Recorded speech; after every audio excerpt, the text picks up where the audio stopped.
All right. Hello, hello, hello. Hope everyone's having a good one.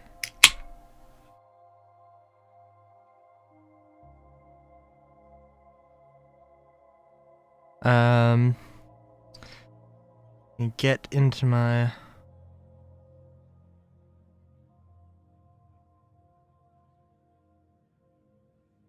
All right. So today is going to be a shorter. It's going to be a shorter show.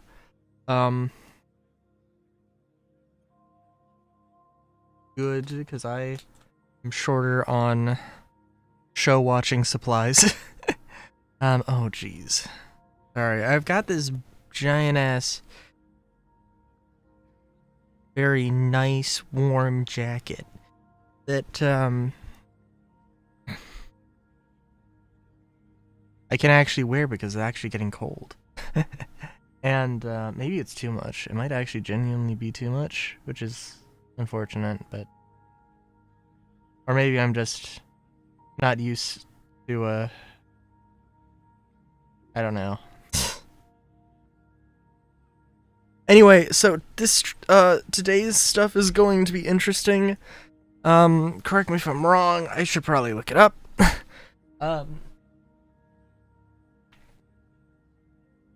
So they're going to be talking about crafting and base building, probably mostly base building. Crafting, base building, ships, and then let me actually check. So if I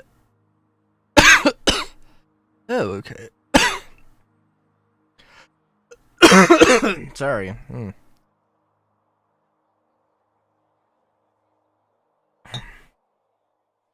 Let us check the schedule.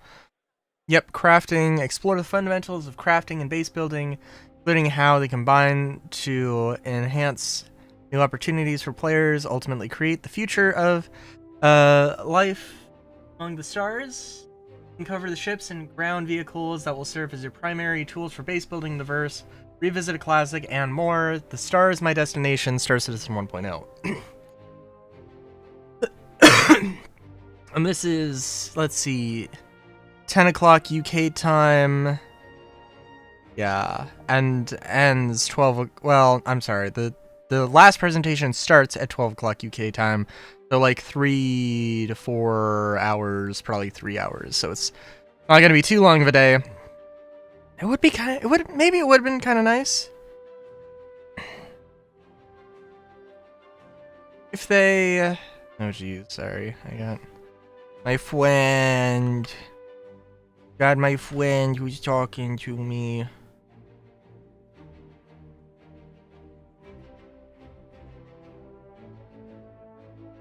I gotta put myself on D&D so we don't get the pings. But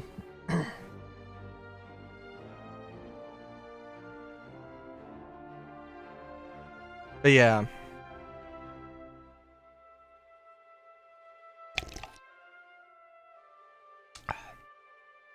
What to say, what to say. Well, for one thing, here's hoping that when the timer hits 0, it actually starts and doesn't go to another 30-minute timer.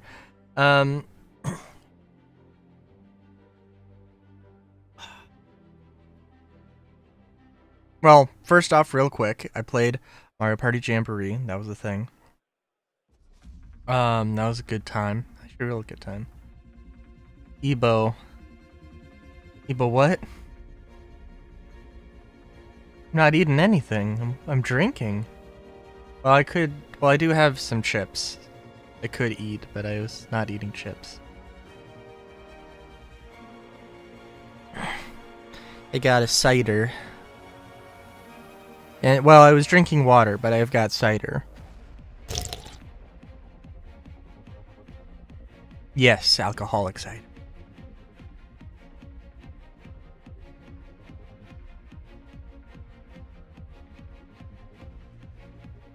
I'm gonna need it.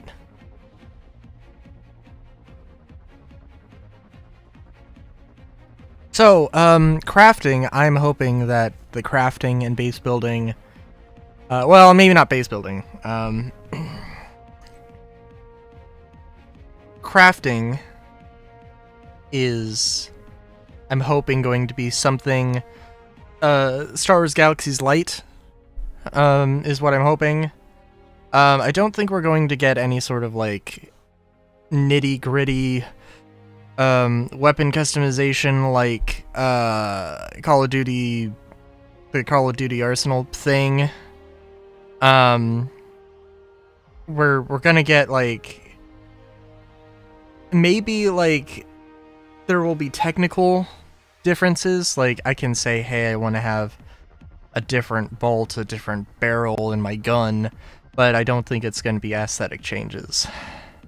But that's because I think it would be too much work to revamp, and granted, the Starware system, I thought that, like, that's a revamp of an old system that I thought was just too much work to actually go and do, so maybe I'm wrong. But,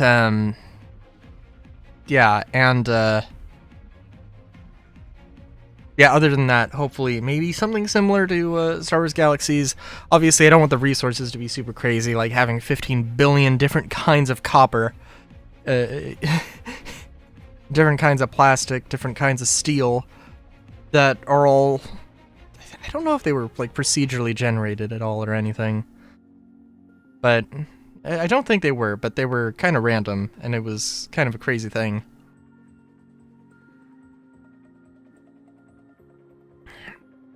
But, you know, shout out to the one guy, the one comment that was definitely not a bot, that was in one of my Star Citizen videos, that was like, crafting is antithetical to the economy of Star Citizen.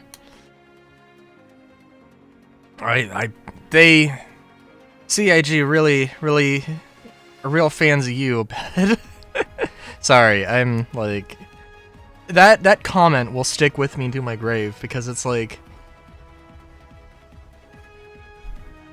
because it is exactly what the ethos of the Star Citizen thing. I'm excited. They're probably gonna say a lot of things they regret. So they had said before that base building, and crafting, well, base building, they said they were looking at what could be done with space stations, or in space, I think. I don't remember the exact wording.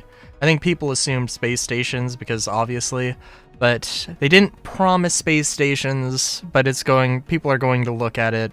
If they don't say that space stations are possible, if they say they're not possible, then people are going to look at that as them going back on their word, which it isn't.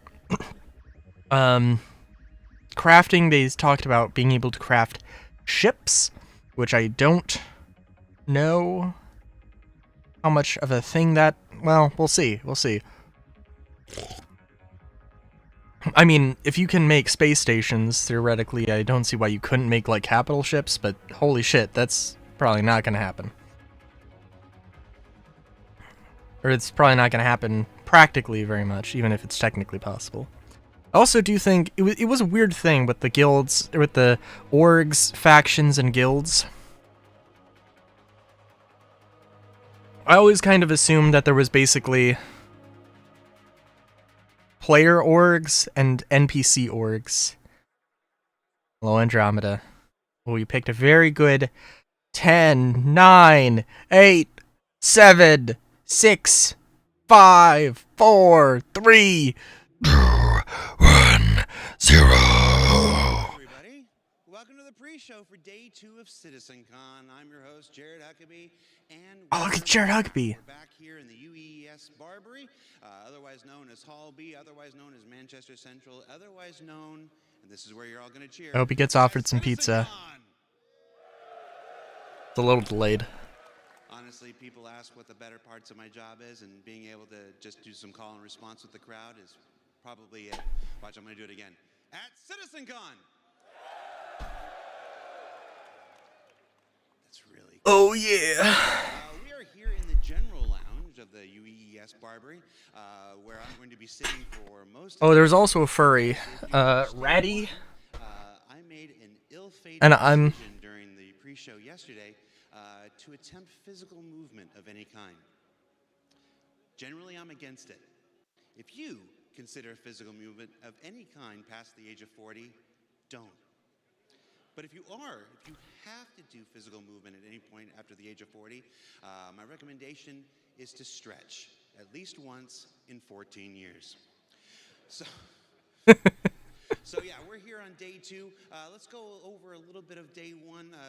Day 1, we saw the Brave New Worlds Genesis presentation. It was a fantastic look at all the new Planetech tools that will allow us to build Nice. planets like the newly revealed Castra Sherman.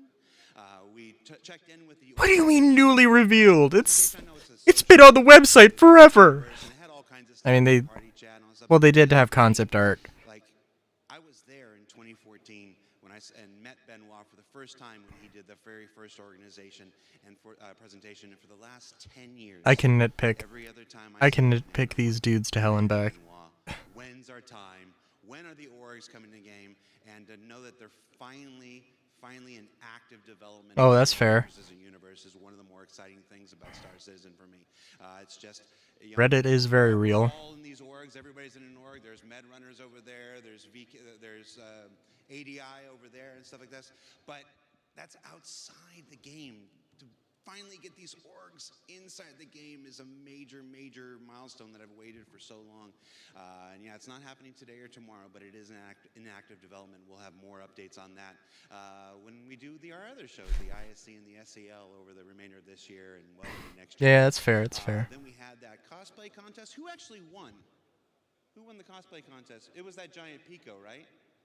I forgot to check. I was unfortunately doing some other stuff, but I hope it was the giant Pico that won. But of course, They did win the. winner was back. I believe they did win. No, they didn't. They did win. They did win. I can't remember what. Find me in the general lounge. The Duster was the People's Choice Award or whatever. Dress to Kill, finally making good at all those armor specializations. No, don't take my water. I need my water. You just don't bring back my water. I don't mind if it's a shot I have to drink. It's my water. He took my water away. But the return of the Valakar Sandworm. We've been waiting for that since 2016. And I'll tell you, we did several playthrough tests over the last couple of years. Okay, they really wanted to move it out of the shot. So I'll move it out of the shot. Watching that thing in action, the players play it. It is devastating. It is deadly. It needs a lot of tuning. And Oh yeah. I'll give you a little BTS. There was one playthrough that we couldn't use any of the footage from because its projectile spit was bright white. Okay, that's fair. And I want to elaborate on that. You can use your own minds to wonder why we didn't use that. And then, of course, the little Beyond Pyro presentation where we finally got confirmation. Got chips. that this is I our apologize. system, and the reveal of the Castra system pre-production. I'm going to talk, Ian. I know you watched the show. That's pre-production. Are you serious? Like, I've never seen pre-production look quite so good. So yeah, we're all really excited. And then, of course, It's true. Squadron demo. Who saw the Squadron presentation? Basic Cheetos. It's basic Okay, so Cheetos. Other I've chips been are working available. for about a decade now, and for the first 9 It is not next to the mic. It's under the table. Squadron, I wasn't going to pay any attention to. I never went to the meetings. I didn't let people tell me about it. I wanted to preserve that for myself as a fan. And then several weeks ago, we started playthroughs of that, and I often say we have the same conversations you guys do. We have the same reactions you guys do, just a few weeks early, and that was very much what happened with the Squadron presentation. We'd get these big reviews in the studio, and we gather everybody so that everybody could watch the playthrough on our big screen in the studio, and everybody could take notes about everything that needed to be adjusted and stuff. And it's been a heck of an experience over the last 2 months, really dialing. Yeah, that's fair. And despite the crashes that happened yesterday, a full, brand new playthrough is available on YouTube now. Rich Tyrer I don't know if I'm supposed to share it, but I'm going to share it. Rich Tyrer left here, went straight back to the office, straight back to his computer, Very fired nice. that thing up, and just played it start to finish, 75 minutes without issue, recorded it, gave it to us, and said, get that on YouTube now. So, Rich Tyrer. Oh my god. Everybody, a round of applause for Rich Tyrer, please. That's fair. That's fair. That Legatus difficulty is no joke. Over the last 2 months when we were doing our weekly reviews, we had lots of players. Shout out to Tommy, who would play during these reviews and stuff. And Rich is an exceptional player at that. Those Vandal who were charging around McLaren were super lethal. And the turret section has full Maelstrom destruction, so a lot of folks who were playing it, the turret would just explode. And yeah, he fell down at the end, but other people would just explode out into space and have to restart. So Rich, you're a decent game director, but you're actually a really good player at that. And you made that Legatus difficulty look easy. So congratulations. So It did kind of look. So it was like the tutorial, right? It's the prologue. It did look really easy. The Vandal looked tough, like in all fairness. But this is a collection the thing. of things that I've been handed over the last 24 hours. We've got these are pins from an F-35 ejector seat. I usually don't get a. I can't remember if it's an F-35 or an F-18.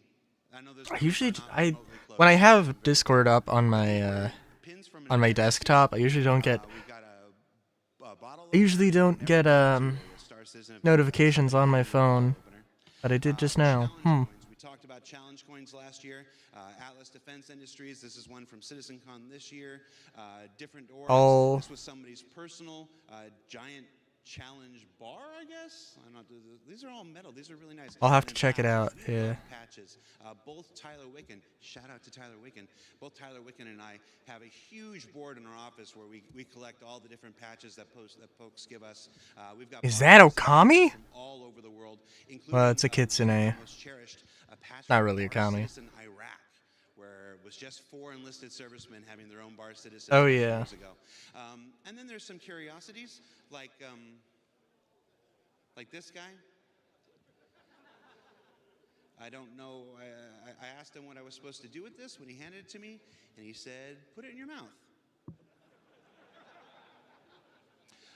I understand that's what a poo lolly is for, but we'll do that after. That's fair. Maybe. And then, of course, shout out to the Med Runners. I'll tell you, Med Runners, one of our favorite orgs in the game, dedicated just to helping other people. I ran into the Med Runners at breakfast this morning, and because I had a long, painful walk into the studio, My force of will to make you play Star Citizen. put me in their car and drove me to the event today. So shout out Didn't to the Med? helping people in the I could be misremembering because there's a bunch of different orgs. Didn't the Med Runners have a lot of controversy a few years back? I think this is the manufacturer. I think this is the manufacturer name. This is Gattac or. Like, okay, I could be wrong. I could be totally wrong. I could be misremembering for a different org because I don't look into this too much. But All right. So one more thing Yeah. to do before we throw it to Dan and Sam. I wanted to do back in CitizenCon, our first digital CitizenCon in 2021. I made the mistake of reading online comments after the presentation during the show, and there's nothing I like more than repeating Very some nice. mistakes of the past. So our lovely social. it's gonna be a free fly and Shout out to Galactica. I don't know. Maybe mid-November, sometime in November. About day 1 of Citizen. I'll Let's go through and see I'll yell at some of you what when Star Citizen is said Castra, my new home. free to play for a little while. Picture of Castra there. We've got a serious fun. Says Free to check out, I guess. that the PU got clarity on its next 2 systems, and that the visual fidelity of Squadron 42 is off the charts. Oh, and that Zeus bomber jacket. I'm not wearing mine today. Who's got that Zeus bomber jacket on? Somebody come over here. This thing is amazing. I want to shout out 2 members of our marketing and merchandise team, Mandy and Kat, who led the charge to get the coolest jacket we've ever made based on an authentic M1A jacket. Again, Mandy and Kat. If you see them over Yep. at the merch booth, Tell them Jared sent you, and tell them how much you appreciate. What's I gonna say? I was gonna say something. For all the merch at this year's CitizenCon, and I've been to 10 of these things, and I feel like this is the best merch we've had. I'm wearing the new blackout hoodie today, and this is a really great material. This is comfortable. This is going to become a new daily driver here. Okay, that's enough shilling for the merchandise. Rick Rate says his favorite thing was the Worm and Sherman and this handsome guy. And there's Oh yeah, I still. There at the beginning of our Squadron 42 demo. Let's see. Cosmic D says he loved the dynamic weather demo. All right.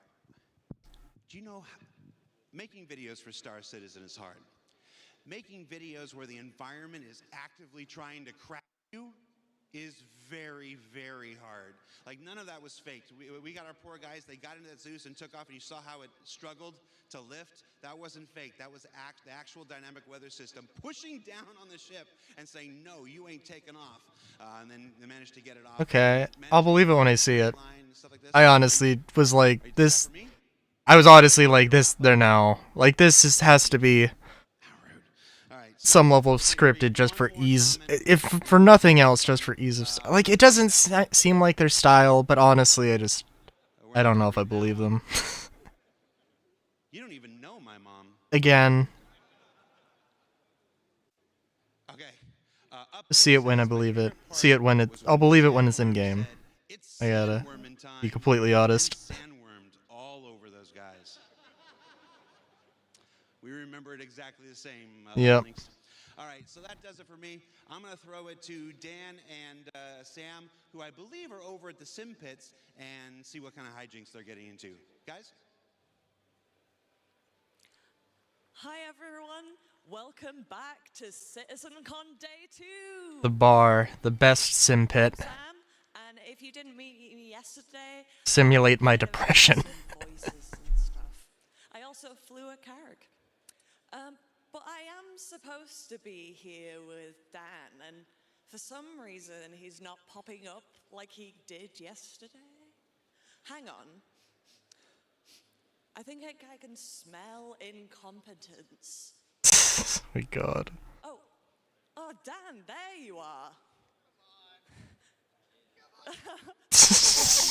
Are you doing okay? No, I'm not doing all right. Look at this. I'm keep blacking out.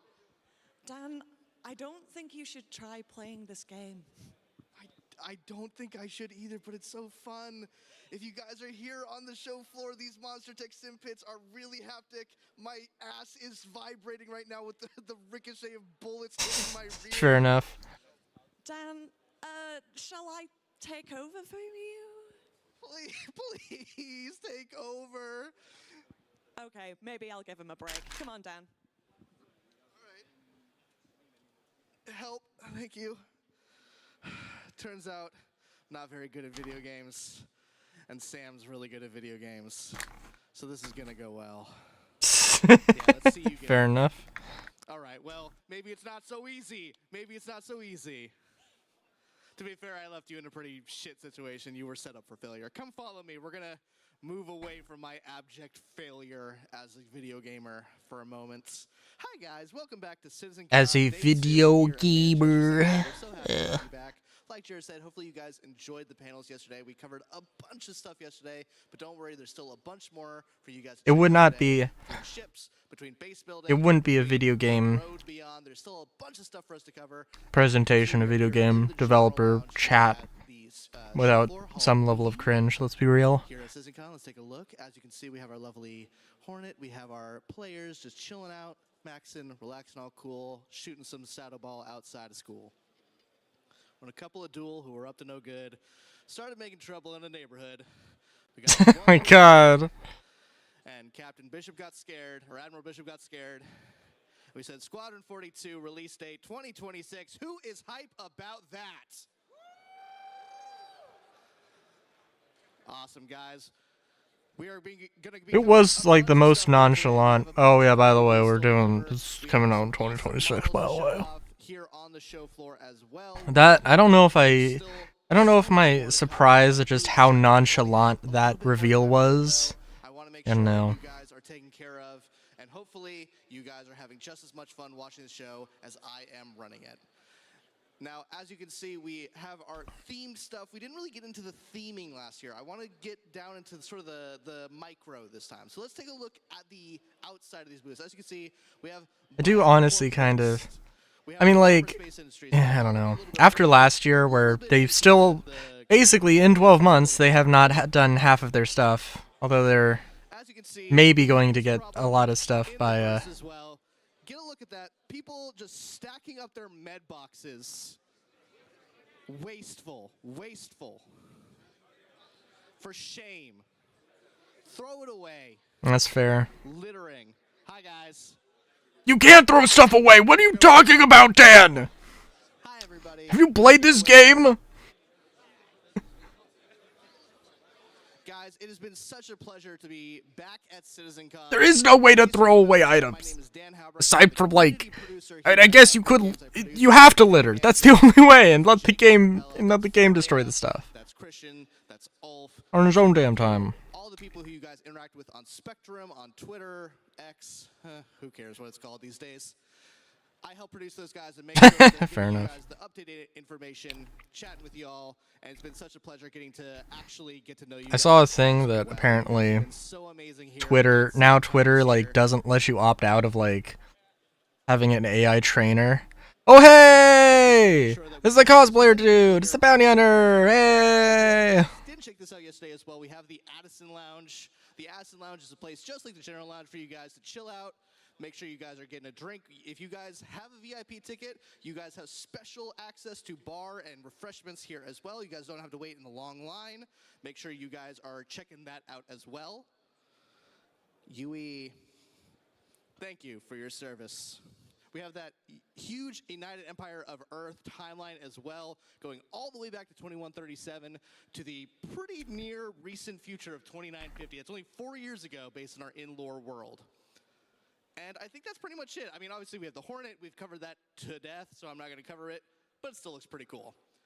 Now, I think we're ready to throw over to our first presentation, so I'm going to throw it back over to Jared. We'll see you guys later for some more community booth stuff. I'll see you guys later. Thanks for watching.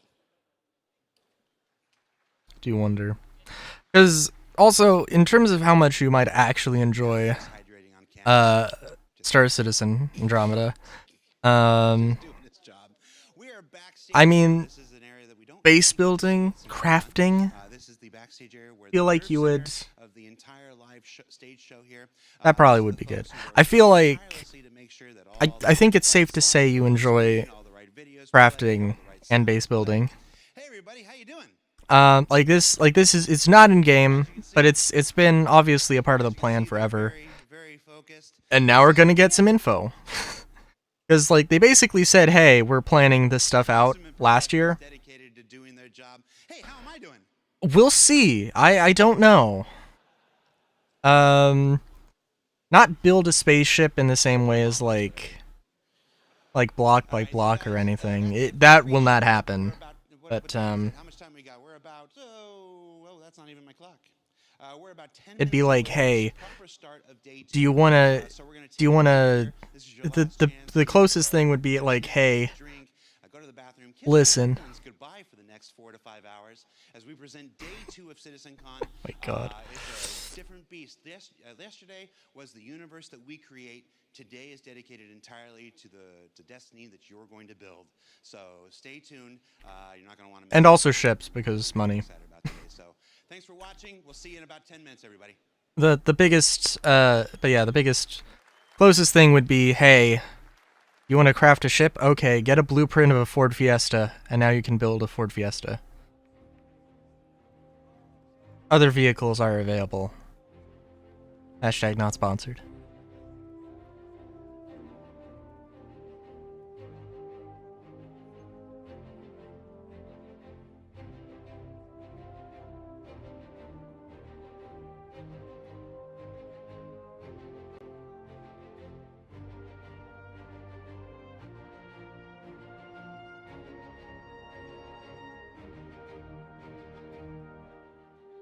I do have to wonder.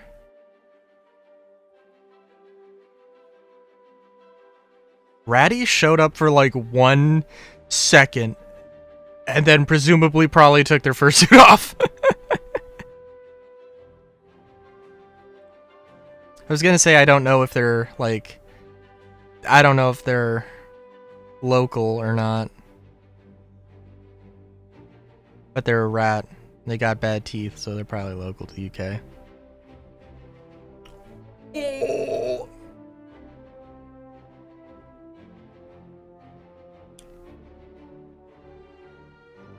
I don't know. I probably... I don't know.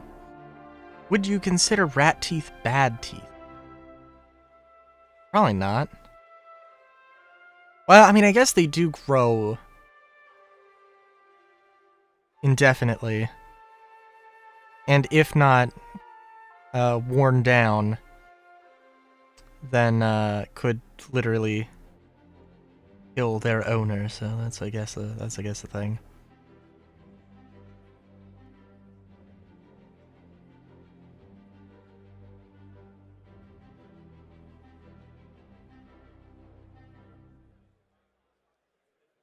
Yeah, I don't know. It depends on how you think of it. I mean, I could think of that as either a good thing or a bad thing. Like I wonder how does it feel? Like how sensitive are those teeth? Like do you feel the teeth grinding down?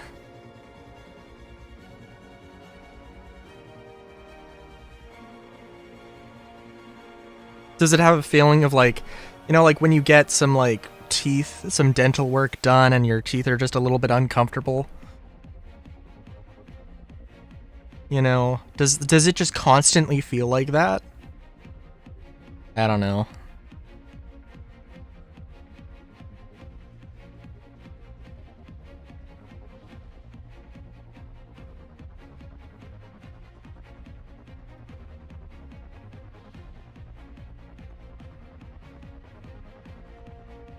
Brazil.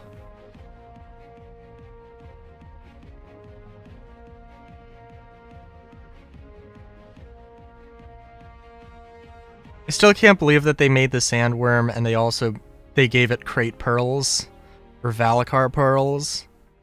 I don't know what, like...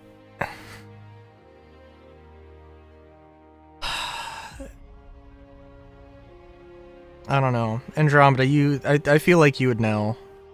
Like, animals that, like, create pearls. Like, what's the deal with that?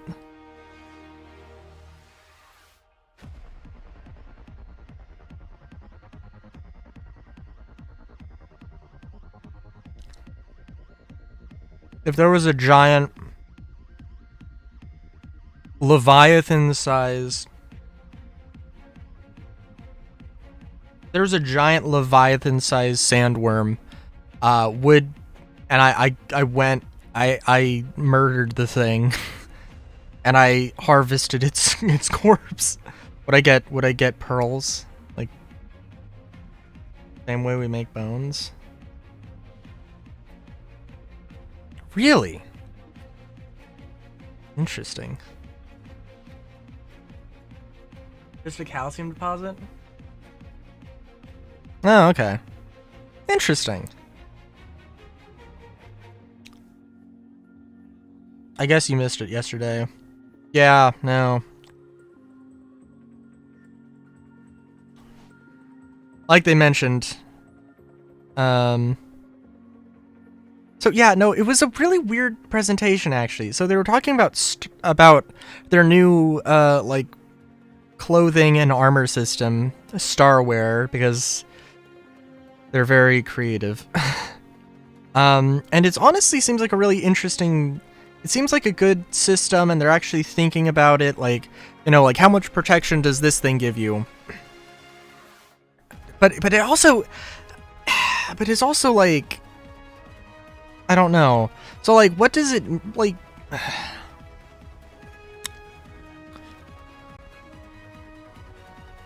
It seems more like... They didn't really mention, like, light, medium, and heavy armor. Like, is there a heavy flight suit? Is there a heavy flight suit? Is there not? Like...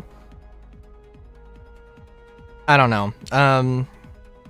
Like, it feels... it felt weird.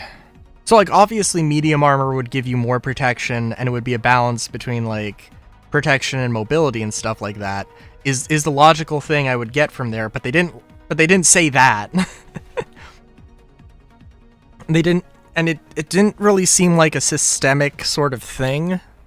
It seemed sort of like a hand-picked, cherry-picked sort of, we're going to put stats on this thing. And like, do I want, and am I saying that I want a heavy flight suit? You know, honestly, now that I'm saying it, I'm like, you know what? I'd be curious to see what that would look like.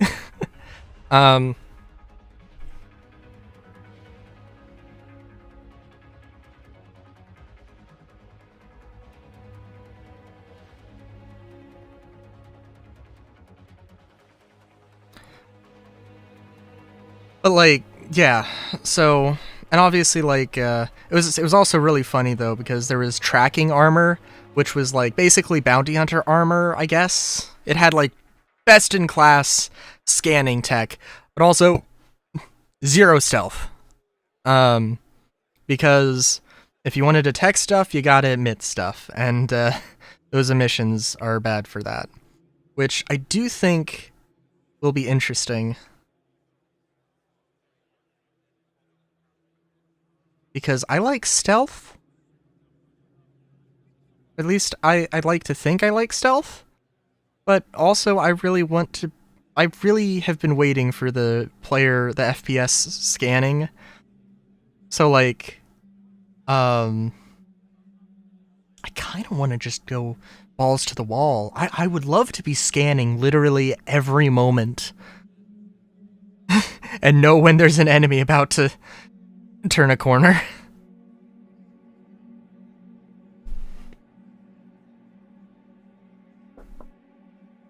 And obviously it's a two-sided, it's a double-edged sword, because if you're scanning, then it makes you easier to detect as well. It's like, I want the information. I want the information more than I don't want my enemy to have the information, I guess. Especially in the context of Star Citizen being buggy and enemies teleporting throughout the place. Fair enough. Goddamn skeet skeet.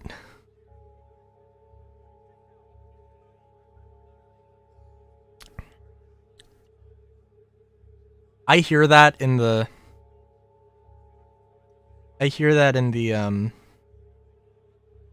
oh, how am I forgetting? The AI generated oh my god, how am I blanking on the name? The person who did I Did It My Way. There was a freaking guy on Instagram, There I Ruined It For You or something, who did a AI cover of that dude, and I'm forgetting the name.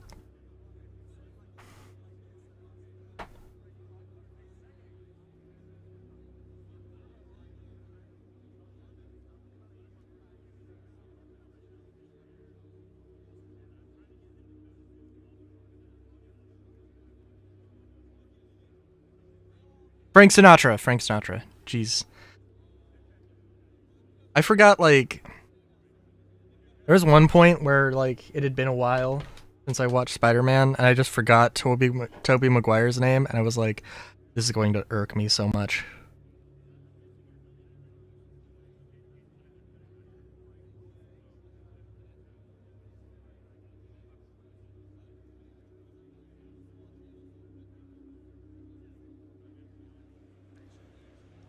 Ladies and gentlemen, I am excited though.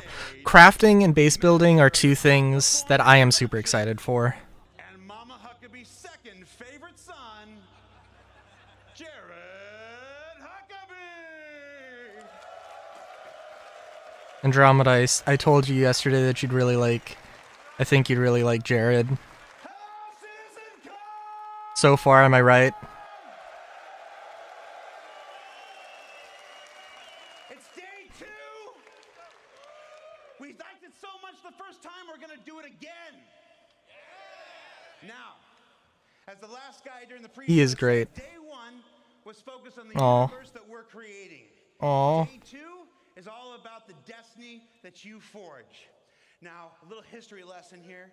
Back in 2015, the Persistent Universe was first launched. I think it was November or December. Very or nice. whatnot. Everybody remember Port Olisar?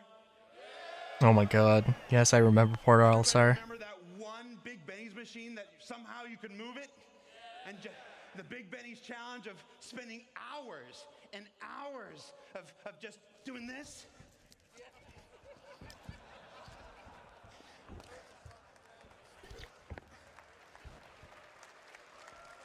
Trying to get that Oh, I see. downstairs back into the hab. Shout out to Bad News Baron if you're watching. No. Just inject matcha into your bloodstream. That time, You'll be the good. universe has grown. It's expanded. 3.0 arrived, and it had a whole bunch of new planets and moons and stuff like this. We've got Microtech, we've got Hurston, we've got Area 18, and what's the last one? We got Lordville. If you live with the developers, they still call them Stanton 1, Stanton 2, Stanton 3, so it's hard getting the two realities to reconcile in your head. But since this time, you've all been visitors. You've logged in, and you've done your thing. You've gone on adventures.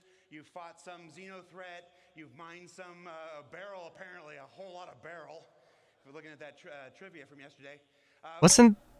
Didn't they say that that commodity was bought, not Starting next year, sold? you stake a claim in the Persistent Universe. They've been talking about this. Have they been talking about base building since 2019? Or was it 2018? I think it was earlier.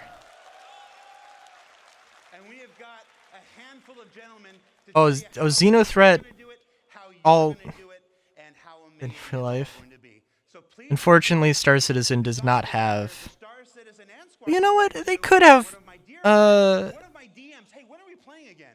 it's not 100% that there isn't plant, That's not a good look. that there isn't sentient plant life, Stage. sapient plant life, Rick Porter. but it's not. They're not particularly around. Thank you. Thank you, Jared. I would also rather have Xeno friends. It is an honor to be here. I really want to play as a Tavaran. The verse that we're creating for you. We shared new tech, locations, creatures, giant worm, social features, things we're doing with orgs. We even played the first chapter of Squadron 42 live. Wait, was that the first chapter? Yeah? I thought that was just the prologue, not the We can't sort out. first chapter.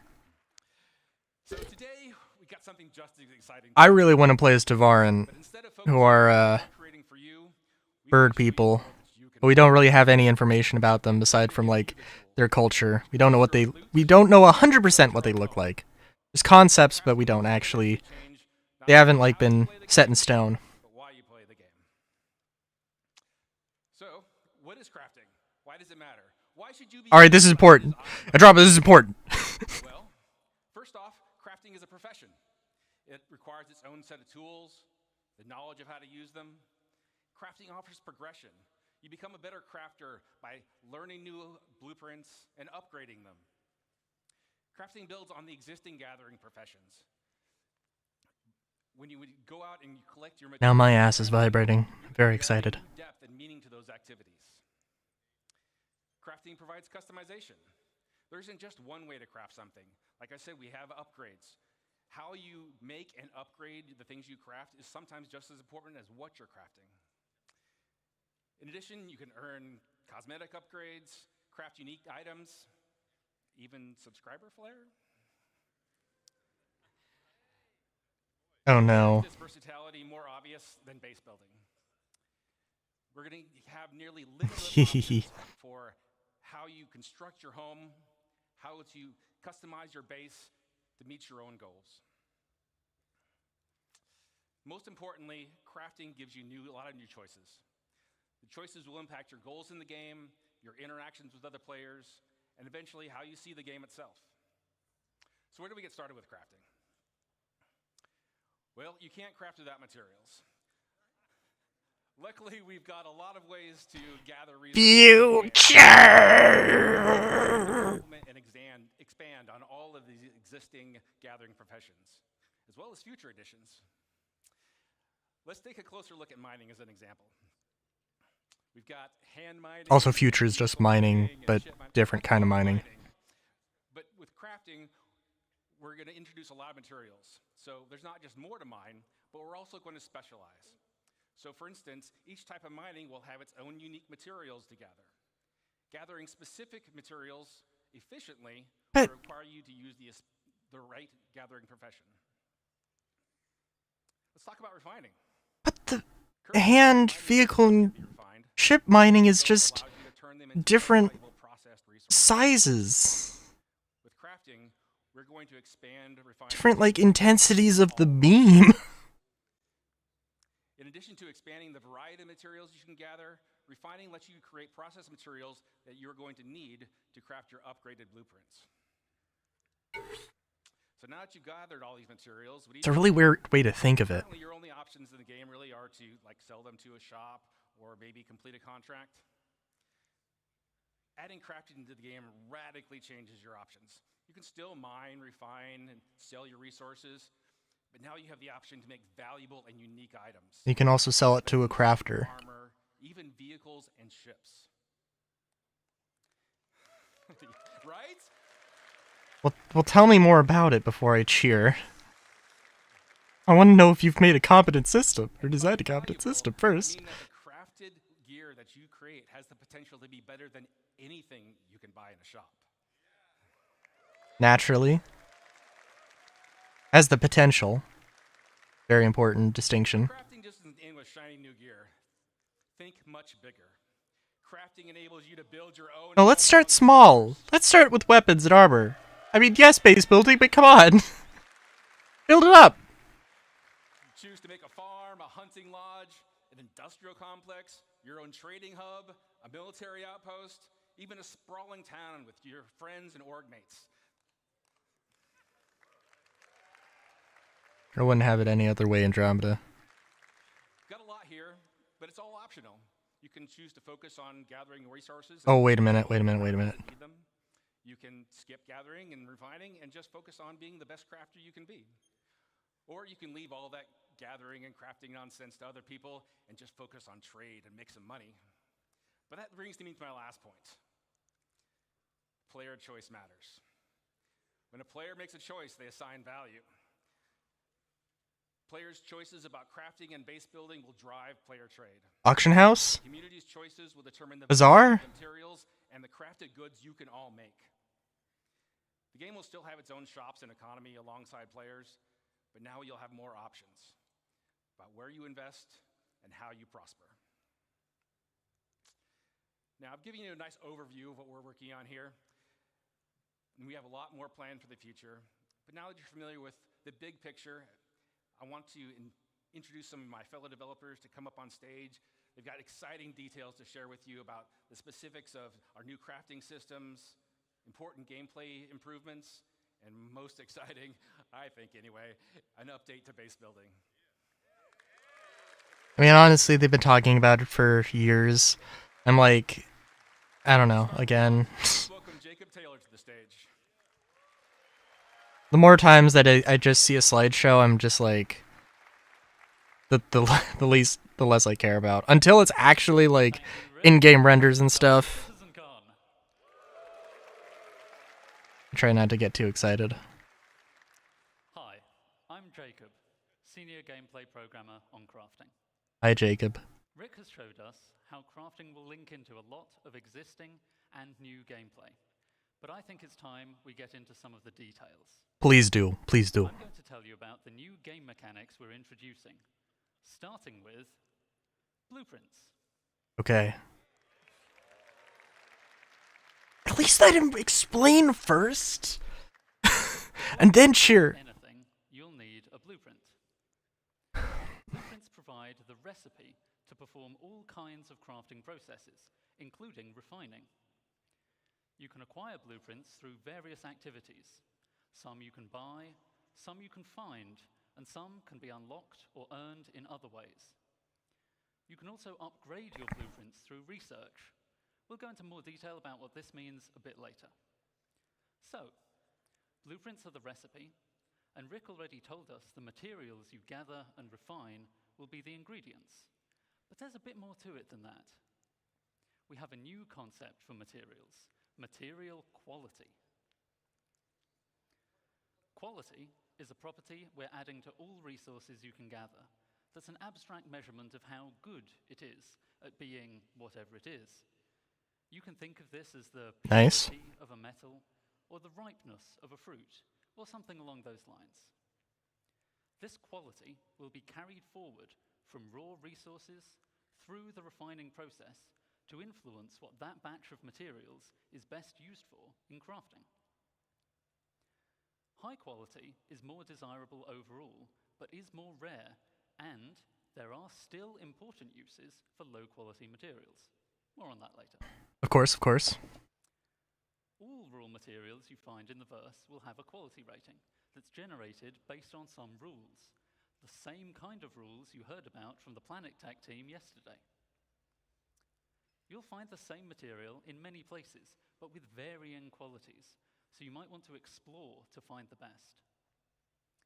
Some materials that are already rare will be even more valuable if you can find them with high quality. But what's quality for? It's for item stats. Alongside quality, we're introducing a new item stats system to the game. Oh, so they're actually putting the stats so you can actually read them. This will allow relevant properties of craftable items to be affected by the quality of materials used to craft them. For resources, just a single quality rating is sufficient to provide variation. The concept art piece, I wouldn't read too much into the specifics here. Detailed system to provide both progression and customization options. We aim to have meaningful item stats for all craftable items, but some examples would be the damage and fire rate of a gun, the wear resistance of a ship component, or even the satiation provided by eating a hot dog. Hell yeah. So far, Star Wars Galaxy's Light, which is exactly what I was hoping for. So, This is very nice. the quality of materials will directly affect the item stats, such that higher quality results in better stats. Most items require multiple different materials to make, which may each influence different stats. Oh my god, yes, it is exactly Star Wars Galaxies! To use, which lets you Sorry. decide which stats to focus on to tailor your items to your playstyle. Here we see I'm making a gun with high-quality aluminium, giving me a nice bonus to integrity and weight. But someone sold me low-quality copper, so I don't get as much fire rate bonus as I could have. To go even further, researching your fabrication blueprints Come here. allows you to build higher Grab you. tiers I'm gonna get the hug. base stats. Give you all the uppies. Will be better than a lower tier item that was made with materials of the same. Listen. Making Listen. items requires more advanced materials, but is also how you access greater choice as to which stats to improve. This means that your high-tier items can not only be better overall, but also more specialized in the areas that are important to you. Most items will have tiers 1 to 3, with tier 1 being the most basic version of the item, and tier 3 being Oh the no. advanced version, made with appropriately impressive materials. So tier 1 medical beds are the highest tier, Vehicles. and tier... Okay.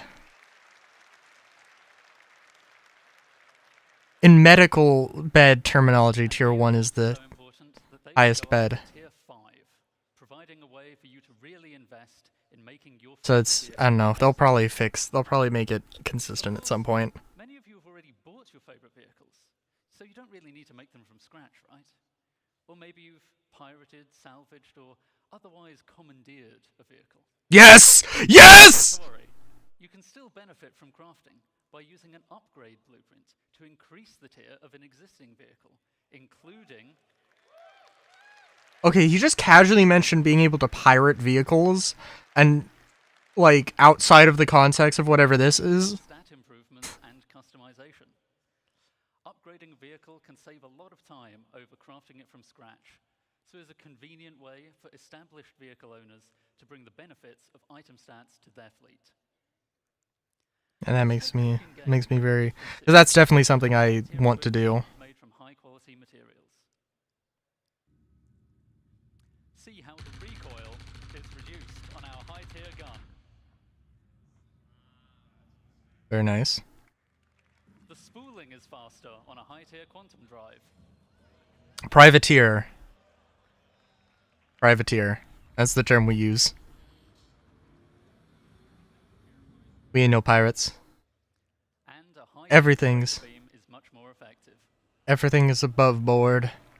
Now this, I wouldn't take this too directly, like how much better an upgrade is. They are going to tweak it and make it reasonable. It's very easy to tell the difference there. Thank you, and have a good day. I commission myself. But yeah, but regardless, I am still very excited about that.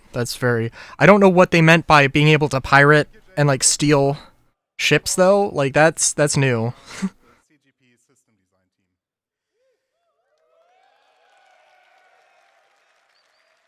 Oh hell yeah, Thorsten, tell us about stuff. Also, all elements of crafting looked at individually. Let's bring them in order how you, as the player, will experience the crafting profession. You will start with acquiring the correct blueprints as the first step in the crafting process. As Jacob already mentioned, They didn't mention like can be acquired in multiple ways. they didn't mention like reverse engineering, You can which purchase is an interesting thing. the blueprints, earn them from reputation, I would like that. rewards, or even find them in loot crates. All content in our game could reward you with a blueprint. Some blueprints will be challenging to find, so players working together may find them easier to acquire. While you may find a blueprint on a datapad or other portable device, the blueprint itself is not a physical item. You don't collect them in a box or stack them on a bookshelf. Blueprints are Oh, Once you claim one, it is permanently added to your personal library. This library interesting. Interesting. I figured it was going to be sort of physicalized. assistant to your character, and every blueprint you claim is yours forever. I don't hate that system, but it does seem kind of interesting. Once claimed. But it does not just end with acquiring blueprints. Those tiers of quality that Jacob mentioned are unlocked through blueprint research. Research requires a research data bank which can upgrade your blueprints.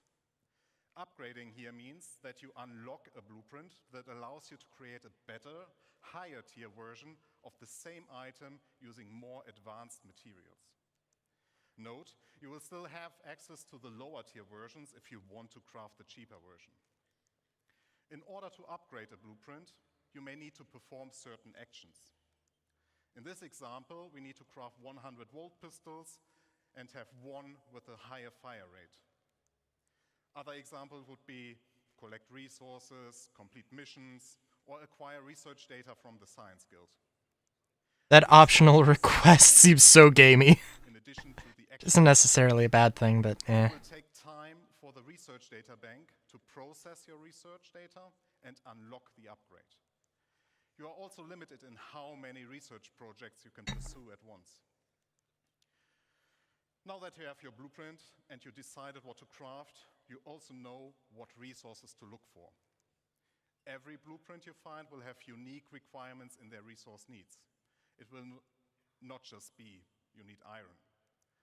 We want to make use of the professions we have to meaningfully involve them in the crafting process. Especially for the more advanced blueprints, you can expect that it will require materials from multiple sources. Fair enough. And, as already mentioned by Jacob, pay attention to the quality. If you want to have the perfect item, you also need the best quality. Here, the best way to find the best resources is to get out and explore the verse. If you want to find the best hidden materials, then you get yourself a top quality radar. Once you collected the raw materials, the next step is refining them. Refining, like crafting, requires blueprints. Refining blueprints take primary, secondary, and catalyst materials and produce refined materials. Mhm. The rule is very simple. The quality of the primary raw material defines the quality of the refined material. The secondary material you put in has an impact on the quantity and the time the refining process will take. An optional catalyst can speed up the process further. I'm gonna have to read through that again. I'll give you a simple example. If you want high quality steel, you need to put in the best iron you have in the primary slot. You can put any quality coal in the secondary slot without affecting the quality of the steel. But the quality of the coal will influence how much of it you need to produce steel. As an example, if you put in low quality coal, you might require 4 SCU of coal versus high quality coal that only requires 2 SCU. This is one of the important use cases for low quality materials that Jacob mentioned. You can use refining stations in the world as they will be converted Interesting. into the process. You can build your own refineries for yourself, you can get your org to help you out, or you can simply trade for the materials that you need on the open market. Now, we are reaching the final step. You got the blueprints, you gathered resources, and There's a lot of materials that are now combinations of more than 2 things. So, and this item can be anything. You will be able to craft anything from FPS equipment to vehicle. I guess there could be components, multiple primary. I don't know. entire vehicles and buildings. You just need access to the relevant crafting machine.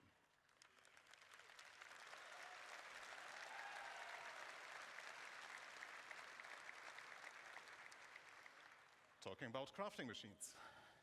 We will have a variety for you that differ in what process they can support, like a refinery or a dedicated vehicle crafting machine.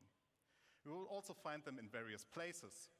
There will be communal ones like the station refineries you already know, player-owned that can be in your personal hangar, a vehicle, or your base. Very As nice. all that we have talked about just now, these crafting machines also come in tiers. Here, the tiers will affect how well those machines do their job. You will not only progress in the products you produce, but also in the infrastructure to produce your wares. Just to give you an idea what you will encounter, here are some examples of the crafting machines. There's the nutrition fabricator, the chemical fabricator, an item fabricator, and even fabricators of a much larger scale we will talk about later. Very nice. That's gonna be insane. But it's gonna be awesome. Talking about scale, I would like to talk about the future of crafting and the scale it will have in the game that you all know. And But what how about it will furniture shape crafting? the game moving forward. As you all know, we have a lot of items in the game, and they all require their own unique blueprints. Yeah. Means our aim is to have more than 1,000 blueprints that include the creation and the refining blueprints. And each of those can be researched to unlock tier upgrades up to tier 3 or tier 5. That's a lot of blueprints. And it will surely take a lot of time to unlock everything. So I, personally, recommend that you, as the crafter you are, focus on a specific field first and extend your knowledge from there. Collaborate and coordinate with your friends and fellow players. I wouldn't be surprised. I invite you to share responsibilities with your orc mates. I wouldn't be surprised if they do throw NPCs. Crafter, while your friend is a ship crafter. I wouldn't be surprised if they threw NPCs into this, but There's a lot of content. as a country manager? Continue Oh, fair enough. over time. You are free to be a generalist crafter, a specialist, or something in between. You are describing my Minecraft, my modded Minecraft, kind of. Be the best. kind of. Have Kind an of. exotic shield generator that no one else has the blueprint for but you. Help others and earn credits while doing so. It is a real profession in the game that will benefit from your dedication and attention. I absolutely want to be a crafter, though. You can tell Or have crafting crafting will have as a part of huge stuff. impact on everything in the game. Even if you do not want to get actively involved, at some point you will stumble over a weapon that got crafted by someone else and you will be using it.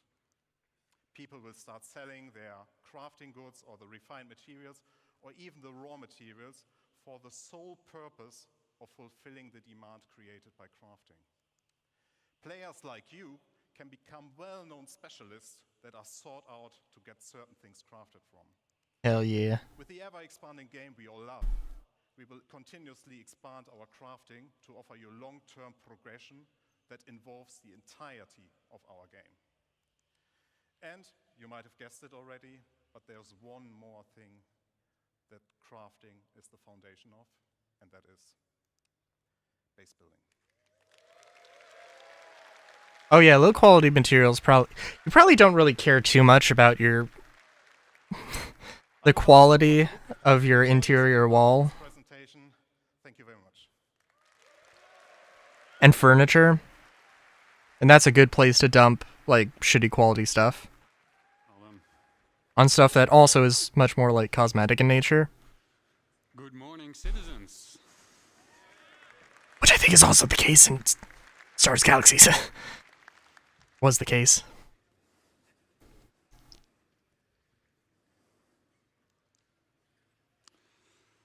Who's excited to start talking about this next topic? I do want to just temper the expectations with this is not Get into it. this My is name is Luke Gijsbertse. I'm the lead at least 2 years environmentalist away. in building structures. Now that we have an understanding of the fundamentals of crafting, thanks to Jacob and Thorsten, I just want to throw that out there. we Like can explore how crafting fastest 2 is years the away. foundation of base building. Up until now, everything in Even the that's game probably- we made for you. Even that's From probably here on, um we will give you the tools optimistic. to build your own stories, your own homes, and truly make the universe yours. Join me on a journey on building our own habitable home on Pyro. on Pyro, Following footage the star? progress, including its UI, design, and visuals. And we're super excited to share this with you. Did they not actually say that they were not going to talk too much about Pyro? And they proceed to show We like found a lot of beautiful Pyro? location by a lake. This is where we build ourselves a home. To do so, we need some resources and the construction graph card. All right. Construction graph card allows us to survey the land, claim the land in a lawful system, and it allows us to build structures. As we've already found the location and don't need to claim land in Lawless Pyro, we can Very straight nice. dive into building our base. Keep in mind, the following UI is work in progress. Of course, of course.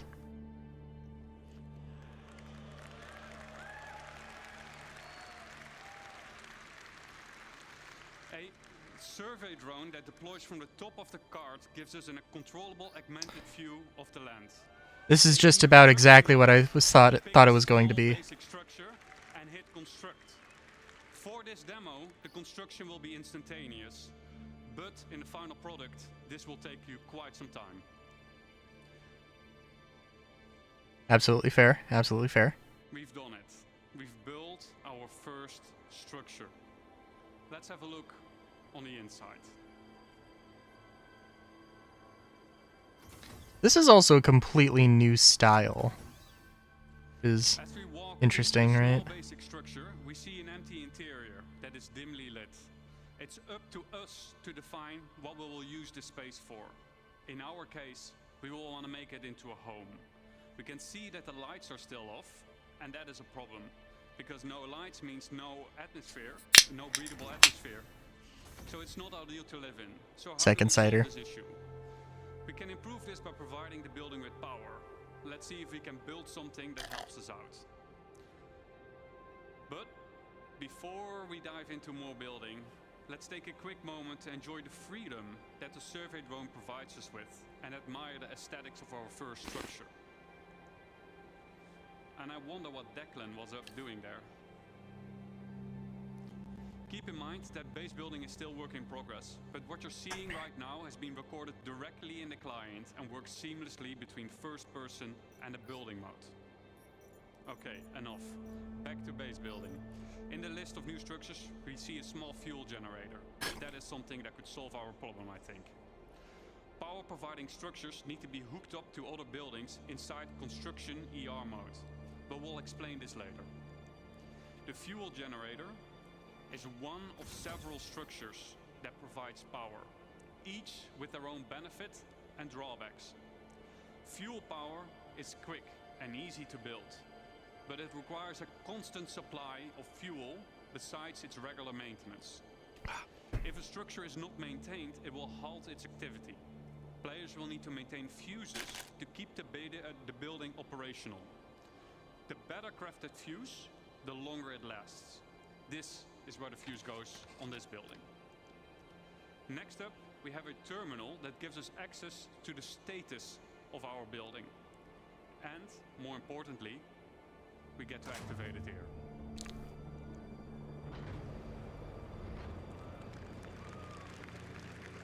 That's a lot of exhaust. If that's supposed to be exhaust. Let's see if we got power in the building now. As you notice, some of the crates in the background have disappeared. Presumably. Content has been consumed during the construction process of the buildings. It just works. And it looks like Declan is now hooking up the power to the building. Oh yeah, that's. Wait, why not show us? Why not show us that part? Earlier, though.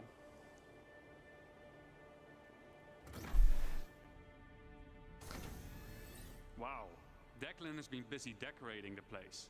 As we Damn. can see, the lights are now properly working. Oh, are you gonna show us armor lockers? We can start to use the item fabricator now. I hope that there is so. power. Always handy in case we need a fuse. Let's have a quick look at what we've done so far. We've decorated the place. We made it our own little home. We hooked it up with power. I would say we have a place that we can live in.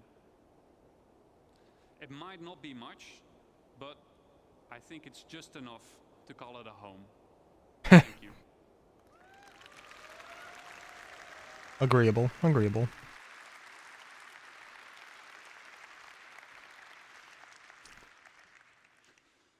Now that we have a rough understanding of how base building works, let's dive into some of the specifics of what we just saw. The construction graph card is one of 4 devices used for base building. The graph card is a mobile device that lets you construct a variety of small structures and has been designed specifically to fit into the smallest ships, like the Drake Cutter. The graph card allows I get a you feeling it's survey not going the to fit in the land, Aurora, find a good location, and they're just going to completely ignore the actual starter ship. when we're on a lawful system like Stanton, and most importantly, it lets us build structures. To use the graph card, we will first need to deploy it. Once deployed, we see 2 small construction domes inside the card, and the interactive screen gets revealed to us. I see, I From see. here, we can deploy the survey drone from the extended top part of the card. This survey drone gives us a bird's-eye view of the surrounding area using augmented reality mode, ER mode for short. Let's have a look at some UI concepts of how this augmented reality mode will look like. Here's a concept of construction ER. From here, we get a more detailed view of the land. Where can and can't I settle? For an example, inside a nature reserve, construction will be prohibited. Are nearby areas flat enough to place my structures on? Are there any underground extraction deposits nearby? And if so, what are their quality and quantity? Let's say we found a good place to start building our base. Then next up, we need to find a good place for our first structure. On the left-hand side, we can see that we're now in structure creation mode. Underneath that, there is a list of structures that we can build.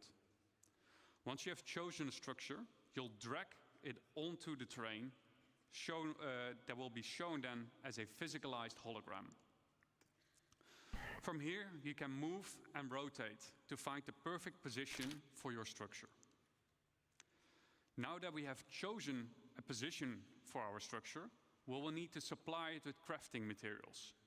Just like the crafting interface that we saw earlier, this is where you choose the materials, and the better materials you choose will result in a better structure. Once you're ready, we'll hit the craft button on the right bottom to send the construction drones printing to the buildings. The automated construction drones will take off from the construction graph card and fly to nearby resources to fill their internal storage and then fly over to the construction site to print the building until their internal storage has been depleted. The construction drone then repeats the loop by filling its internal storage again by nearby resources. Printing buildings will take some time. I'm not gonna lie, Instructions supplied. this is exactly how I thought it was going to work. Let's say our building did just finish printing. Then what? Like, Then we need power. We need to power. the maybe outside of a few specific details, All but structures will have a unpowered and a powered state that we can manage inside the resource manager. it makes me excited. This is really exactly how I To provide thought everything was gonna structures work. with power, we can easily link generators to structures that need power in the resource management menu within Construction ER. We can also link multiple buildings together. And we can assess the power consumption and shortage of inside this resource management screen. Keep in mind that operational structures Now this is, again, power generators probably, require so, maintenance. like, they started pre-production, and this is where they're at now. Sometimes need supply They started pre-production last year, going out and this is where they're at now. So it's probably like, it's probably What can we do 2-3 next? years away. Then we can actually upgrade our structure. Structures Possibly can be longer. upgraded from tier 1 till tier 3. The better material you provide, the better the improvement will be. Just like Jacob and Thorsten explained in the crafting presentation. Tier upgrades can, for example, improve the structural integrity of the building or make its resource consumption more efficient. To really make your base feel like home, you will want to decorate your base with a wide variety of furniture pieces that can be bought, crafted, and found in the universe. It's up to you to define what you want this space to be. Do you want to decorate it as a hospital? Do you want to make it into a workshop? Do you want to make it into a luxurious bedroom? It's up to you. Furniture can easily be placed and moved using decorative ER mode as an hologram. Oh, okay. This is so your furniture can easily fit through doors. Yeah, feature no, is that's- accessible to nearby construction devices, allowing you to place down furniture pieces or even crafting machines that otherwise wouldn't fit through the door. And Nice. you get to place them directly from Luxury your all over the place. The less trusted among you, or anyone settling in Pyro for that matter, may want to mag-lock their furniture into place so that only you and your friends get to rearrange your decorations. And best of all, decorative ER is not exclusive to base building and can also be used for personal hangers and ships. This is gonna be very nice. We'll see how well that all turns out. To recap, Yeah, what are that's the good. essentials for any base? 1. Compact Cause I don't want moving simulator. and a construction Nobody wants moving simulator. 2. Use the resource manager, power generators to make your base habitable and Hey, hey, Andrew. maintain your base Listen. with resources and by replacing out worn fuses. And 3. Personalize your base, personal hanger and ship with decorative ER. And there we have it, our home in Pyro. Now that we have an understanding of the basics of base building, we'll explore how you can go and make more than just a home. But before I hand you over to Declan, the designer behind Base Building, I'd like to say a quick thank you for those who made this presentation possible. So a quick thank you to Eddie, Brandon, Jack, Dan, Mark, Shao, Stefan C, Dom, Stefan T, Carl, Joel, and Rob for your efforts and dedication. Gotta get that Stefan C and Stefan's T. Now give me a warm welcome for Declan.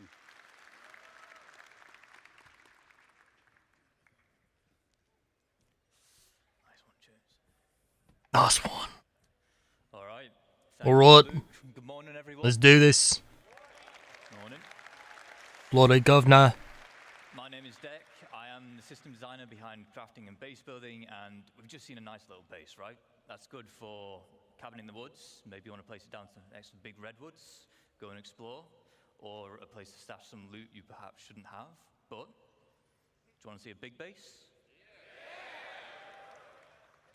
Good, because we're going to industrialize.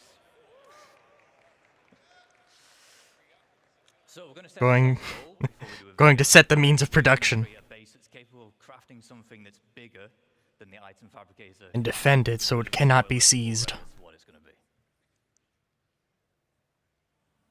So to kick us off, called in the help of a friend who has a specialized, not yet revealed base building vehicle, and he's built us this. It is the construction hub. This has 4 automated drones compared to the GravCarts 2. Yes. Small, medium, and large buildings. So far, we've only seen small. Automated drones are capable of building 1 structure each simultaneously, so 4 is quite a big advantage.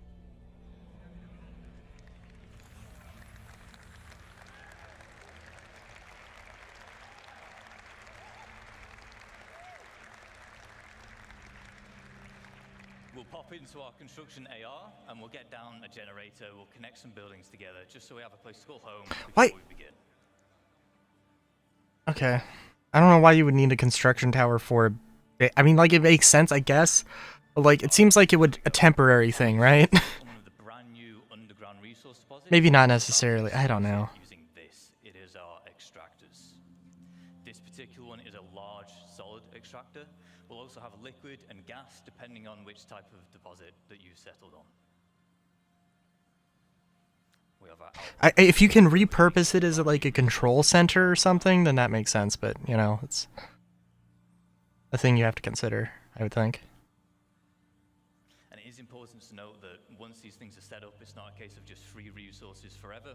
On key structures like this, Of course. fuses which will occasionally need replaced, as well as environmental wear which can be fixed using crafting materials. Of course, of course. That generator's looking bad.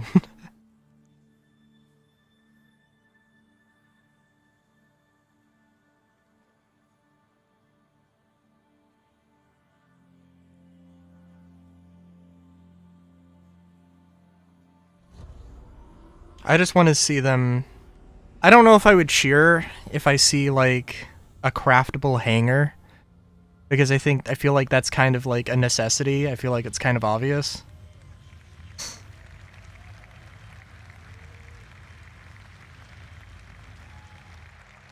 Alright, now we want to turn those raw resources into the more valuable refined materials we saw the process talked about earlier with Thorsten. Of course we want this, it is our refinery. Once again there are multiple types here. This one is the large solid matter refinery. We have liquid and gas again, as well as biological, depending on the type of materials that you're using and want to produce.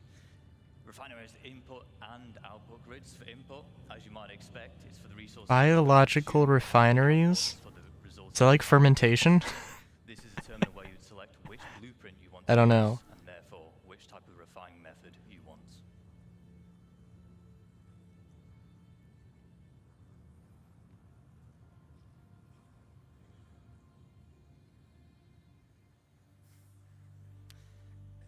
A lot of crates here with our extractor. And our Oh, yep, refinery hangar. put down. Yep, I see hangar in that list. Might have missed it before. Base is really starting to build up now, but it's worth me mentioning again here that whilst we're putting these buildings down instantly in this video, large structures like this, they will take some time with the automated construction drones. But the smaller scale base we saw in the previous video, that can be done in a single play session.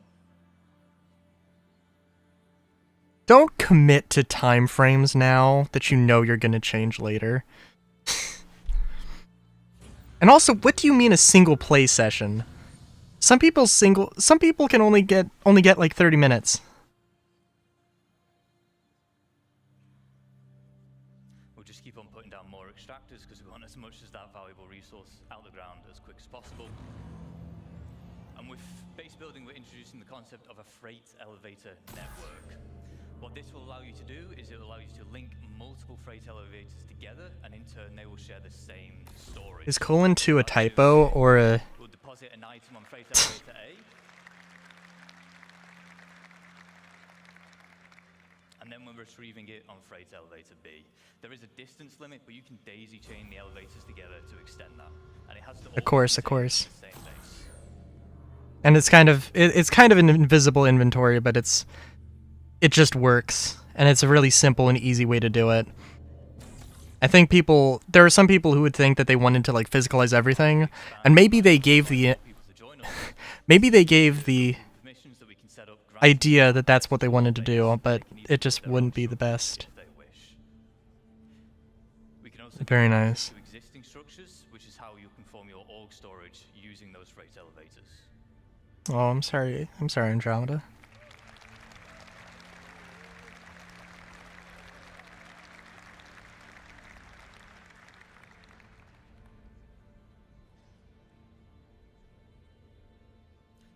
Want a safe place to store our ships, so the trusty hangar will do. And people are gonna... Oh, okay. Oh, okay. I was like... people cheering... I don't know, it feels like people cheer for a lot of things. Very easily at Citizen demos. I'm like...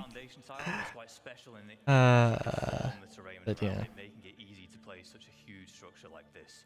You can also place other buildings on it, so it's easy for making large, sprawling bases. However, there is one final piece of the puzzle that we need to achieve our goal, and it is this, our very own fabrication hangar. Oh god, I need to pay attention to this.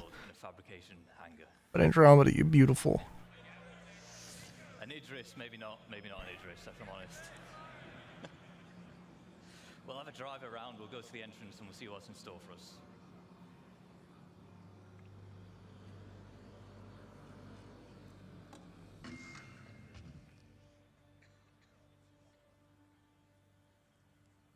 You will be beautiful. You are beautiful of personality. You are beautiful in my eyes. Looks like whatever it is, it's just My very admittedly blind eyes. You know what I mean.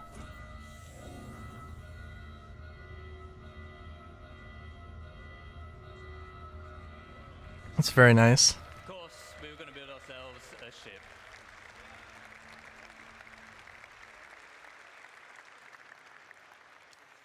So, quick recaps of the gains from industrializing. We've tapped into the brand new resources and we've made use of them by turning into the more valuable refined materials.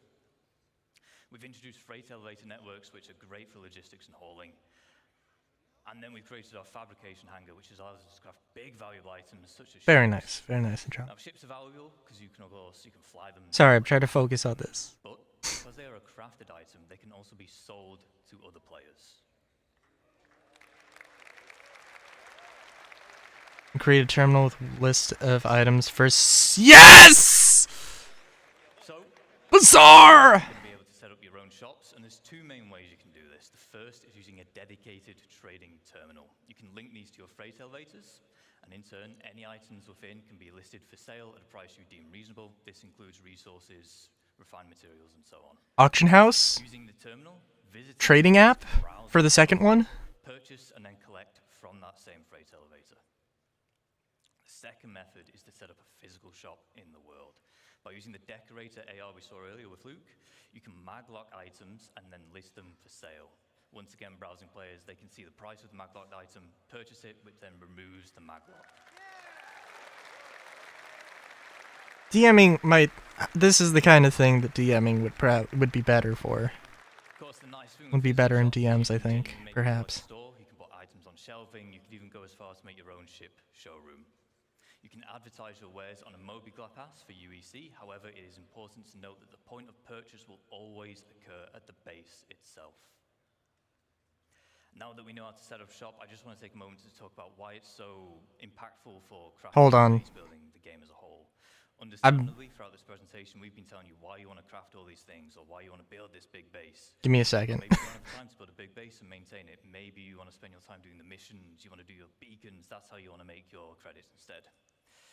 Shops mean that you can benefit from the players who do want to spend the time making those bases or crafting those specialist items, and then you can purchase them from them, which is very important because crafted items using high quality materials will be the most powerful in the game. On the flip side, if you do specialize, maybe you end up cornering the markets for a particular item or resource, and your shop will then turn into a hotspot of activity, making you loads of credits. Some of you will become infamous because of it. But bear in mind, a successful shop also depends on location. I really want to do like a trading outpost crafting stuff. That is what I want to do. Or do you want to spend time hauling them all the way over to safer systems where your customers can be more at peace? There's a lot of things to. There's a lot of things that they're not going to cover here that need to be considered. Divide up the foundation decals, which help you divide up the foundation tile. You can place them freely wherever you want, and they just help you make areas like, I want to use this place for cargo, I want this for housing, vehicles, and so on. You'll be able to earn paint in-game and apply them to buildings. Nice.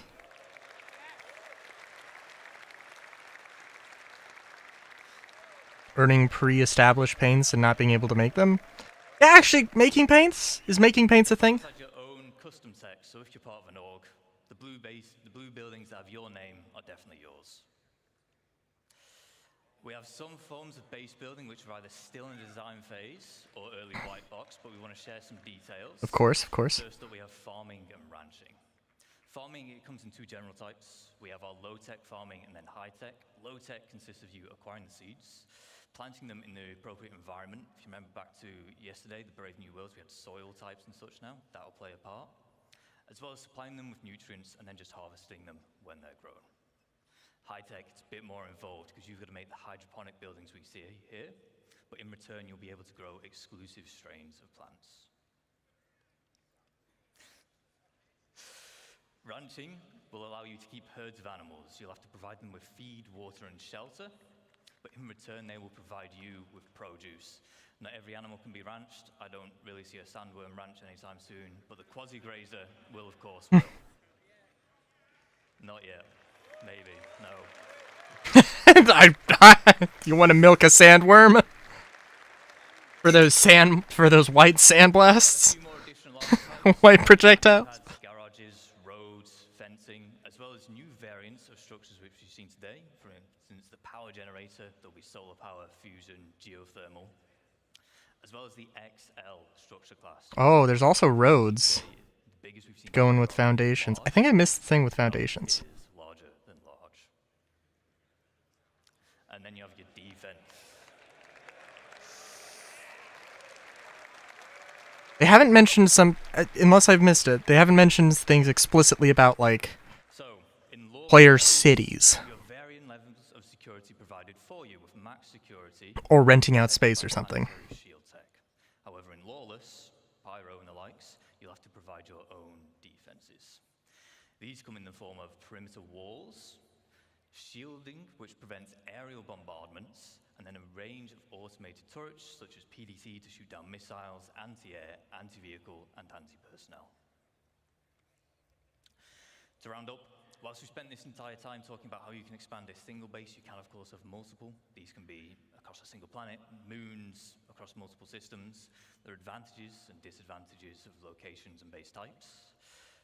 For example, in lawful areas, you'll need to buy your land for UEC, pay a tax to be able to build, and then you'll gain protection in return. In lawless, no cost, higher chance of better quality materials, but no security to fall back on.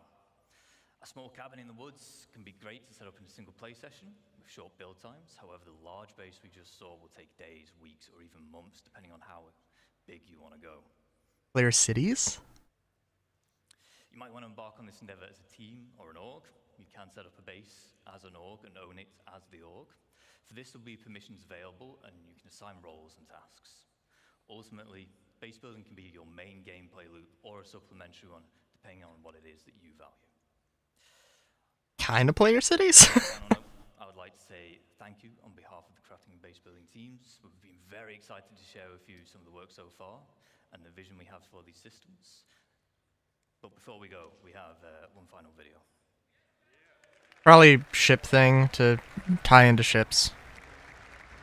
So if you wanted to make New Bob City, then you would have to make an org for New Bob City.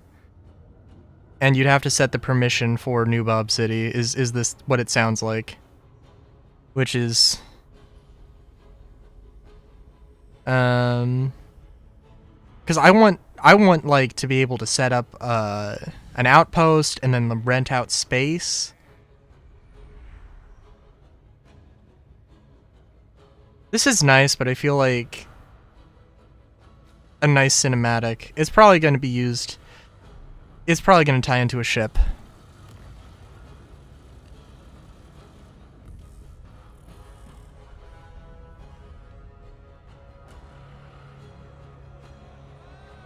Heh. Nice. Those vultures are doing nothing. They're just chilling. This is interesting. I'm sorry, those two ships that we're kind of focusing on, are those new? Those might be, I think those might be new.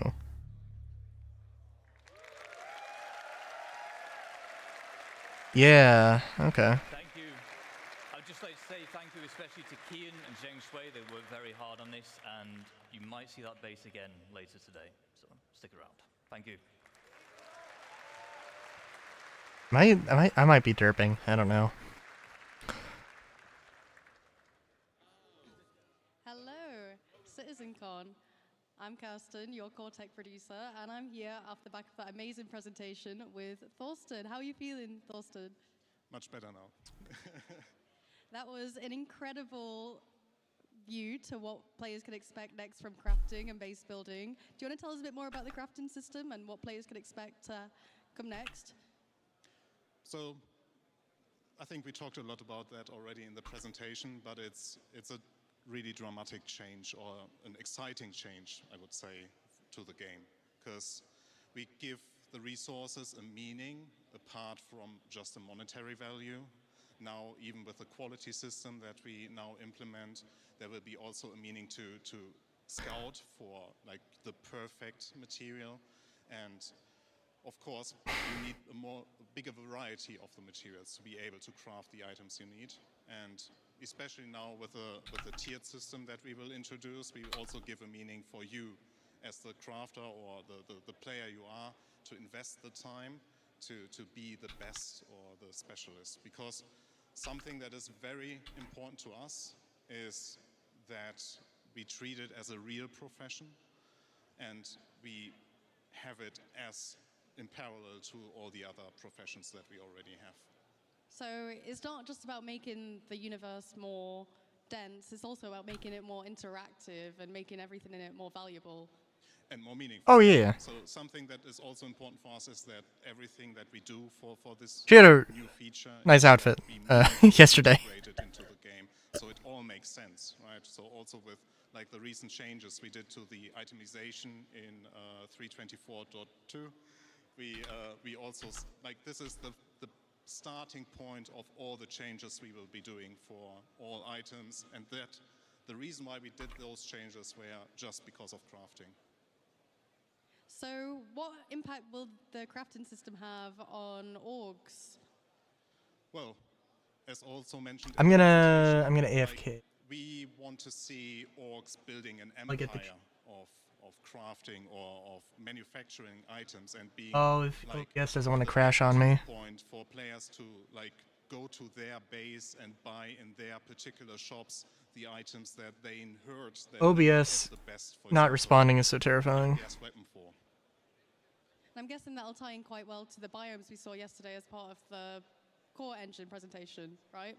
The biomes will also heavily affect what we do for crafting, because it also will give us a good opportunity to spread around resources in more interesting places, like the giant forests you saw, right? For example, if you have a prospector as a miner, it might not be efficient, or you might not even be able at all to go down into the trees to mine anything that is below it. So you need to grab your ROC or your FPS mining gear to actually grab the resources that you can only find in those particular areas. So yeah, we will benefit a lot from this. Super excited. Well, on that note, how has this CitizenCon compared to previous years? You were at LA last year. How is it to be back here in Manchester? It looks a bit smaller, but I got told it's actually bigger. So yeah, so I really like the location, like the theme it has. I like the community area with the cargo crates. So I think it's really nice. Yeah. Is there any specific highlights so far for your CitizenCon today and yesterday? So it's a very subjective take on it, but I really liked our presentation about the orgs and the social stuff, because I'm part of an org myself. So I really looking forward to better tools to organize our trainings, our works, our events. Do you want to give a little shout out to your org? All right. Here on camera. I'm back. So, shout out I to may Rafa. be a little drunkies. All right. Well, we're gonna No, I'm pause, not. Dan. Okay, he's live. Back to the community booth section here at CitizenCon 2954. We are here back, and we are with some old friends. We are here. What was I with gonna Test say? Squadron. I want to give a quick apology to my good friend. Yeah, base building is exciting. I don't have a problem. Because D is the first letter of my name, and I'm a narcissist. Oh. That's probably why. So apologies for that, but awesome. Chrome Ninja, tell us about Test Wouldn't that be Squadron and nice? Why you guys are back here at CitizenCon. What's Test Squadron all about? Yeah, so Test Squadron, we're the largest gaming org in Star Citizen. We've only got like 3,000 people. I think we just checked it the other day. We're just hitting over 23,100. But we're a casual gaming org, and we're here giving away free stuff. We've got all this stuff on the table. Awesome. There's some cool swag here. We got coasters, we got pins, we got pens. Tons of awesome stuff here at Test Squadron. If you guys are looking to join a sort of friendly way to join Star Citizen, Test Squadron is the place to do it. We're going to move on. Thank you so much, Chrome Ninja. We're going to move right along to my good friend, Tom Beckhauser. Tom, how's it going? Hi, Dan. So I'm Tom Beckhauser. Sorry. Real-life racing driver and Star Citizen Twitch streamer. And for this year, we... Thing in Local69, DMs. Pretty Vanilla and I decided to make a 1:200 scale Banu Merchantman made out of resin. Total of 26 individual pieces that we assembled, primed, sanded, and painted. Tom, this thing looks amazing. I mean, in addition to being a badass racing driver, you're also a badass model maker. This guy, there's nothing he can't do. I see you're giving away some Banu Merchantman. I also feel so bad about like the Merchantman. So like the Star Runner, people were really excited about. Yes, you gave me one the other day. This is awesome. Tom, people can find you at twitch.tv/Tom Beckhauser. If you guys are interested in checking out more of Tom's awesome stuff. The Star Runner, the Mercury Star Runner, you know, had like a pre-production model, or it's like its concept model, and then they changed it. It had 3 main thrusters, and then they went to 2 main thrusters, and like there's a lot of people who really love the old model. ADI, and they have something really cool this year. Welcome to the ADI ASOP Vehicle Retrieval System. Again, did I sound like me, or could you give us a quick intro to what you guys are doing here? Yeah, this is the Area 18 ASOP terminal and freight elevator terminal. We have, you know, a fully interactive experience here, and we tied this in with our giveaways for this year. So we have Freight Manager as well, and this is where you can take, what's this? A hacking card. We have Tiger Claws that we've been giving out. You have to search for them. You put in, and you go through the hack experience. unfortunately, ADI is an anti-piracy org, and this is a mongrel hacking chip, so we don't want it. Boo, I'll go take it back to Mongrel then. Come on, let's go take it back to those guys. Come on, guys. Crime never pays. Piracy is not a real game. We only grief and kill for fun. Amazing. So, right, thank you. So, what are you guys showing off at your booth today? Well, we are showing off Mongrel Squad to begin with, but also our sister orgs, as you can see, where we have the auxiliaries, the pack rats, and the cartel, which run the prison, but also ourselves, the premier pirate org. Oh, hell yeah. Entirety of Star Citizen. Thanks so much. Thank you. Yeah.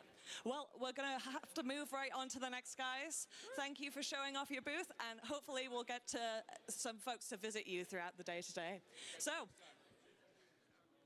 I have bumped into this guy again. I'm back. Hi. Awesome. Well, I'll take it from here. Thank you, Sam. And finally, for our last little bit of the community booth for this segment, we still have a little bit more to go over today.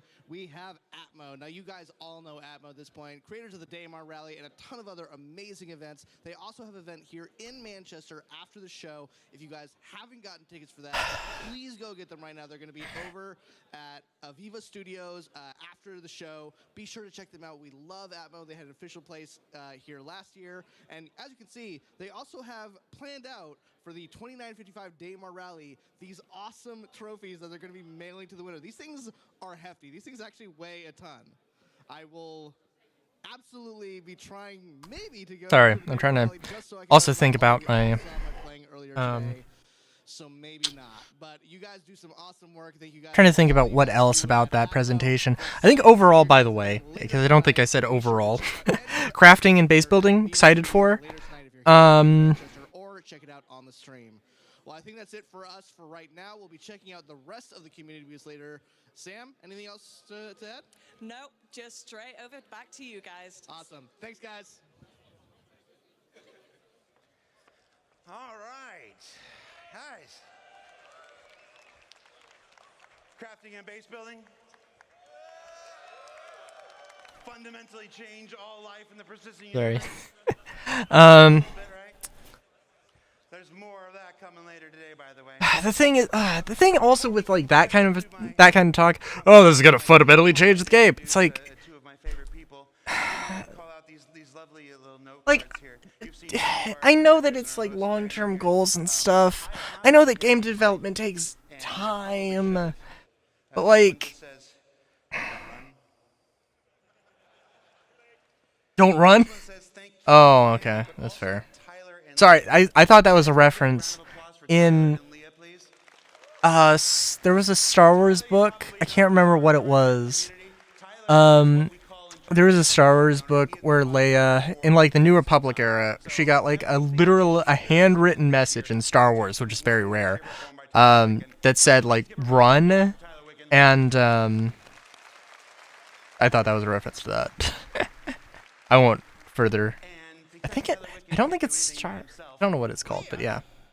It's the one who does most of the hard work. So Leah, who will never be on camera and who hates to be embarrassed, please give a round of applause for Leah, please. Hell yeah, Leah. I think it doesn't make sense for them to mention the player auction. Let the intrusive thoughts out. Like any like auction house or player trading app or item trading app or player shop app. It wouldn't make sense for it to be in base building. Don't roll on the stage, dummy. All right. So that's enough for me.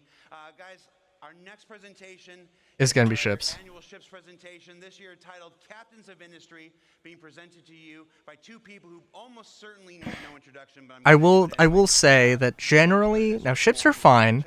I feel like Star Citizen focuses way too much on ships, and they have a very good, well built out pipeline, and it's good that we have that. It's good. It's good that we have that. I'm glad we have it. But like, there's a lot of other things like FPS weapons, armor, furniture, base building, where they could like monetize the game through more microtransactions, because you're not going to tell me that ships are microtransactions. They are macrotransactions. Love you too. Excited to be here. And absolutely love and respect these dudes for what they do, but I do think that's a thing that just like that should be said. It's a thing that should be said and should be, I would hope, repeated. And I hope it becomes a larger thing. 37-bit. No! Per inch of ship. Oh my god. Dude, I mean Bitcoin, I don't know what the value of Bitcoin is now. I don't give a shit. But So, today we're going to be talking about the vehicles to build your universe. And for those of you, what about the like 10 ships that you teased last year that I think there's only a few that's like the construction grav cart. And you've seen how this works. You might be wondering, well, if I've got this, fair enough. Why do I need some vehicles to do things? I know there's going to be some of you that will be perfectly prepared to go push this thing hundreds of kilometers out of the garages at New Babbage. But realistically, you're going to need a ship to put it in. It can't carry supplies by itself, so you're going to need to put supplies in the ship, move them. And it has small drones. And that's the key aspect there. It has 2 small drones on board. And drones will have sizes. Okay, so yeah, basically everything you're going to be building in Star Citizen has its size class. A lot of you are familiar with how we class our ships and a lot of other things in our game. So it ranges from small all the way up to large and extra large. And our drones kind of fall into those classes as well. But what does it really mean, the difference between what's a small drone, what's a large drone, what's a larger than large and extra large, and so on. And basically, a medium drone, for example, can build any structure Love chips. up to a medium Love size. Cheetos. So it can build smalls, mediums, and it will be able to build small structures faster than what a small drone would. So the size makes difference depending on how big you want. Okay, that's fair. But the drones also scale in numbers. In the one drone can only make one structure at a time. So the grav cart's got 2 drones on it, so it'll be able to create 2 small structures. But a medium, or if you've got a vehicle that carries multiple drones, you can craft a lot more structures, a lot bigger sizes, and that's kind of really the key to kind of like the upgrade path through the kind of drone sizes. So we've had a look at the small. So what's next? What do you want to build? A medium. Sorry, those cans are underneath my desk as well. Apparently my desk, underneath my desk is the noisiest thing. This is the CSV from Argo. Oh, okay. So launching today is the very first ground vehicle from Argo. Launching today? Okay. I guess not in-game. So this specialized chassis is developed to take on all the conditions on all our planets. It's a little rugged beast that really does just go everywhere.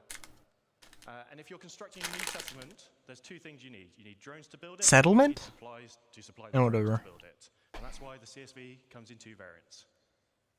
So we have the CSV FM, which stands for Fabrication Module. So this has 2 medium drones on board. Oh, do we have just a truck now? We built it to fit in as many Not this, vehicles but the other variant? we get it to fit in. So it fits in vehicles from a Cutlass Black upwards. It's approximately, and everyone always asks me, what ship fits in what? And I lose track of it all the time. It's about the size of a Tumbril Cyclone. So if you can put a Cyclone in a vehicle, you could put one of these in it. Damn. Okay.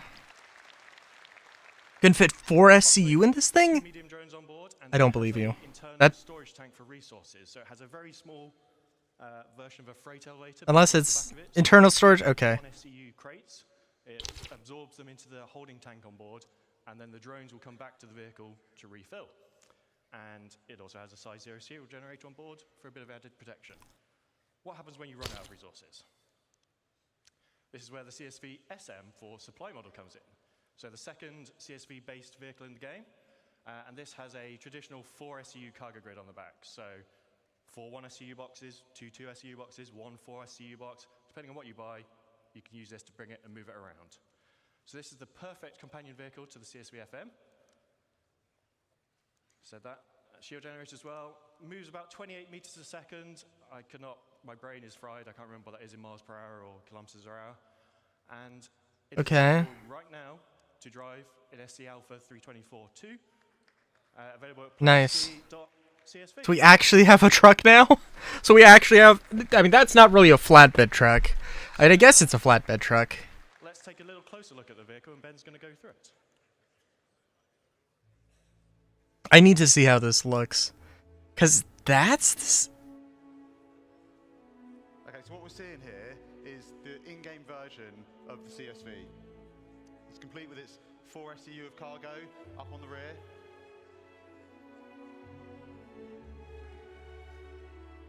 And I think the CSV kind of really builds on what Argo is known for as a manufacturer. It's got those kind of like really kind of hard industrial looks, and I think it helps it kind of feel at home on any build site. All of its Okay. components are easily accessible.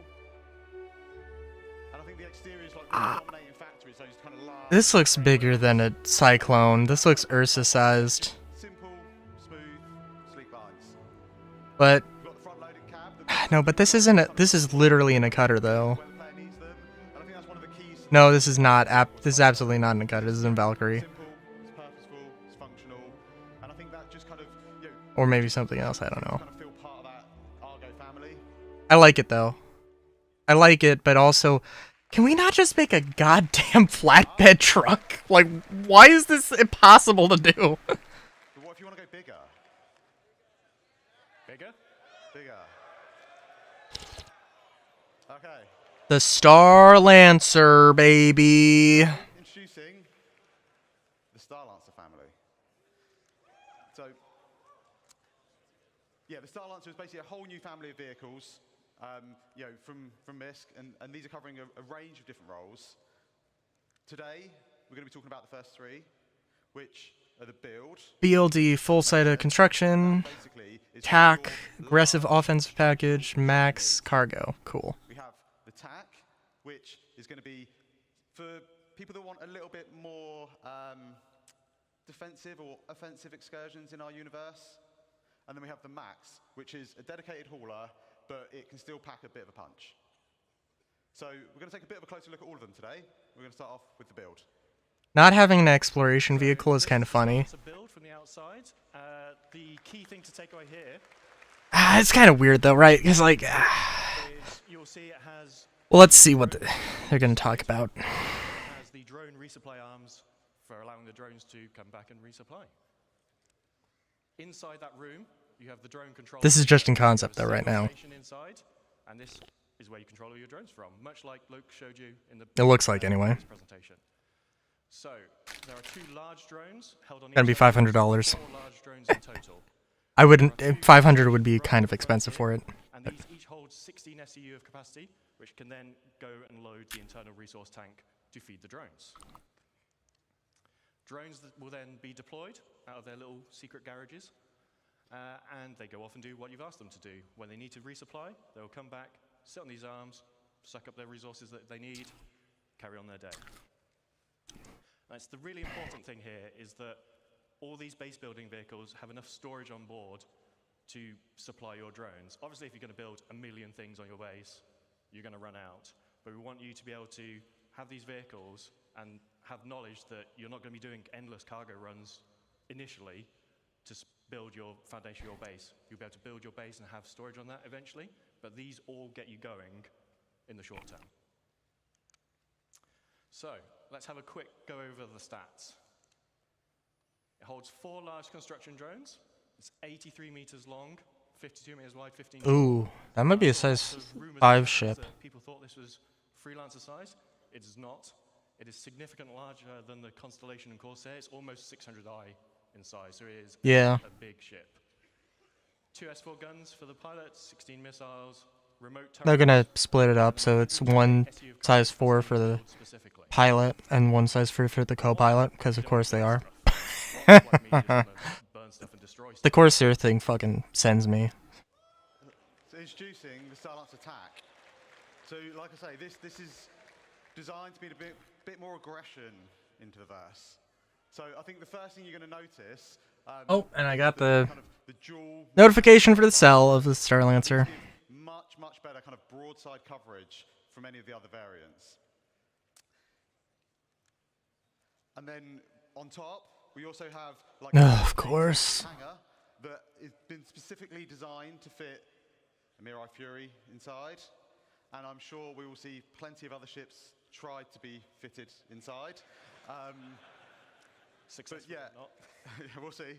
And I think John's going to run you through the interior now.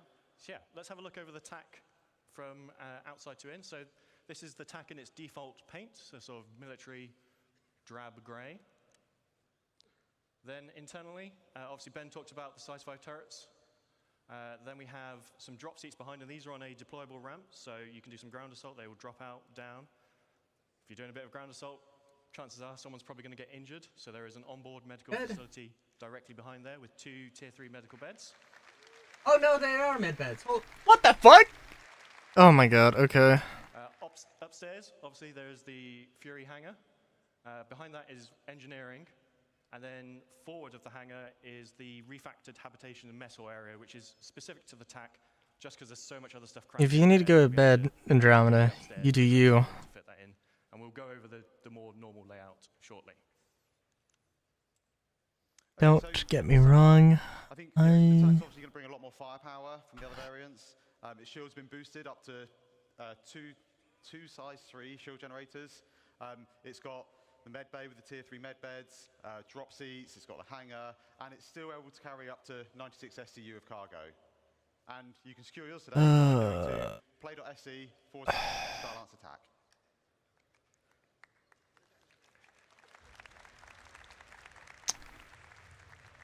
Sorry.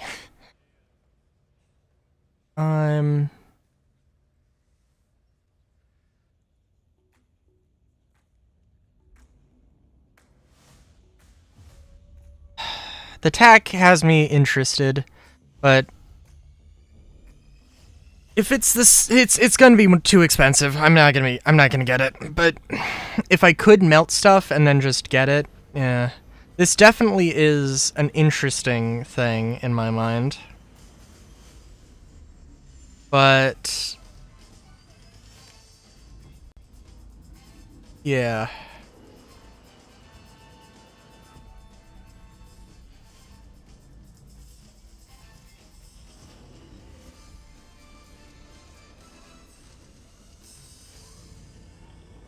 Trying to, yeah. I mean, while we're just playing this, let me try and find it actually. Pledge store.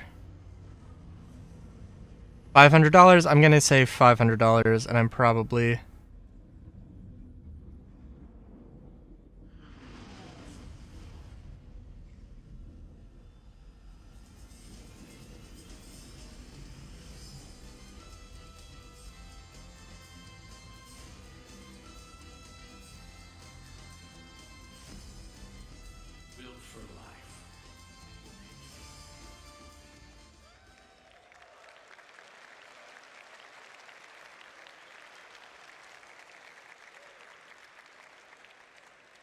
Okay, so I think you kind of hopefully agree that was a pretty great kind of trailer for the Starlancer Max.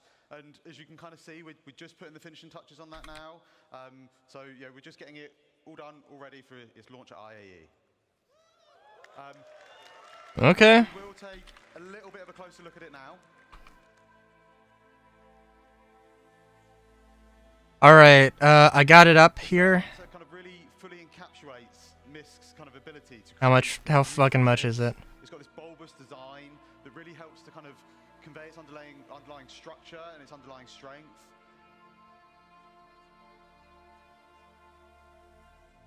I think when the engineers were trying to kind of put this together, they were thinking about what's useful, what's great, and one of the things that we thought about was this deployable cargo grid that just brings the cargo down to the ground, makes it much easier for loading and unloading. And they also wanted to put That's kind of cool. The crew, they wanted to put what was important for them. So they've added a lot of windows out so the crew can see out into the verse, and it's one of the things that we know people like, is being able to have these kind of little windows out into space. And then above the kind of main habitation area, we've got these I actually am not seeing a price right now on it. natural lights cast down into the cruise area. For a bit more protection, you've got 8 size 3 missiles up front, and then a further 8 on top. And these are backed up by a set of size 4 remote turrets, both front and rear, that give good topside coverage. Yeah, I don't have any price on it yet. When we get to the front, you'll see we have a further set of size 4 gimbal. They say size fucking 8? Fill in those blind spots. This is like basically just an upscaled, but like 2 times upscaled Freelancer. I think the engineers or MISC have done an exceptional job in creating a vehicle that kind of fully encapsulates the functionality needed while still ensuring that the crews. As a spaceship, what do you think of this Andromeda? It's all in a package that kind of It's a very MISC ship. and I think it really shows off MISC's ability to deliver kind of quite beautiful ships.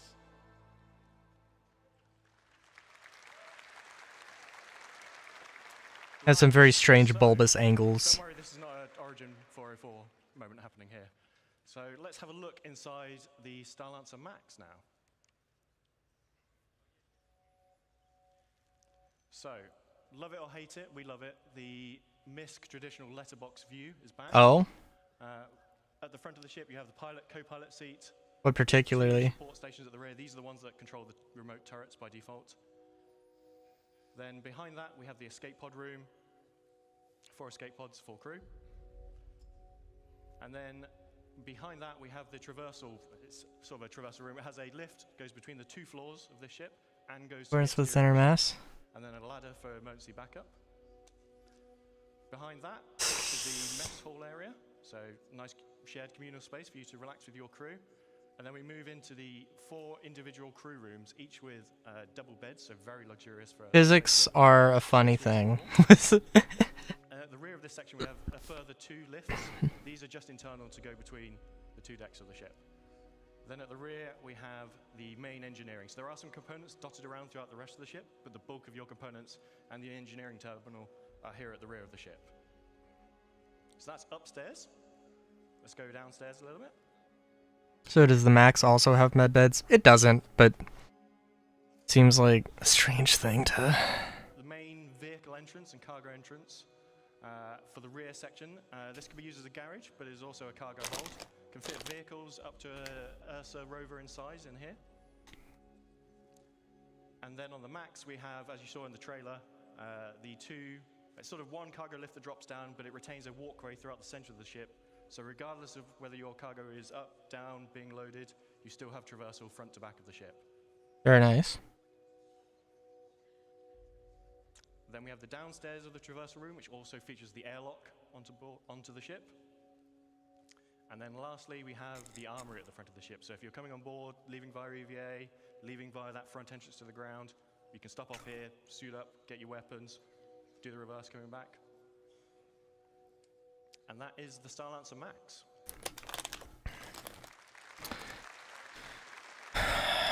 It is also kind of funny because we haven't we're just now getting the RSI ships they were talking about making. 124 SU of cargo, 128 on that ventral drop platform, 96 in the rear cargo area. It has 6 extra VTOL thrusters for all that extra mass that it's hauling. And it is available to pre-order now and will be flyable this IE. I'm not seeing a price right now. Play.se Starlancer Max. And if you pre-order now before IE, you will get this exclusive sapphire paint, which is in the Citizen colors and looks super cool in my opinion. Let's see. Oh, holy shit. Wait a minute, what?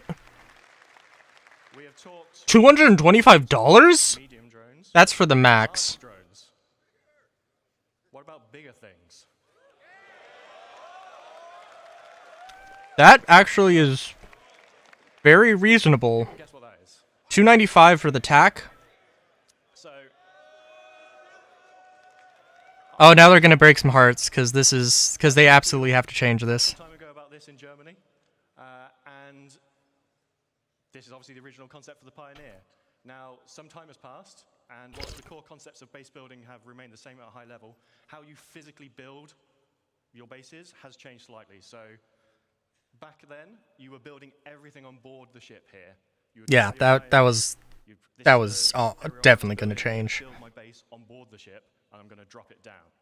As you've seen, bases are a lot more expansive now. This doesn't work anymore. So we need to do a little bit of some reconcepting. Okay, so one of the first things we really wanted to kind of solve was the arm. You know, we know a lot more about how we're going to be constructing these structures now, and kind of the arm didn't really make a lot of sense anymore. The arm did not. The arm was cool, but did not make a lot of sense. Make Yes. the space you need to land the ship almost twice as big as what it's kind of needed. And you know, we're not real spaceship engineers. We don't make real spaceships. There you go. Not real spaceship engineers. As much reference from kind of real life manufacturing as we possibly can, and I think that's really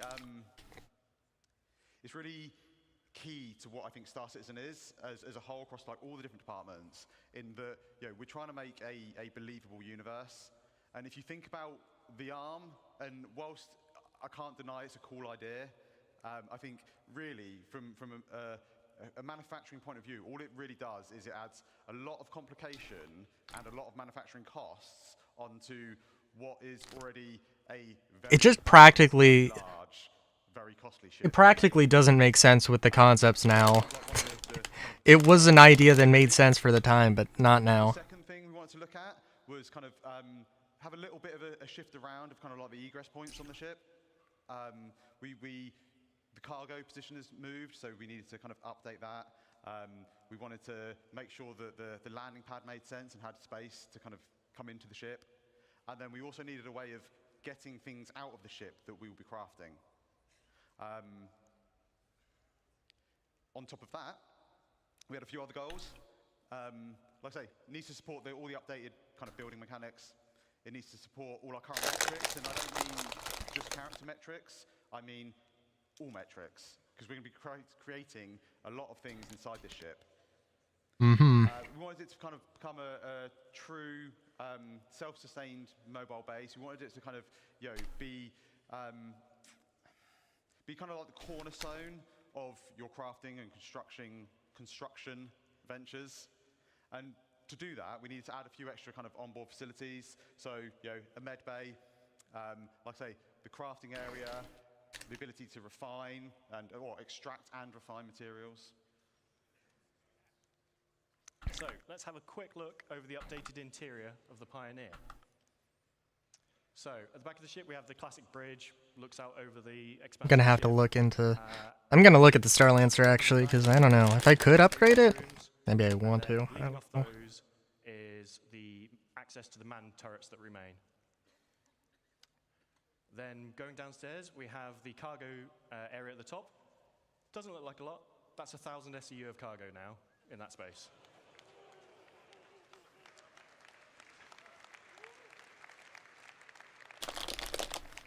Next to that is the fabrication control room. This is where you'll be controlling fabricating larger vehicles and ships, as well as smaller fabrication machines next door for. You don't want to use this to build a small FPS weapon. It's a bit overkill, so we have that on board as well. In the center of the ship, we have a small fabrication hangar with roof and ramp egress. So if you're building a small ship on board, so things like a Nomad, you can build on board here. You'll be able to fly it out the roof of the fabrication hangar. And then we have the existing small landing pad that transitions from outside the ship to inside the ship.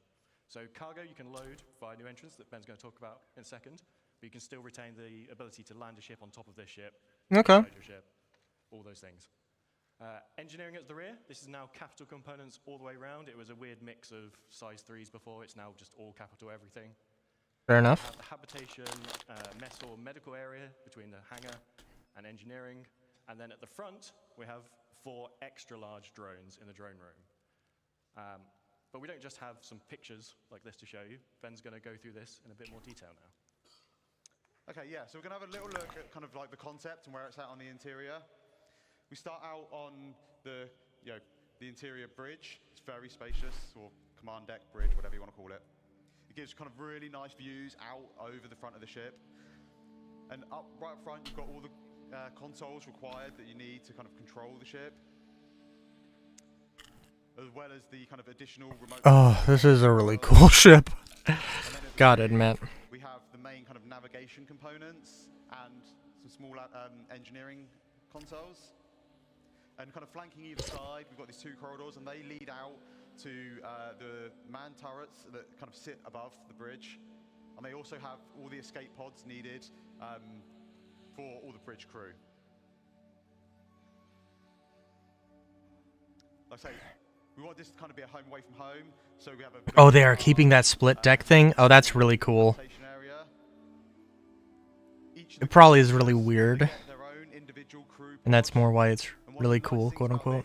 These actually open up, and they allow kind of each crew member to kind of decide like how much privacy they actually want. Oh, interesting. This is the crafting area. We've got the 4 kind of crafting machines. And these are right next to the cargo bay, the internal cargo bay. And as John says... Oh, I see, okay. 1,000 SEU of cargo, so pretty sizable. To make it a little bit easier, it's got its own dedicated cargo lift at the back.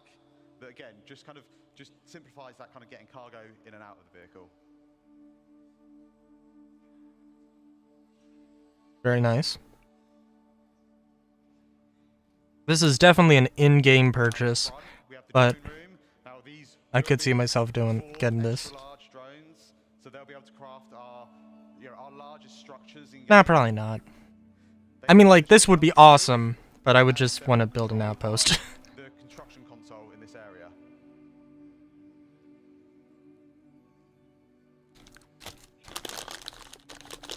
And finally, we're just going to take a quick look at the crafting area on the ship. So you can see here we've got these blast shields down that kind of protect the crew in this area from what's going on inside.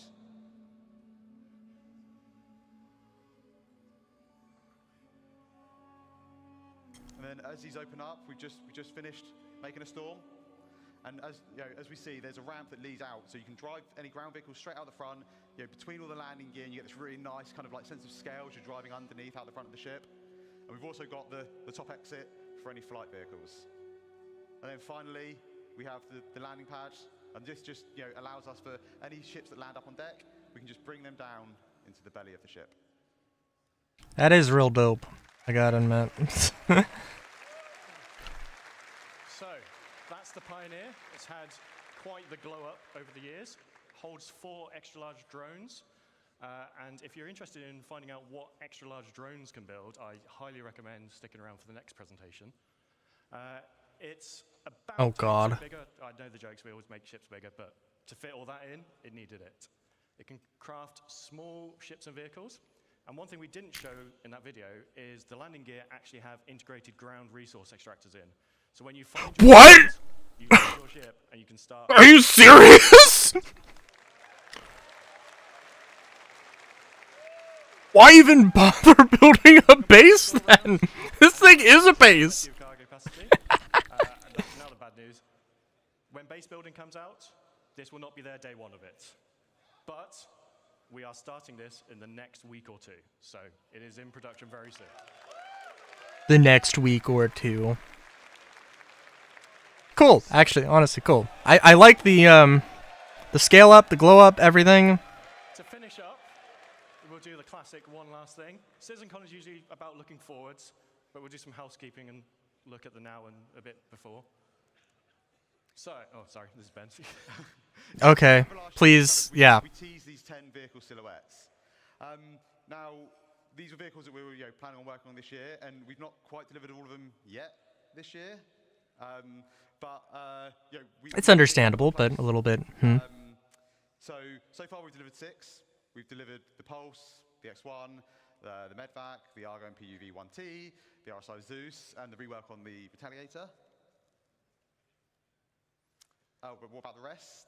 Sorry. So, all but Crusader Intrepid? Will be released before the end of the year. So, the Oh. is the one that's going to miss out. That's fair. We want to align it with hacking gameplay. And hacking gameplay is so far off. We'll be here You don't even know. the end of the year. So, Crusader Intrepid, Mariah Guardian, and the Polaris. So, Tell us about it! Tell us about it! we have a few patches between where I am today standing on stage and the end of the year. But let's start with some things that you're going to see at IE. Going to see a console. I was like 50-50 if that ship was Crusader or RSI or I want to say maybe something else, but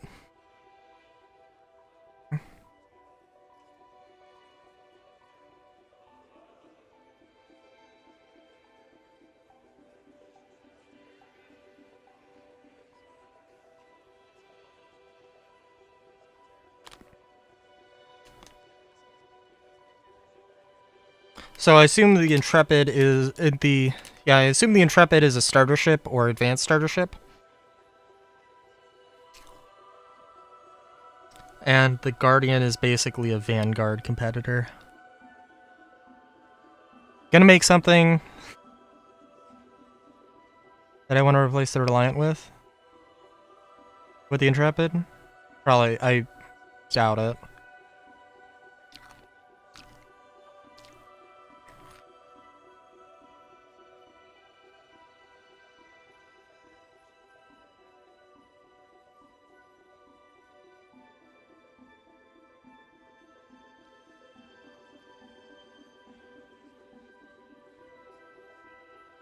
Crusader ships are always bad as fuck. But usually pretty nimble and fast, agile and nimble. They're usually undergunned, relatively speaking.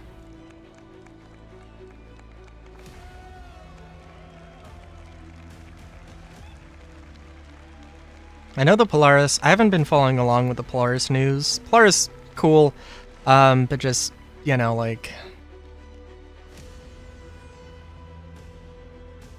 It's definitely interesting. Also kind of like, what do I really want? What do I really need? Would I, if I could melt one of my... If I could melt my, one of my Pisces and my... Spirit to get a Star Lancer, would I? Honestly, I don't... That's a tough one. Now, in-game... In-game, the idea of getting a Star Lancer? I don't know. It depends. The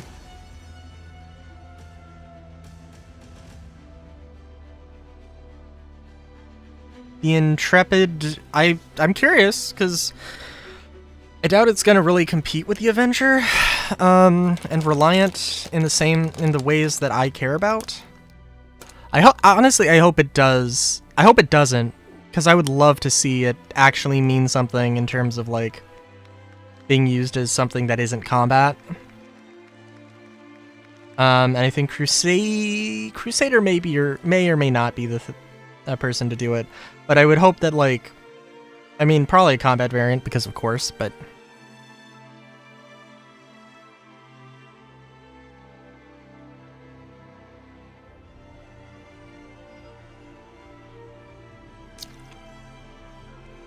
Polaris looks beautiful, by the way, but... Again, like, it's just one of these things that it's just not really in my wheelhouse. It's gonna be a thing I have to consider. I still want to do combat stuff in addition to crafting and base building and all that, but, you know.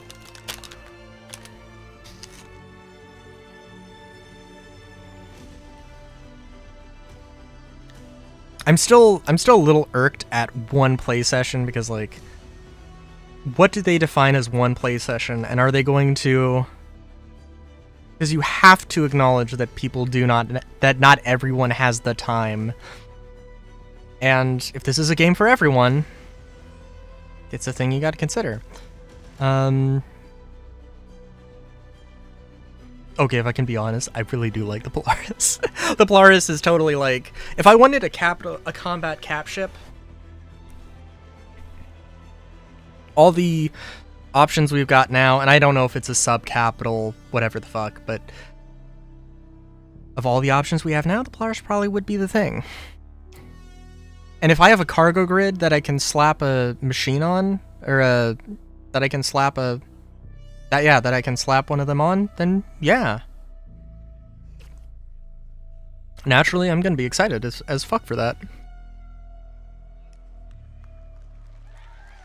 Because if I can turn that into a pseudo crafting ship, and that I can just put crafting facilities in it, because I probably am not gonna use that cargo bay for cargo.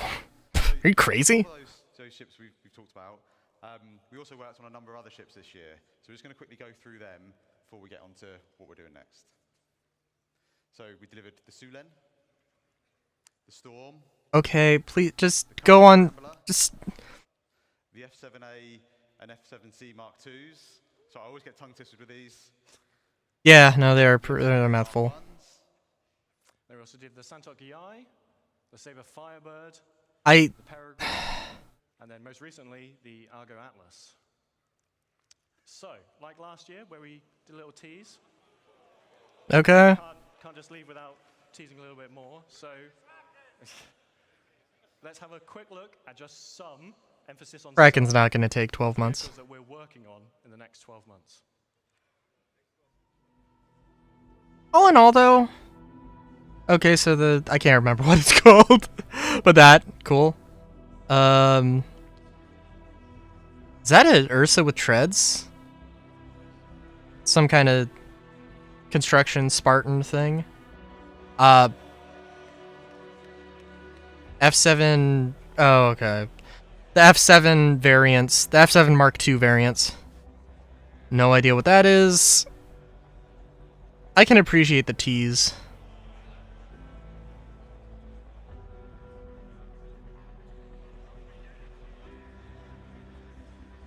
That the...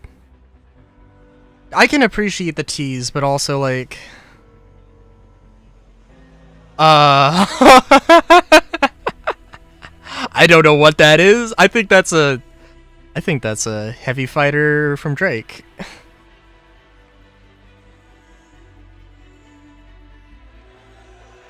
Perseus? Hell yeah, okay. Took him a little while to get going. Yeah. And the Connie's... Wait a minute, was that the Pioneer twice? I'm guessing with that... Yeah. So no Kraken. Sensible. Honestly sensible. They have an exterior model that they can use, but... A big thank you to all of you, and a big thank you to all the vehicle team in all the studios around the globe. They give us all this really cool stuff that we get to stand on stage and talk to you about. Some of them are probably hiding at the back. Sorry, whatever the baby Corsair is, whatever that turns into, I'm excited for. I've always kind of wanted a Drake heavy fighter. Do I actually want it? No, but I mean, it depends on what it is. I'll have to wait and see, but let's hear it for the vehicle team, everybody. Woo! I will say though, that Speaking of awesome ships, we are yeah, here on the show floor at CitizenCon. These guys have some amazing models. well, I mean, I don't think there was any like really brazen promises, marketing hype or anything. Prototype models we have right here. Let's check those out. We're gonna get I'm a little disappointed that they didn't talk about the Intrepid and the Guardian. But it is what it is, I guess. I mean, they're gonna talk about it eventually. So, and also I've turned off audio for me here, so I am not hearing the stream. But anyway, I'm excited. I'm super excited about base building and all the stuff relating to base building. I know that the next presentation I'm really going to want to not miss out on, so I'm going to AFK here for a second. Especially the sci-fi films and animations and games. So we are excited to be here as a partner of CIG to bring the citizens in the world with a beautiful ship in affordable price. Yeah. Amazing. So how long does each model take for you guys to make? Well, we've been working for 7 months for now, but our prototype now is still an early stage of what we are going to do in the future. So it's roughly like 5-6 months for now. That's what we have been building for everything you see here in these booths. Yeah, and they are amazing. So I have to ask, which model is the hardest to make, but also which one's your favorite? Yeah, it's a good question, but I would say the Star Citizen ships are very in detail, so each one of them are very hard to make actually. But my personal favorite should be the F8. You can see the F8 has a very beautiful panel lines, it's very beautiful in details, and it has a brutal weapon system that's crazy. And also, And also, I want to make sure that everyone knows that our prototypes our final products come into 2 versions: assembly version and finished version. So for assembly version, we have injection pieces, so you can cut it yourself and build it yourself, paint it yourself, and it's glue-free, it's snap-fit, it's easy for everyone to build in 3 hours. And the finished version, we have it printed for you, we have it assembled for you. This time I did actually step on my headphones. Good lord, I don't have lights on, so I can't see. Except for the important stuff that is blazing into my retinas. Let's give a quick Oh god. Thank you again, Planet Ring. We're really happy to have you guys here. Let's So- go over to Sam back at the community booth. Thank you, Ray, again for having us here. All right. Let's see. Hi guys, I'm back at the community booth. And I'm over here with Ultima. Could you give us a brief intro for the guys watching at home to what you guys do? Absolutely. I'm Sigelian from Ultima Energy. We're the leading provider of fuel products and services. What are my thoughts though? You can find us on our website at ultima.energy, and we have Discord. Trying to as well. So think. hit There's us not up too there. much. I still don't 100% understand the idea of the construction tower. Yes, you need to construct a base. If you can repurpose that construction base, like if you can have like if you can like take out construction drones and put in other kinds of drones, and turn that construction tower into sort of an operations tower or something, I think that's the absolute best case scenario. I will say, I don't know, the Starlancer is also, yeah, let me, let's see here. Booth area with our Avantgarde guys. So, Avantgarde, would you mind introducing yourselves and what you guys Also, do? sorry if there's anyone in YouTube chat. We are a PMC organization. We do PvP both in the sky and on the ground. We also a trading division where we trade rare guns, rare armors, and everything. Our goal is to have at least 100 members, but because we value people below quantity, we want to create a legacy altogether. When I create this organization, 2 size 4 twin linked weapons. Twin linked, so 4 size. That's what you're saying? Yeah, so 2 dual size 4s. 2 size 4s, crew of 7. I like it. Over to the other side. Mojave, very nice. By my partner in crime, Dan. I gotta say, so I wouldn't be able to upgrade. We saw a moment ago. Look at that awesome ship model they have here. It's even better than the one they had in LA last year. Guys, quick elevator pitch. What do you guys here at for Imperium have here at CitizenCon this year? Well, at CitizenCon this year, we brought another one of our 1 to 500 scale bangles. This one is actually in the Imperium colors. Starlancer TAC. Yeah, the C1 is 125. Scale Bengal Krugeri battle group that was made by one of our members that we're going to be donating to Cloud Imperium and to Chris Roberts. That is amazing. Yeah, I would have to melt stuff, and I'm not gonna melt stuff. I'm not gonna give them more money for ships. Frankly, honestly, at this point, yeah. It does create the question of like, are there going to be like medical facilities that we might be able to put? If you guys are interested in a private military force with weekly events, Black Star is the place to check out. Guys, again, quick elevator pitch. What is Black Star all about, and what do you guys have here at CitizenCon for us? So, Black Star is all about helping other people in the org, getting to PvP battles, and also doing security and protection.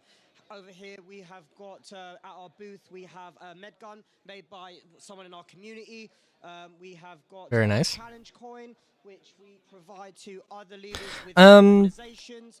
Yeah, I would hope that eventually you can put medical. But yeah, my plan is probably going to be for a long time, try to be a very small tier crafter.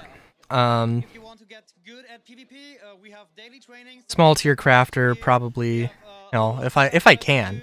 And I will say that the blueprints being tied to your person, it's not a bad thing. I do think a lot of people probably want the game to be.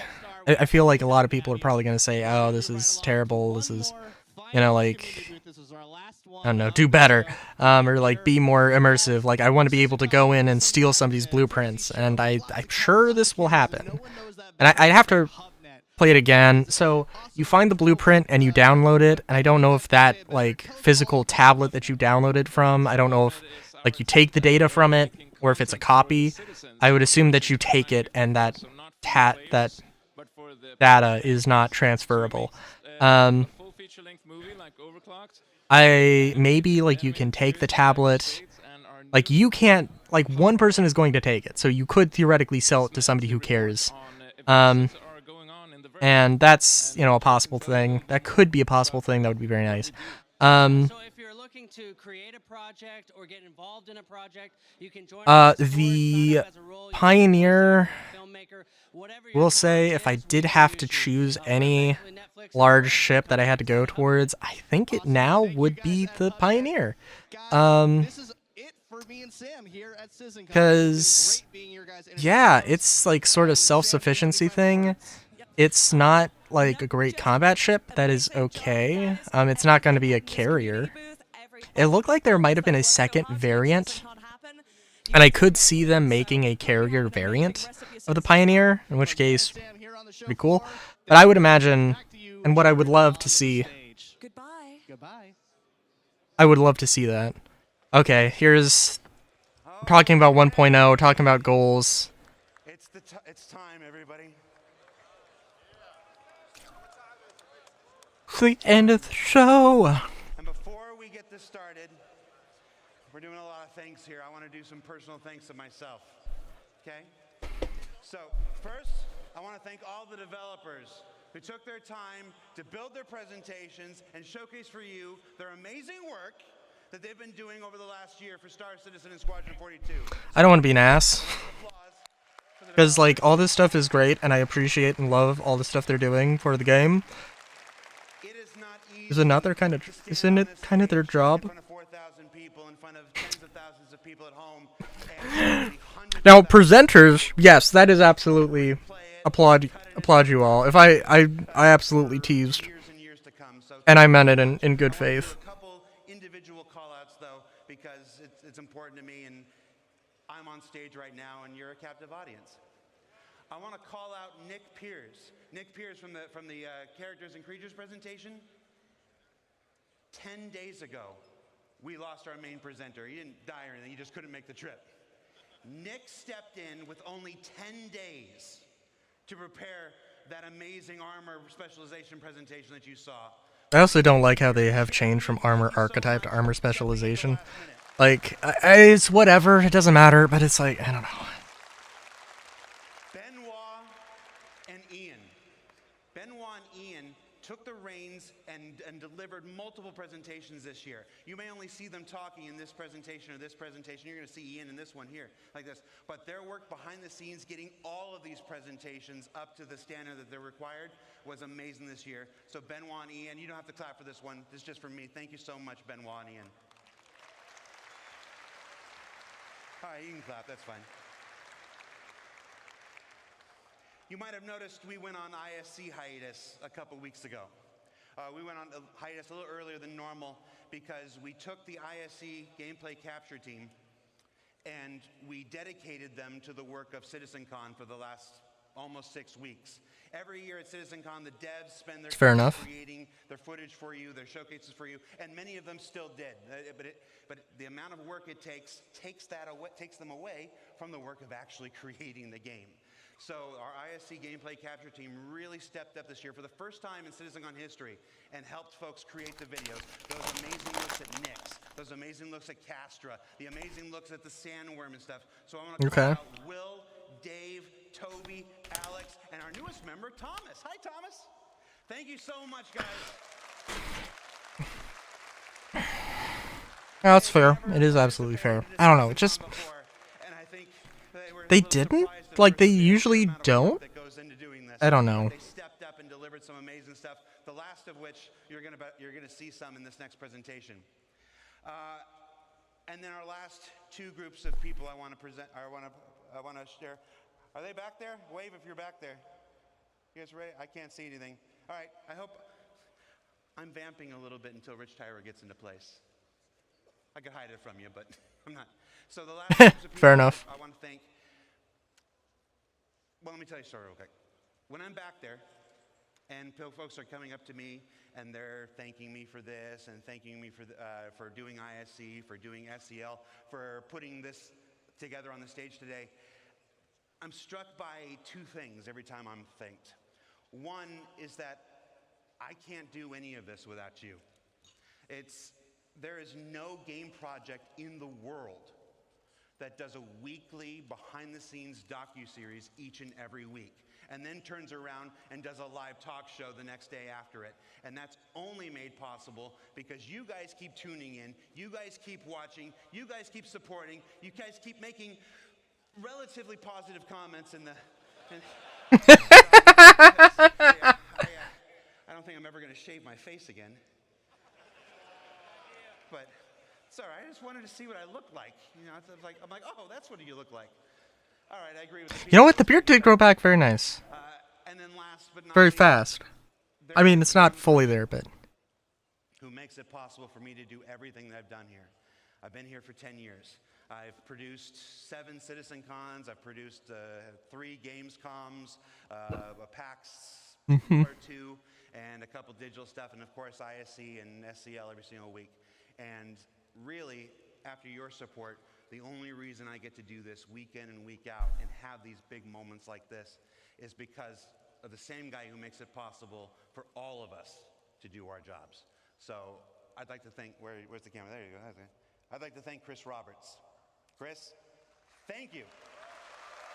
Aww. Thank you for not thinking Sandy was crazy when she hired me. Thank you for saying yes. There's a lot of stuff. There's a lot of criticism I do have about like ISC as of this last year. Thank you so much. But I do want to be honest and fair about. This isn't the place for it, though. All right. So with that, yes, he's angry now. All right. So without further ado, let's get to our final presentation of the night. The Star is My Destination. Introduced to you by the one and only Chris Roberts. Yeah, woo, yeah!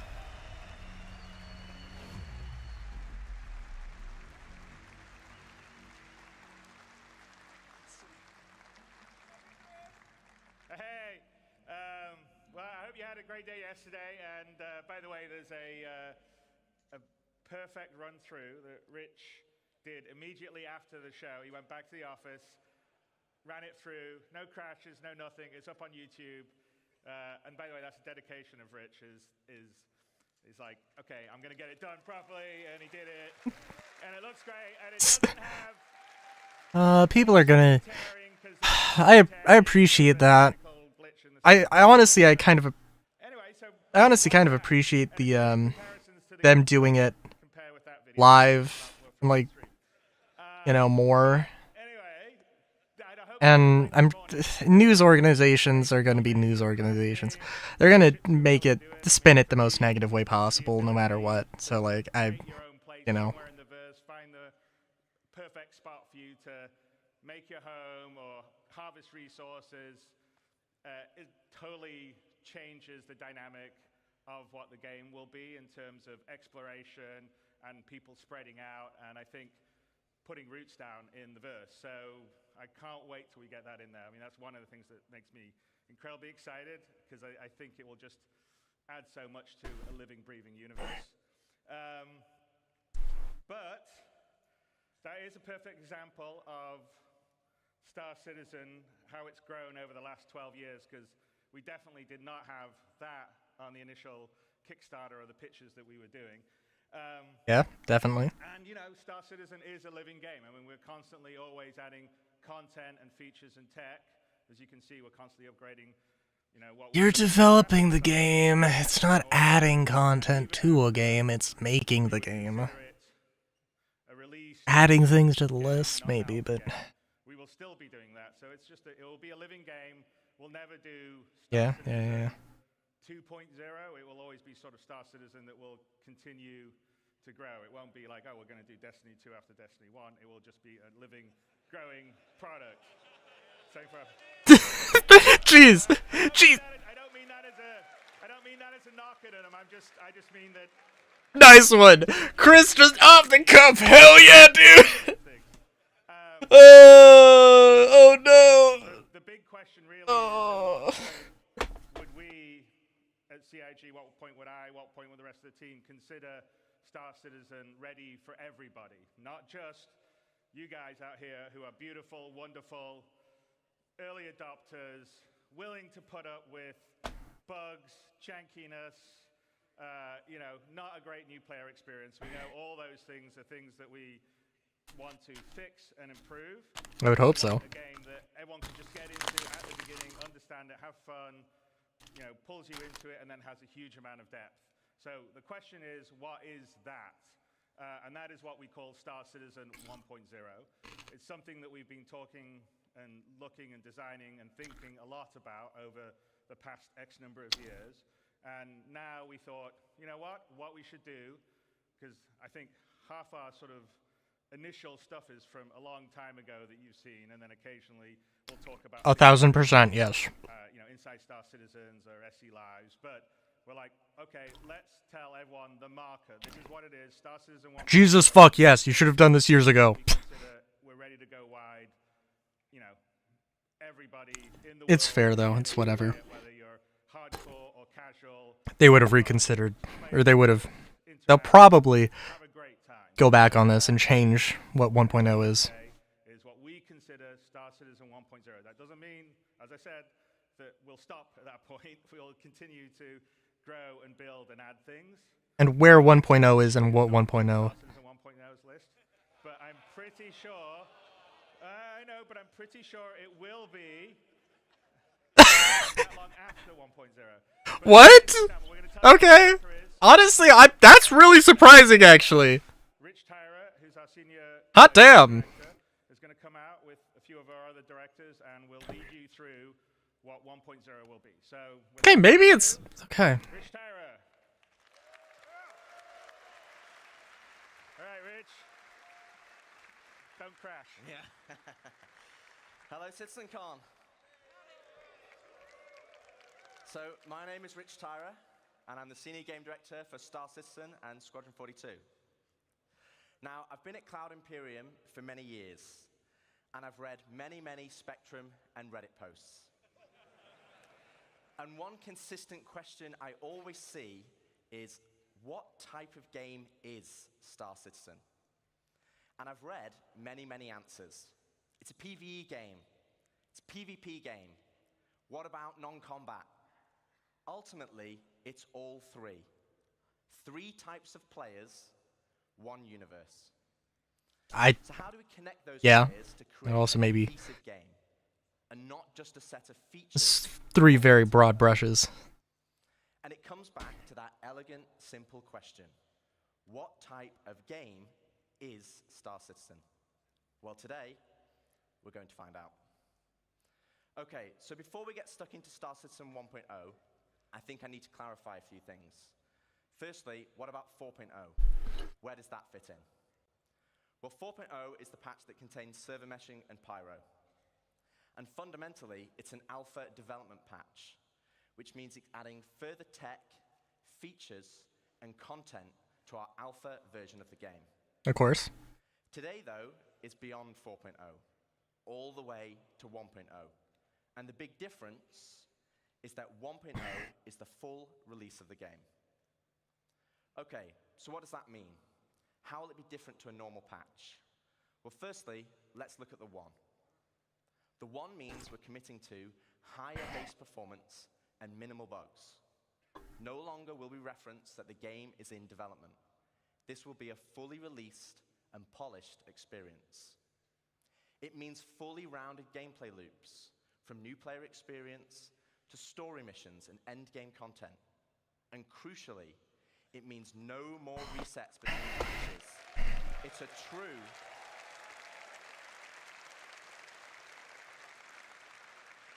Again, it's kind of the expectation. Persistent universe. So if that's the 1, What about the .0? Well, it's just as important. It means we're still committed to continued development, with new content and features being planned. That was a laugh. But those features will no longer be tier 0. We'll be committing to a higher benchmark of quality for each patch, and most importantly, it's a moment in time. If there is a content, feature, or star system that we've mentioned in the past that is not in 1.0, it just means it will come later. 1.0 is more than just a number change.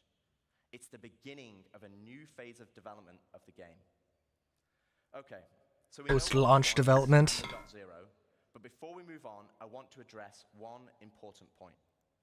And for this, we need to go all the way back to the beginning. Here we are, the Kickstarter. As a backer myself, it brings back memories. And it also reminds me we had a lot of stretch goals. And one of those goals was 100 star systems. Yeah. So there's 90, I think 93 that they mentioned. 93 on the star map. And there is a but. The star systems of old are not the star systems of today. They were based on the privateer and freelancer model. They were unexplorable planets with an isolated and small landing zone and had automated landings. And we all know how that went. To give you an idea, Stanton had 4 points of interest, and the entire 100 systems only had 90 POIs. Compare that to Stanton today, and we have 1,626 points of interest, and that is going to be dwarfed once we start using the Starchitect tool you saw yesterday. Okay. So where does that leave us for 1.0? Well, we will not be launching with 100 star systems. Naturally. The game we have today was not just the game that was pitched back then. It's more rich, it's more diverse. More tire. And fundamentally, you'll be getting a whole lot more, and I mean a lot more. Okay, so now I've defined what 1.0 is, let's get into the cool stuff. Star Citizen, by its very nature, is a sandbox MMO. Today, you as a player have to find the fun. You have to figure out what you can do and how to do it. If you want to be a hauler or salvager, you have to know those professions exist. You have to know what ships support that gameplay. And you have to rely on outside resources for help. As it is now, the game is not set up to help you. So we're going to add a soft framework, a nervous system, that connects all the professions, ships, and content together. And to do this, we're going to add a main story. Okay.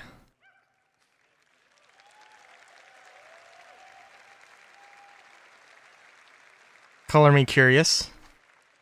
No, I think they can do it. Help new and existing players to help discover all the exciting features and content we have. To take them on a journey of discovery of what the game has to offer. This story will become the spine of the universe and help onboard players with understanding how to play the game and what's available to them. This story will also introduce each of our guilds and what professions we have to offer.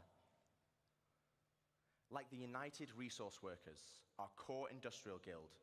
I'm very curious. Main professions, mining and salvaging. They also support many other features and professions, like repair technician, crafter, and builder. I also feel like these guilds are very... hugely important in Star Citizen. And as you know by now, guilds are comprised of many factions. I also feel like you need to have guilds that overlay with each other. You can then use this reputation as a currency to purchase guild-affiliated rewards, like ships, blueprints, and items. And each guild will have a unique inventory of what they offer. Alongside economic growth, guild reputation will become a core progression of the game. And to talk more about guilds and our main story, I'd like to introduce David Haddock onto the stage, our very own narrative director. So, like, there were always supposed to be narratives, but I don't think a main story is the way to describe it. Thank you, Rich. Hello, Citizen Con. How's it going? But, which makes me curious. So yes, 1.0 is very exciting, and it's going to provide us probably our first real opportunity to finally inject a massive amount of narrative into the game. But we're looking to do that in several of ways. Now, Rich introduced the main story, so let's get into it. What exactly is that? First, it's a narrative experience. This will be a crafted story through the star systems and professions of the Star Citizen universe, taking players on an exciting adventure that will finally kick off the growing tension between Earth and Terra. Oh. Yeah. It will be NPC driven. So while Squadron 42 will always be the place to go for AAA cinematic adventure, we're bringing a lot of the techniques that we learned from that to capture and build a cast of Fair enough. dynamic characters, some of which may be familiar, for both this story and the PU. And the main story is also designed to be sort of like a tour bus structure where you can hop on and hop off at any time you want to. So we're not also requiring you to do it. So if you want to log in day one and just go off and do your thing, you can do that. Of course, Or of course. maybe you want to put the story on hold so you can go explore a new facet of gameplay that you just discovered. Go for it. The point is that you can complete it at your own pace. So that's the what. So why do you want to do this? What's the motivation to want to go on this ride? Like Rich said, for new players, it's a great way to ease into sort of the vast lore that we've been developing over 12 years. The gameplay, the locations that the game has to offer, and also give you a sense of upcoming stories that are about to come. But you've been playing Star Citizen for years. You probably know the lore better than me. So what's in it for you? Nobody laughed at that! We'll have Oh my rewards god. along the way as you complete missions and whatnot. I appreciated that joke, We're finally Dave. gonna offer a big prize for completing the story. Citizenship. Oh. Oh, that, okay. So, many of you already know this, but for the uninitiated, You can either be in the military, you can buy it, or, like, be exemplary, basically, I believe, of the population who have demonstrated in order to get citizenship. to bettering the empire, and as such are given benefits that civilians just don't have. Now, what those differences have been debated in the community over years. 1.0, we're finally going to answer that debate. I won't get into the full list of benefits that we're going to offer, but can reveal that one of them will be around land ownership. Citizens Of course. will be able to purchase land anywhere in the UEE and enjoy the security that comes with it. But civilians will have a couple of restrictions as to which systems and which planets they can buy on. Fair enough. So that's the why. So I want that fleshed out very badly. Well, 1.0 is going to include 5 star systems. This story is going to weave you through all of them, but where exactly Ooh, is it okay. going to go? First, we've got Stanton, which needs very little introduction. I'm sure you're all very intimately familiar with these 4 corporate-run worlds. But since I do lore, I figure I could take the next hour and just walk through each one of these. But I'm kidding. We've also got Pyro, Land of the Lawless. A volatile star at the center of the system is the perfect metaphor for the constant struggle between the gangs and survivors trying to hack out an existence here. If you saw Ian's location presentation yesterday, then you know that he reintroduced Nick's system. There's another unclaimed system that's currently home to the People's Alliance, a wannabe independent government formed during the Messer era, but now struggling with the burdens of governance, a growing outlaw presence, and a new threat on their doorstep from Vandal raids. Ian also made New? an announcement of our 4th system, Castra. Situated along the former Perry Line, this was a key strategic system to launch an attack if the Cold War between the humans and the Xi'an ever escalated. So that's 4. Do you guys want to know 5? Nah, why not? Nah. Probably Terra, if it's 1.0. Yeah. If it's 1.0, definitely Terra, yeah. Yep. I'm so on the same page, Dave. No, I think we were on different pages that look very... Jewel of the Empire Terra has been a shining star against the more imperialistic tendencies of Earth, even in the darkest days of the Messer regime. Now, many believe that Terra should be the new center of the UEE. I don't know how you all feel about that. Yeah, a lot of division. But that's our starting 5. Fair enough, yeah. Each planet will be featuring the massive level of outposts, POIs, stations, biomes, and exploration options that we've been perfecting with Stanton and Pyro, and you've been seeing in some of the other presentations this weekend. But we're adding one more level. We're also going to be adding location stories. Now, these will be short, NPC-driven missions sprinkled across our landing zones and cities that will exist outside of the main story, but will help provide an additional bit of lore and character to the location that they take place in. So, that's our main story. Let's talk more about the guilds that Rich mentioned. First, a quick recap. Guilds act as a governing body for clusters of... I'm gonna say these guilds need to have overlap. We need to have a combat and salvage as addition to just these sorts of overall things. One, I'm not going to have time to dive into all of the missions that you're going to see on this board, but just know that every mission type is either in the 1.0 roadmap or already in production. And second, we're also looking to move missions away from the Moby-Glass whenever possible. Sure, it will always be an easy way for us to get additional game content in, but we want you talking with people. So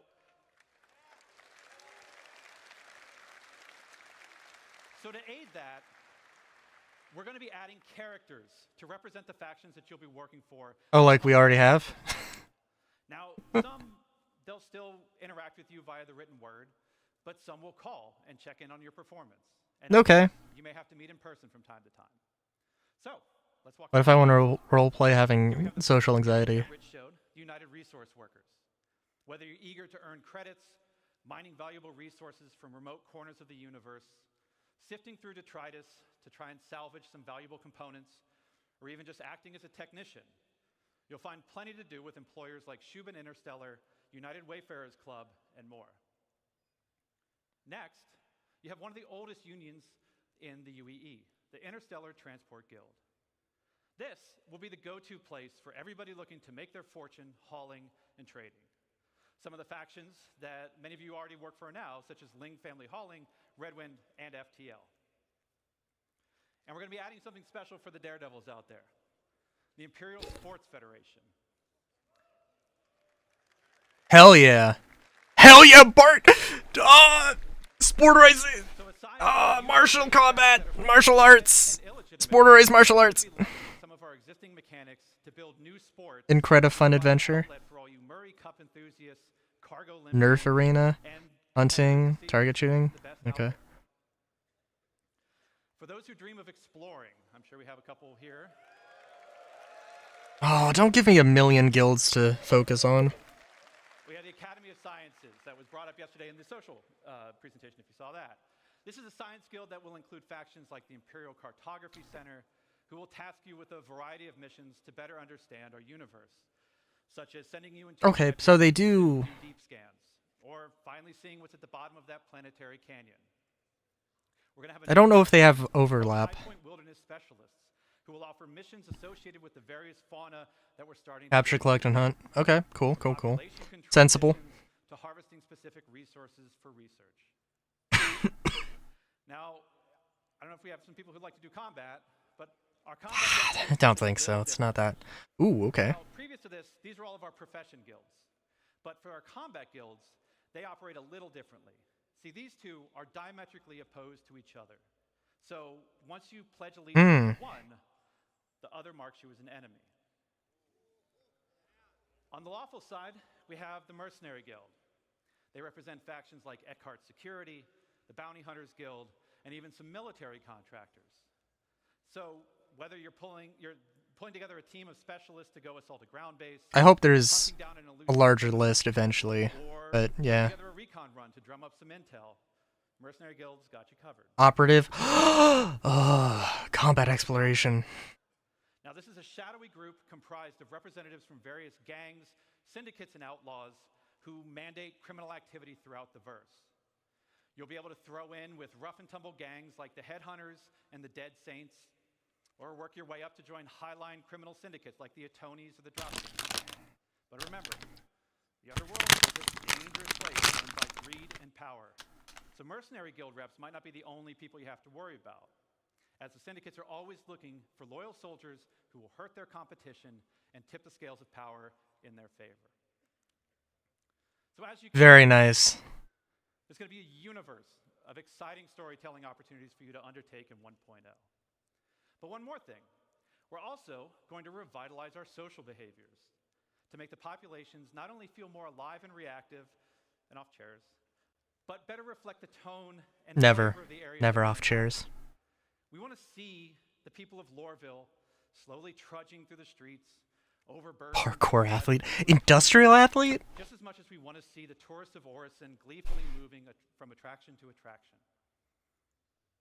And all of this is what's going to make Star Citizen be the experience we set out to make. A diverse universe with a rich tapestry of stories, characters, and experiences for you to live in. To talk more about how all this feeds back into player progression, I'm going to turn it back over to Rich Tyre. Okay, so it actually does sound like they've... So far, I'm actually, like... So far, this is pretty good. I'm feeling it. It feels like there is a plan. And a well-constructed plan. And their associated professions, and we have location stories to give the world depth and life. I still don't know what the main story is going to look like. New core progression in the game, guild reputation. But what about our other core progression in the game? The economy. So, as we've discussed before, Where's Tony Z? Star Sim powered dynamic economy that will automatically adjust the in-game prices based on player activity. I hate the name, but whatever.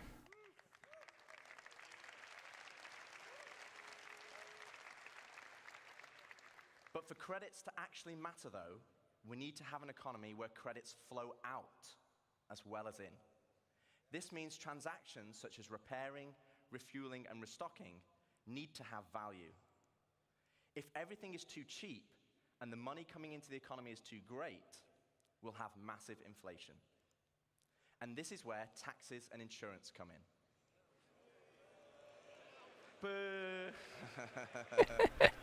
I mean, honestly, yes. I mean, honestly, yay is my thought on this. Two main taxes: inheritance tax as part of Death of a Spaceman, Probably property tax. and security tax for your base. Yeah. To cover the cost of planetary shield tech.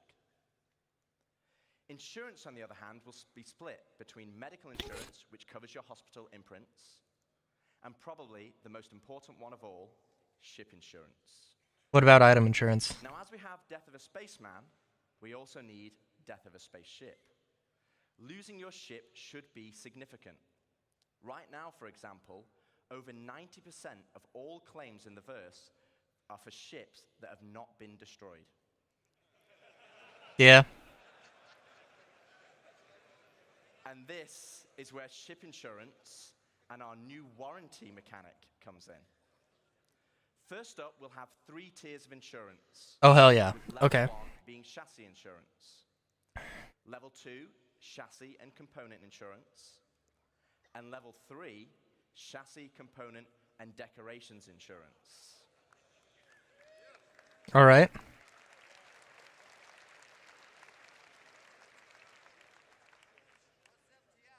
Now, insurance by itself... Shut up. Let them talk. Let them cook. Based on the wear and age You of heard your ship. LTI. Insurance... I think you want to listen to this bit because it's important. Yeah. Insurance with a warranty, though, will give you back a new ship, plus any other equipment or decorations based on the tier of insurance you had. Okay, so this is the bit you need to listen to. All ships bought on the Pledge Store will come with a permanent warranty and their appropriate insurance. Okay. That is the bare minimum. This is not a thing to applaud. This is a thank God. Oh my God.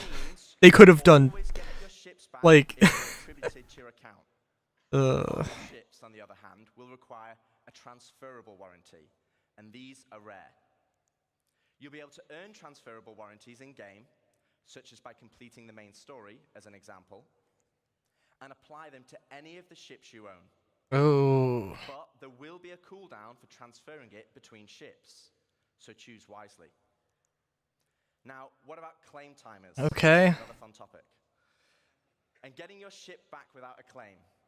Well, we want claim timers to be proportional to the crafting timers. This means it's more beneficial for you to go back and get your original ship. If it's a larger ship. We're going to be introducing a shuttle ship, just like a courtesy car. Very nice, very nice. You'll be able to claim the shuttle at no extra cost to most locations and then fly it back to your original ship. Once back to the ship will automatically return home. I'm worried about the warranty. I feel it should be expensive, but you need to buy it in game. You need to be able to buy it in game with just credits. Lost, though, then you'll need to claim it back. And as we'll be increasing claim timers, this will mean some ships will take longer than others. With starter or small ships always being readily available. Okay. Larger capital-sized ships taking a long time. So it's always better to try and get your ship back if possible. Okay, so we've talked about our two core... They're gonna sell warranty on... But what I don't know. you as a player? I think they might sell warranty on Well, firstly, it means we have a the web store. where we can start creating cyclical gameplay loops. But what are they? Let me show you. Okay, so right now in live, if you have a prospector, you probably enjoy mining. And the reward Probably. for mining is credits and the enjoyment of the activity. Fair enough. 1.0, you might be mining for a whole different reason. And this is where cyclical gameplay loops come in. Firstly, let's add all the manufacturers and ships in. I'll just give you a moment to take that in, because there's a lot. I actually had to ask them to take the variants out, because it didn't fit on this slide. And let's zoom all the way into the prospector, a stalwart of the mining community. But let's say I really fancy acquiring a military Mark II Hornet. Let's go on a simplified journey of how I could get one. Firstly, I know I won't be able to buy it, as it's a military ship, so I'm going to need to craft it. That means I will need the fabrication hangar blueprint. Luckily, I can earn it by doing mining missions to gain rep with the United Resource Workers, and I already have the perfect ship, my trusty prospector. With blueprint in hand and some excess credits, I can now purchase a small plot of land on Stanton and build my fabrication hangar. Step 1, complete. Now I need to grab the Mark II Hornet blueprint. For this, I need mercenary rep, and more importantly, a combat ship. With that in mind, I will do a few more mining contracts to earn enough credits to purchase a Mustang from the dealership. Now I can start doing combat pilot missions for the Mercenary Guild, so I can unlock the Mark II Hornet blueprint. Okay, step 2 of Depends, you could make it work on the thing. I have the Mark II blueprint. Could make it work in a prospector if you're just doing ground combat. So I come full circle back to my prospector, but this time I'm mining for resources instead. As you can see, this closes the loop. No longer am I mining just because I like it, and there's nothing wrong with that. But now I am mining for a purpose and for multiple reasons. For credits, for reputation, for It's a really complicated loop to talk about it, right? and ultimately as a stepping stone to crafting my own ships to enjoy other professions. And this is just one of many loops. This is the core of Star Citizen 1.0. Because, okay, very simplified loop. I do work within my prospector, get the credits, and get the repairs to repair the prospector, so I can continue doing that. Framework we are adding that give meaning and progression to our professions and features. It's providing the framework for motivation to play the game. That's the journey, though. What about the destination? So Dave has already discussed citizenship and the main story, so let's collapse that for now. Let's talk about endgame content. Okay. Content that is designed for experienced players and keeps them engaged. Basically, everyone in this room.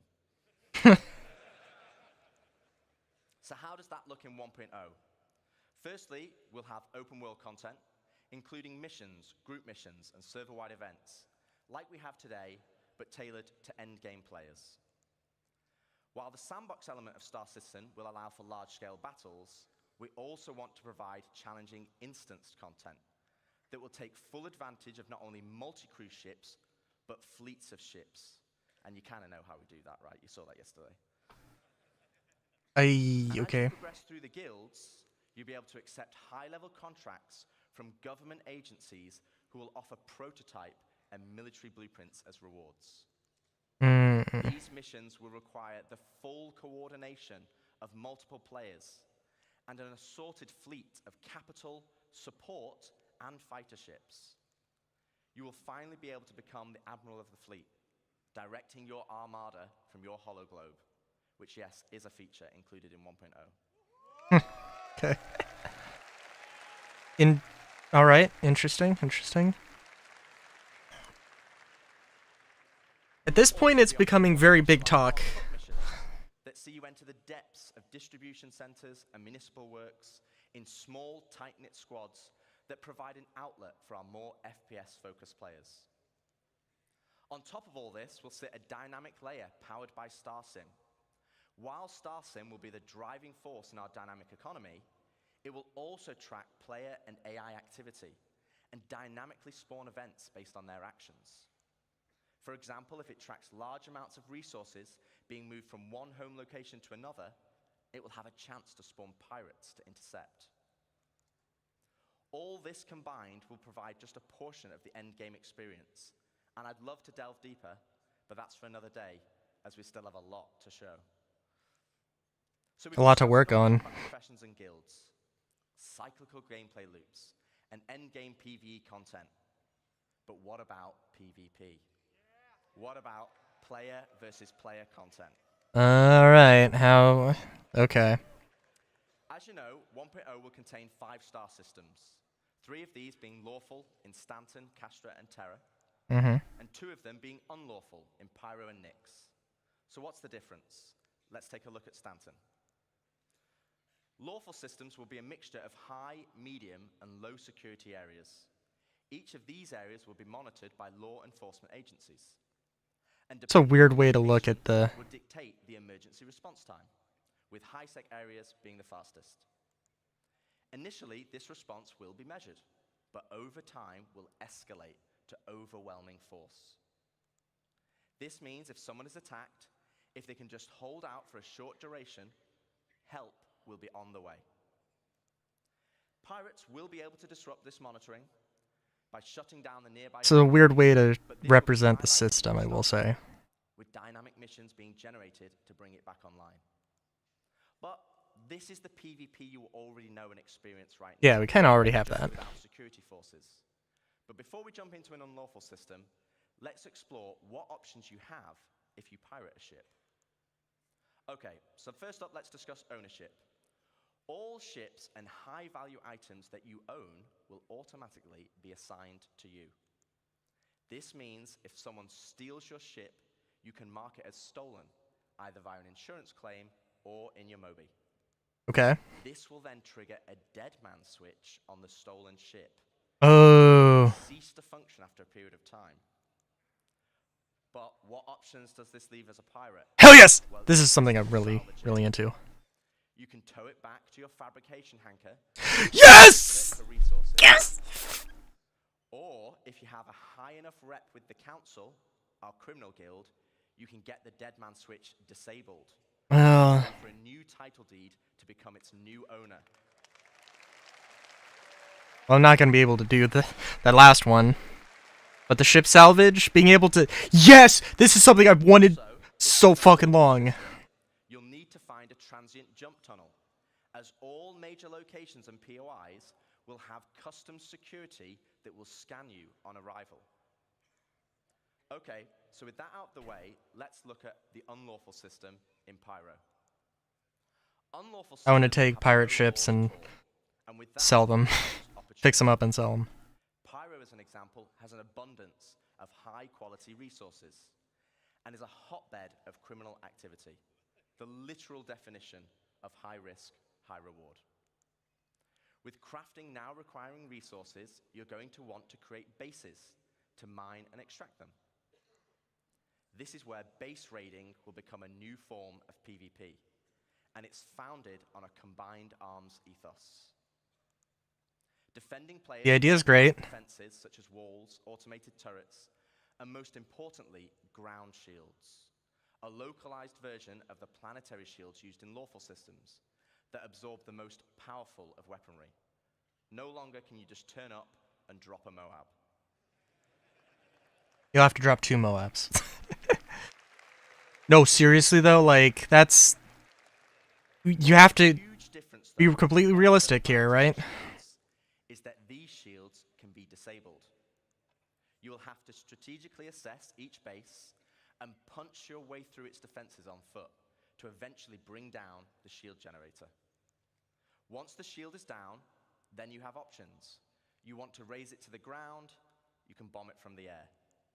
If you want to extract all the resources though, you'll need to infiltrate the base using explosive charges and hacking while fighting off the defenders. Or any means of infiltration. Base raiding is founded on sandbox gameplay.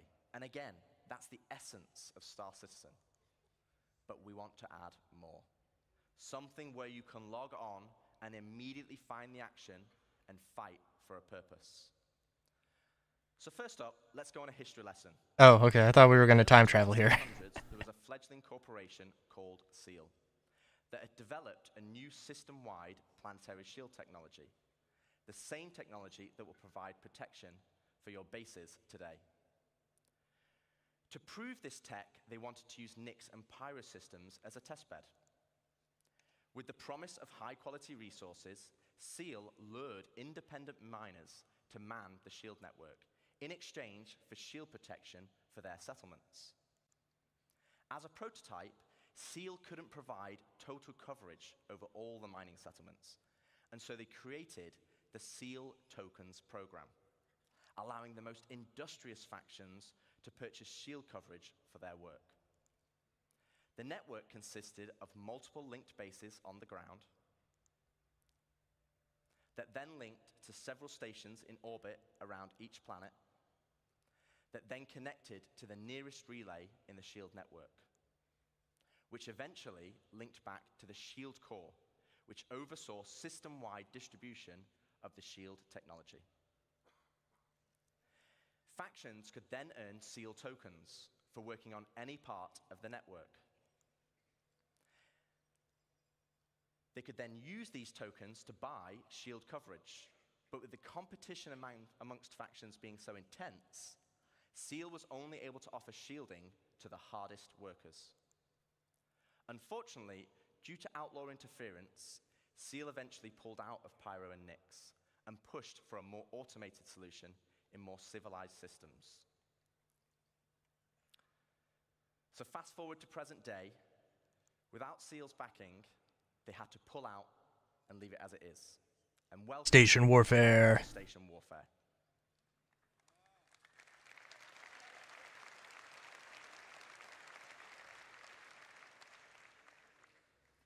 With the SEAL network still in place, but lacking resources, orgs can take ownership of these structures to gain access to planetary shield tech. Very nice. Which, as you know, would make their bases invulnerable. Unfortunately, there's a catch. There isn't enough to go around. And as in the good old SEAL days, the system still works via the SEAL token program.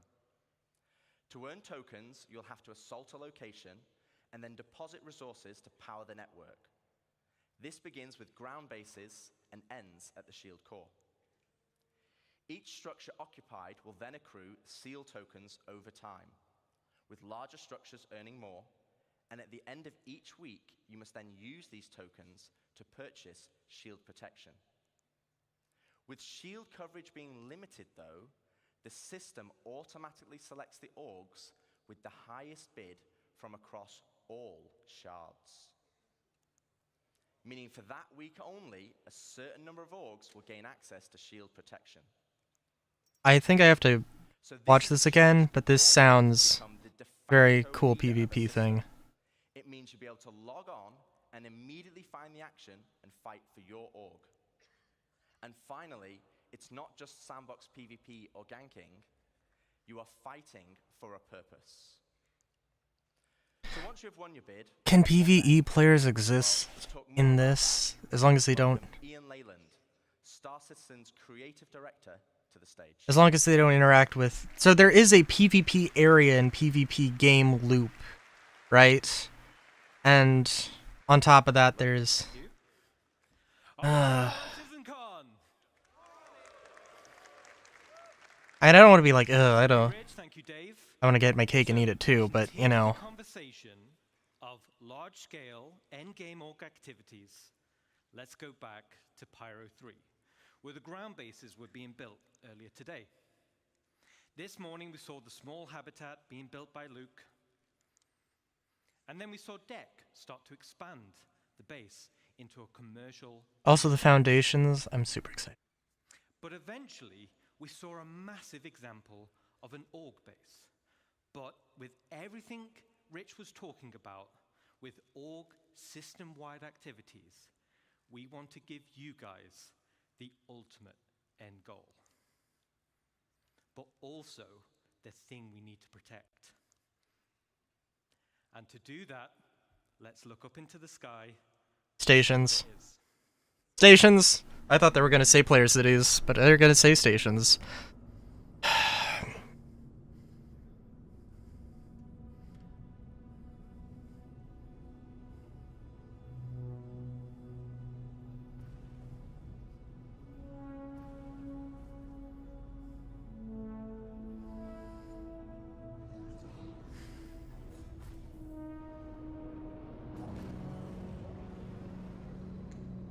I was hoping that, well, we'll see. Again, I don't know, there is a lot of new stuff. There is legitimately a lot of new stuff, but like this is a thing that they teased last year. Frankly, I wish they didn't tease it last year because it's like... Yeah.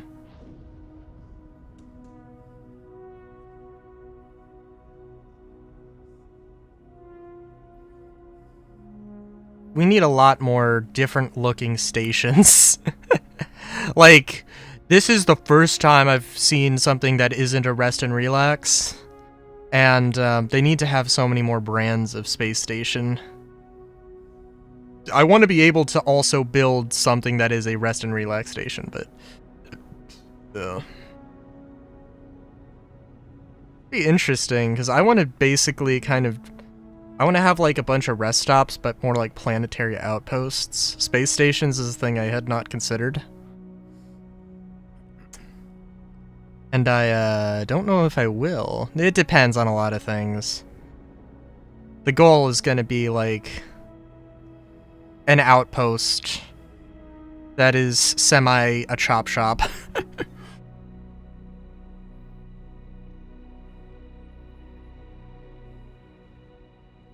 Is this a ship? No. I mean, it probably... Well...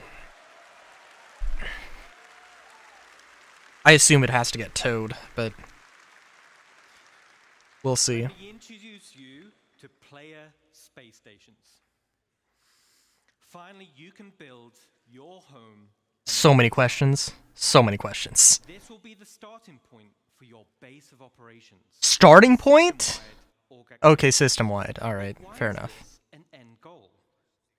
Well, first of all, to construct your own space station, it's going to require vast quantities of resources and materials. And also will be a large time investment. But how do we start? Well, it all starts with the supply bay.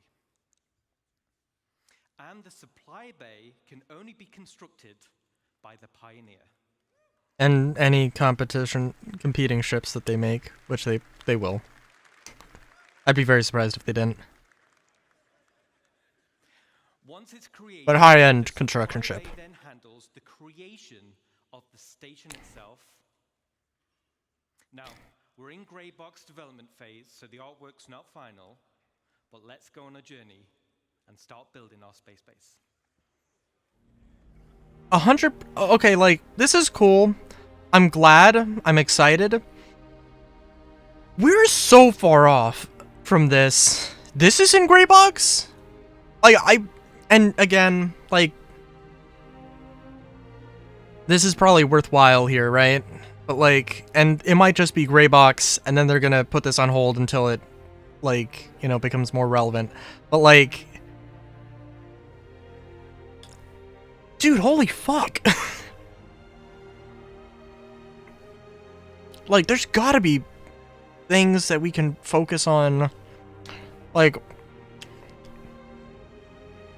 there's gotta be other things we can focus on to sort of prioritize here. Now, again, this is its whole thing, right? But, yeah. It's also a little... Well, it's nice that they have the whole C to use for this. Obviously, whole C came out... The whole C came out way before it needed to, strictly speaking, but...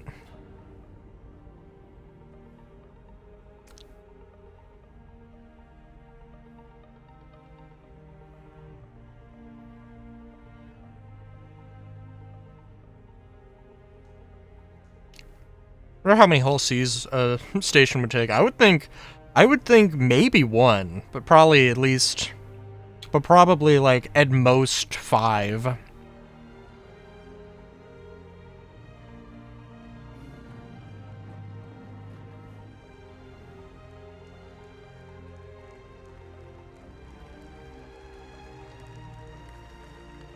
And obviously, you know, the data isn't final here. Just an example, but yeah. Awesome. Awesome. How much are you gonna sell this thing for? So as you saw, the cargo grid of the supply bay. I would hope they don't, but they're going The to. required resources will be substantial and will need to be topped up over time. So this means orgs will be encouraged to have efficient logistic networks to feed the supply bay. And as Rich outlined with professions, it's ideal if your org is well-rounded in terms of roles. Even the starter player can contribute.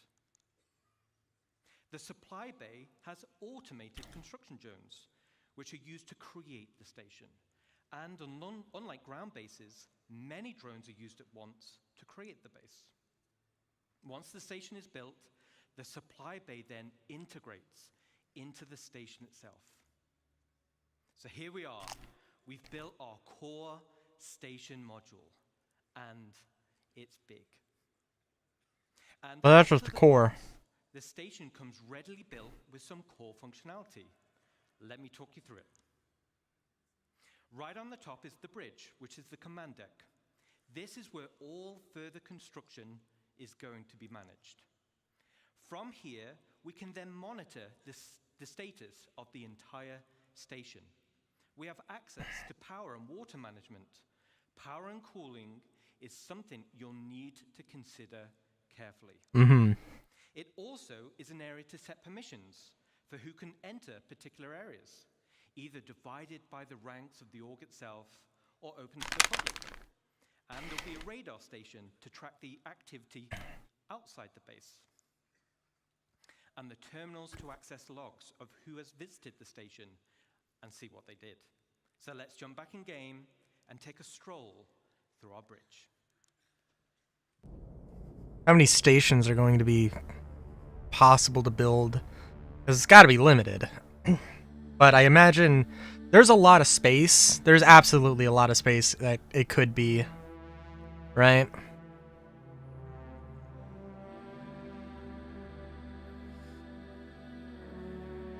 Oh, is this our leader from yesterday?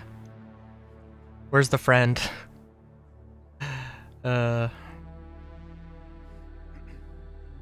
Org halls, org stations. This is awesome.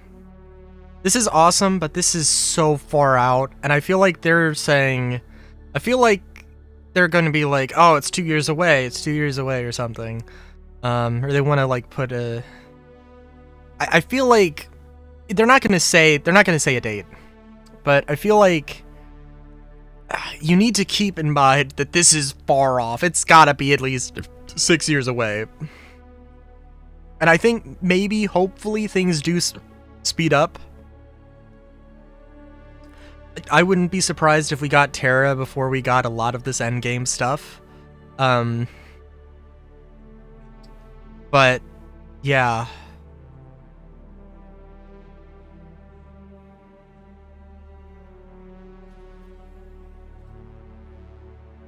This also looks really nice. It's almost... I don't know.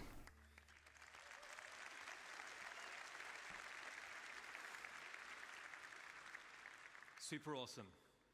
The back of the bridge leads to a centralized transit network. This spine physically connects the entire station and will provide access to the various decks.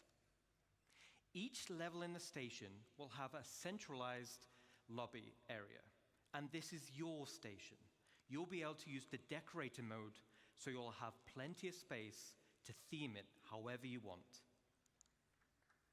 And speaking of having plenty of space, this space station will have a one-to-one interior layout matching the exterior. No magic elevators. Very nice. Can we just have that with all stations? So you can navigate around the entire perimeter, and it's wonderful. Okay, let's jump back in. I would assume you can place shops. I have to look back at, like, hey, what shops can we build and all that stuff. Home station.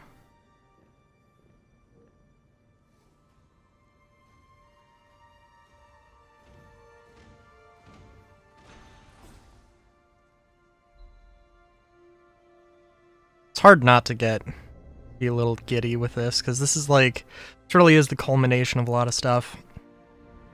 People are gonna complain that these orc... I mean... oh my gosh. Please don't. That thing is gonna crash and kill somebody. Like... oh my god. Talk about the expansions, talk about the other modules beside the core. You can see right at the bottom of the central transit system leads to the lower areas. This is where you'll gain access to the engineering deck. So like bigger ships, this is where all the hands-on engineering and maintenance gameplay happens. This will serve as the beating heart of your station. Then we have the hangar deck. And as the name implies, this is where you'll gain access to your hangar network. Is it all physicalized? The station comes with a large hangar already built, along with 2 docking collars, and also empty slots for another 2 medium hangars when needed. There will be a vast network of internal road systems, meaning you can quickly drive from one hangar to the other. No elevators needed. Okay, let's check. Cool. Okay, so all of it's physicalized, which is... I do think this is... I mean, like, the freight elevators and having the things that aren't one-to-one interior, right?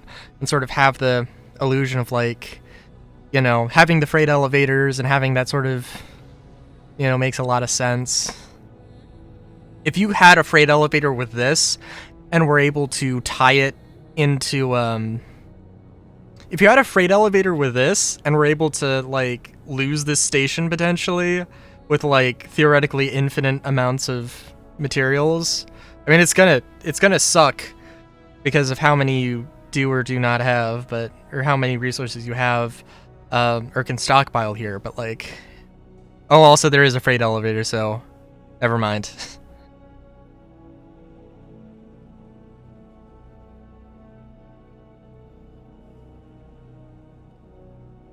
Well, you have to take... we'll see.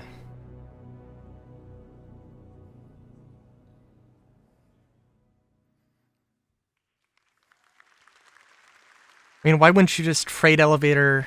I don't know. I guess it's maybe more for transport. So your station hangar will offer some enhanced logistics.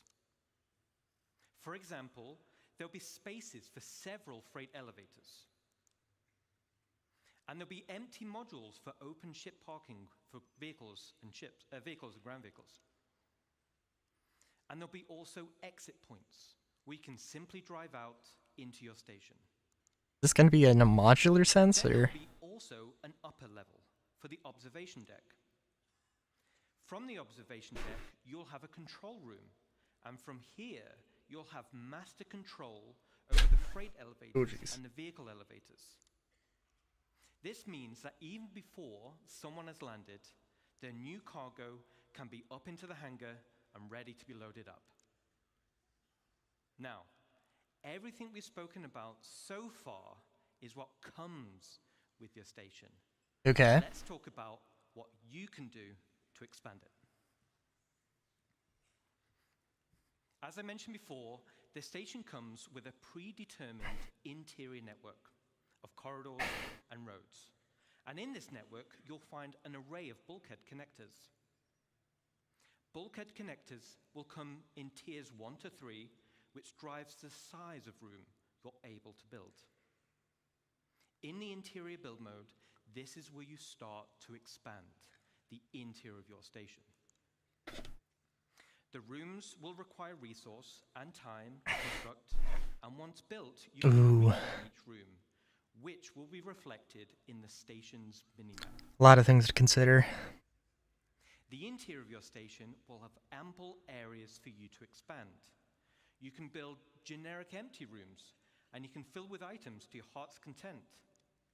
Very interesting, unique shapes also. Specialist rooms, where the theme and functionality is already set for you, such as mess halls or infirmaries or generator rooms. So you could have a medical station, you could have a sort of general station. So similar to the small shops we built around the ground base, this is on a much bigger scale. But not just the interior. Let's talk about the exterior. So this would be, well, I don't know, because the internal things are also stuff as well, right? Minor hard points. These are attachment points. For weapons, shields, maybe weapons, missiles. Surfaces of the station. Using build mode, you can customize your station with a variety of modules, which tailor it to Radars. functionality. Some modules cater towards resource collection, such as gas harvesters, while others are geared towards defense, like shields or turrets. This goes back to bridge operations of power management. A situation may arise where power priority is needed. Then we have major hard points. Two major hard points. Comes with two hardpoint connectors. Major hardpoints are used to connect substantial wing additions to your station. It looked like there was maybe 3 or 4 or something. First example.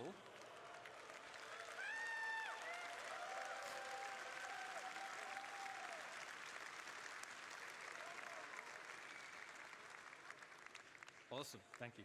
Awesome. I'm hoping they don't like force the. Cargo wing will dramatically increase your inventory capacity. So this is Oh, yep, there you go. Yeah. who are specializing in holding. Then we have the refinery wing. Which is just a better refinery, I would imagine. But you could have a room that is a refinery.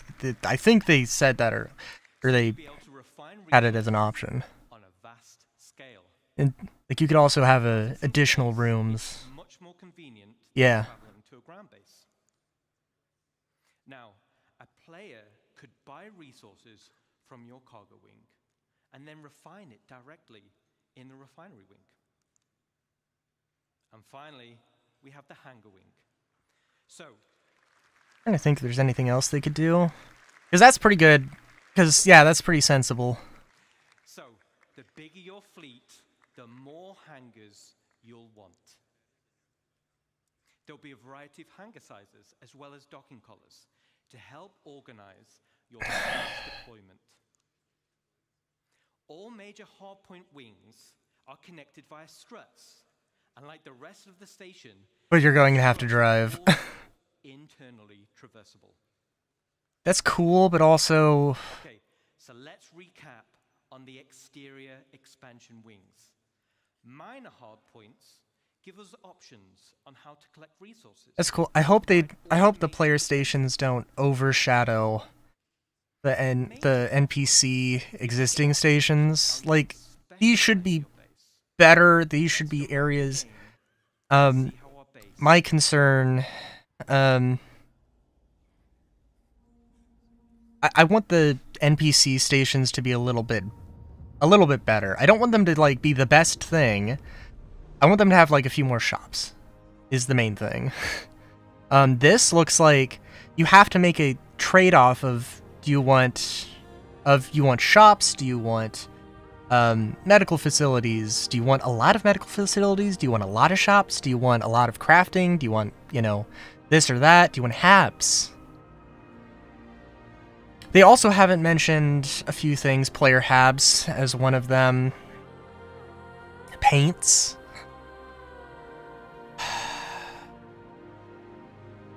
This is definitely like... Yeah. There's a lot of other things that we also need to consider that they haven't talked about. Science gameplay, news gameplay that I don't know if it was even on the cards in any of the things they showed. But I assume that they haven't shown all the guilds, and they will probably add more guilds to further... I would honestly love to see, like... Well, why stop at any particular number? But, like, I'd love to see, like, 5 criminal organizations and 5 mercenary organizations. And maybe there are some that have some interplay. Even ones that are on both sides of the law and stuff like that. All right. And, a bunch of overlap and to kind of really drive a little bit of intrigue. With us on this as well, so thank you. Thank you, Pedro. Customization is just as important as expansion.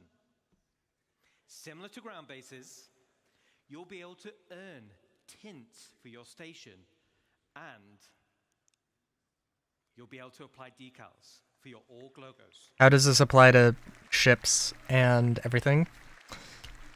Is the paint system actually a thing, or are you completely axing it? Outside, or just not talking about it? Okay, cool. Major hardpoints, your station will come with 2 unique base expansion points. One on the top side behind the bridge, and one on the underside. The top side will be for the crow's nest. Now, all the other modules built so far have very specific functionality, but I'll admit, this is for the org members out there who want the ultimate in personal space. Just a personal hab? Or just like a...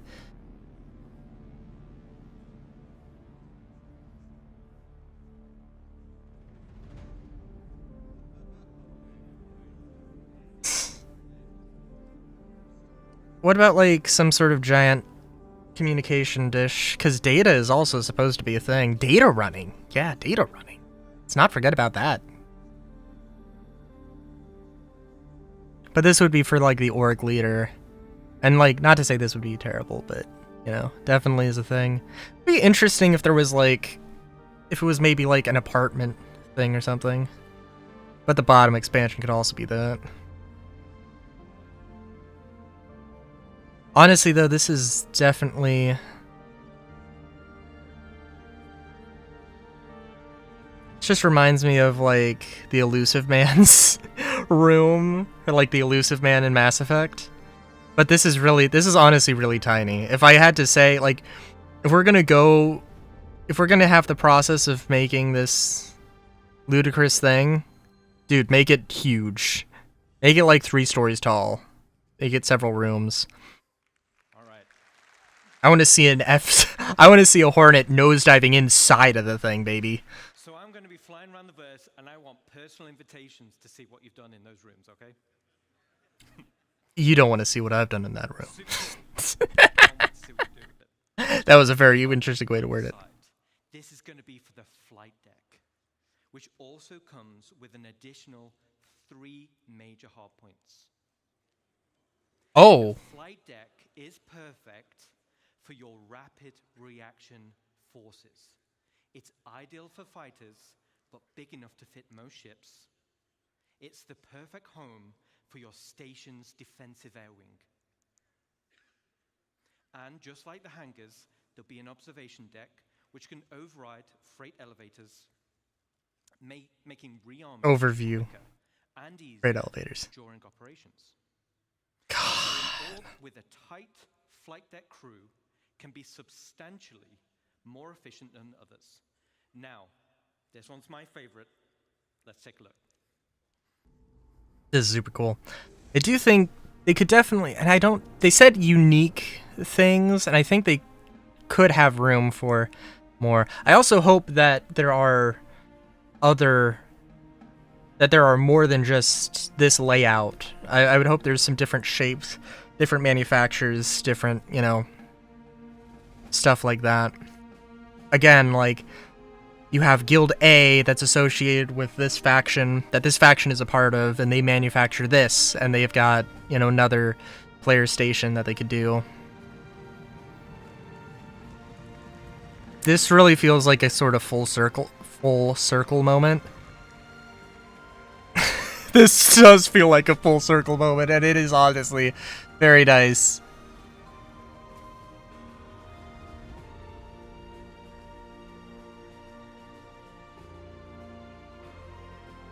And I really do, this is really exciting. I need to temper my expectations, and I hope everybody does. To a understandable degree.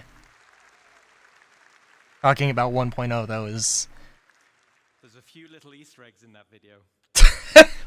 Little? Why do you need a flight deck for your rapid defenses force? Well, if you've built your super awesome station in a super lawless system... Which would imply that you can also build them in lawful. Potential targets for others. Everyone will have their eyes on your resources and wonder what gear you've got in your inventories. And let's say we didn't win the station warfare bid that Rich mentioned. Let's take a look at the inevitable.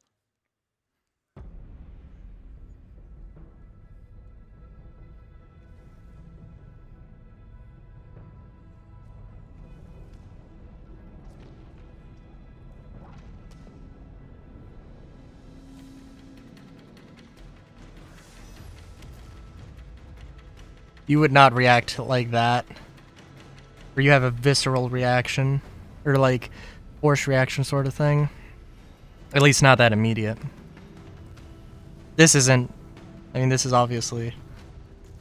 Probably is in-game, actually. But...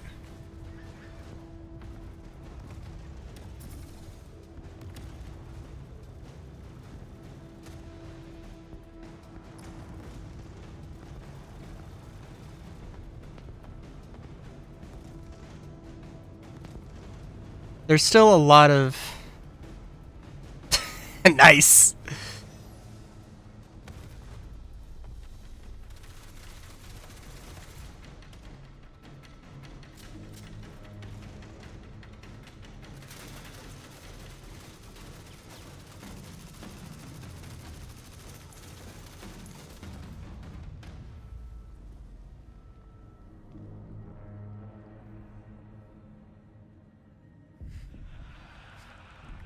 Hell yeah.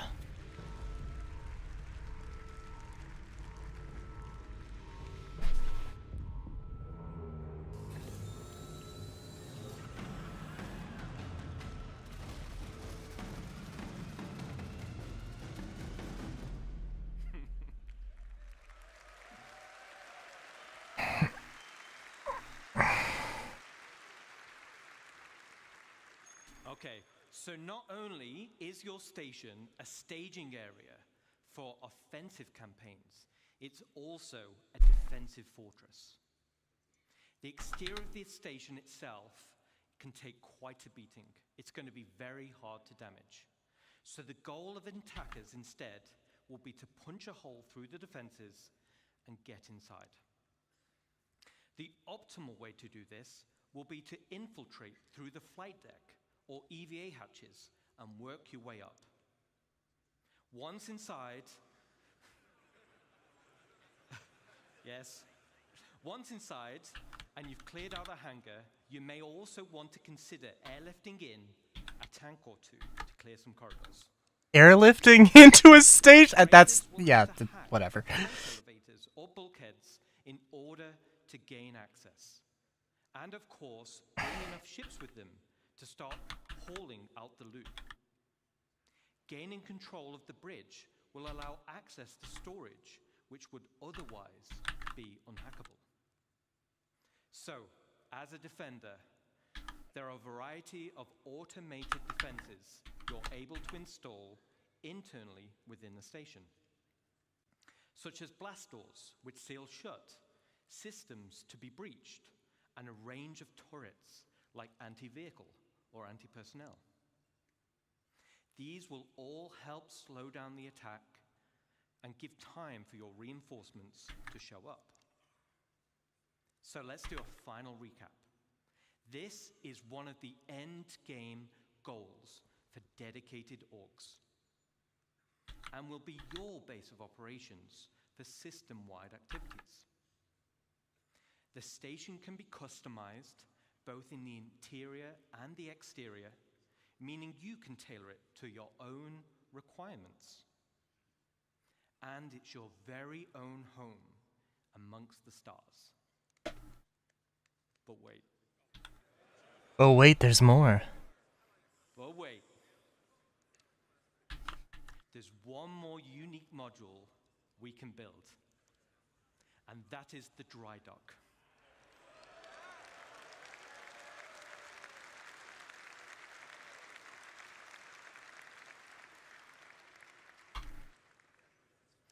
This unique slot will be at the back of the station.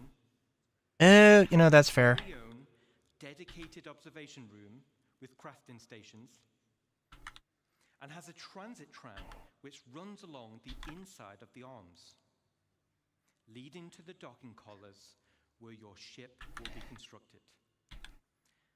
So, the only question still remains: what sizes of ship can we build? Let's take a look. So with a dry dock, I would assume up to Javelin.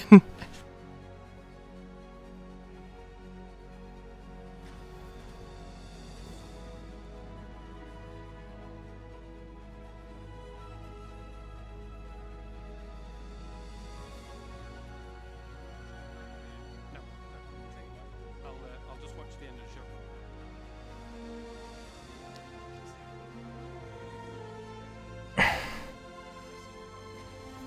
That's great.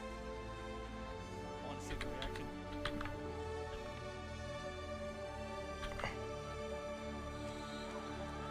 Oh, a bangle? Okay.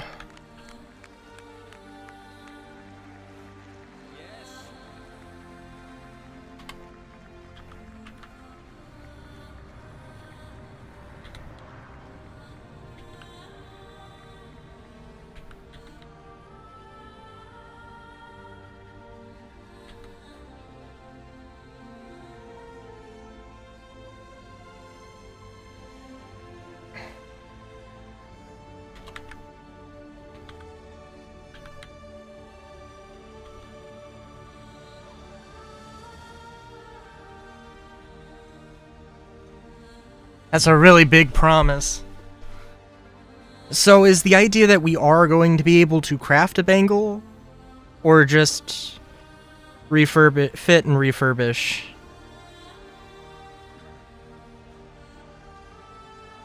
Oh, I'm sorry, are we connecting? Oh. Oh. Holy shit. Okay, so we could combine them into a mega... Oh no! Okay, so player cities? I guess this might kind of be it. Thanks, Ian. So, now we're talking. Multiple stations linking. and dry docks to craft your very own capital ships, the ultimate end goal for any org. Okay. So let's take a step back.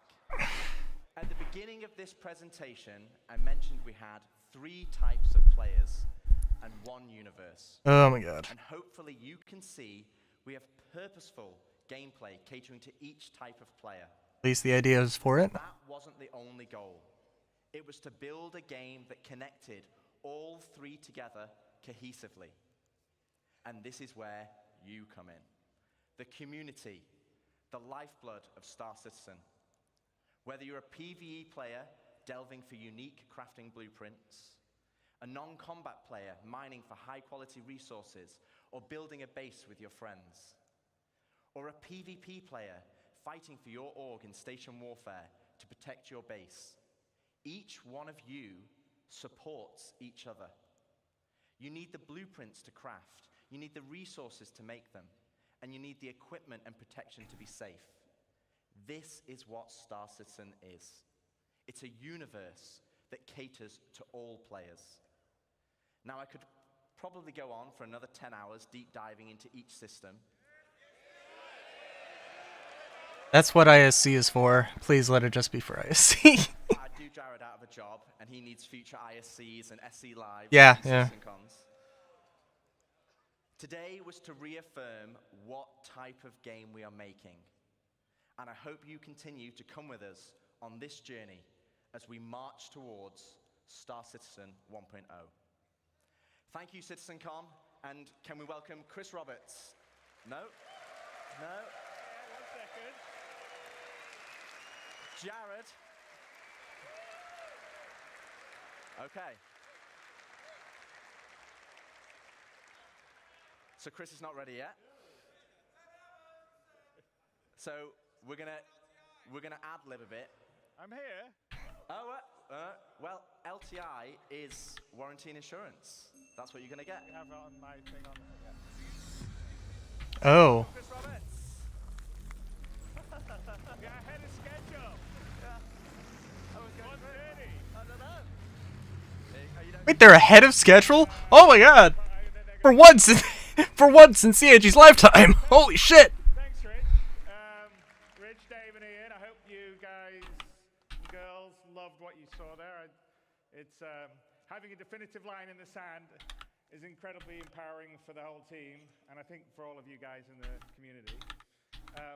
As I said, introducing the presentation, we will never stop growing Star Citizen, even past 1.0. And part of what makes Star Citizen so special is the symbiotic relationship between you guys, the community, and us, the developers.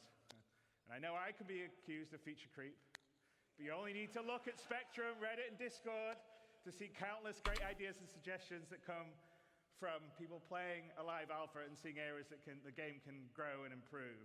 And often we take these on board because they will make the game better.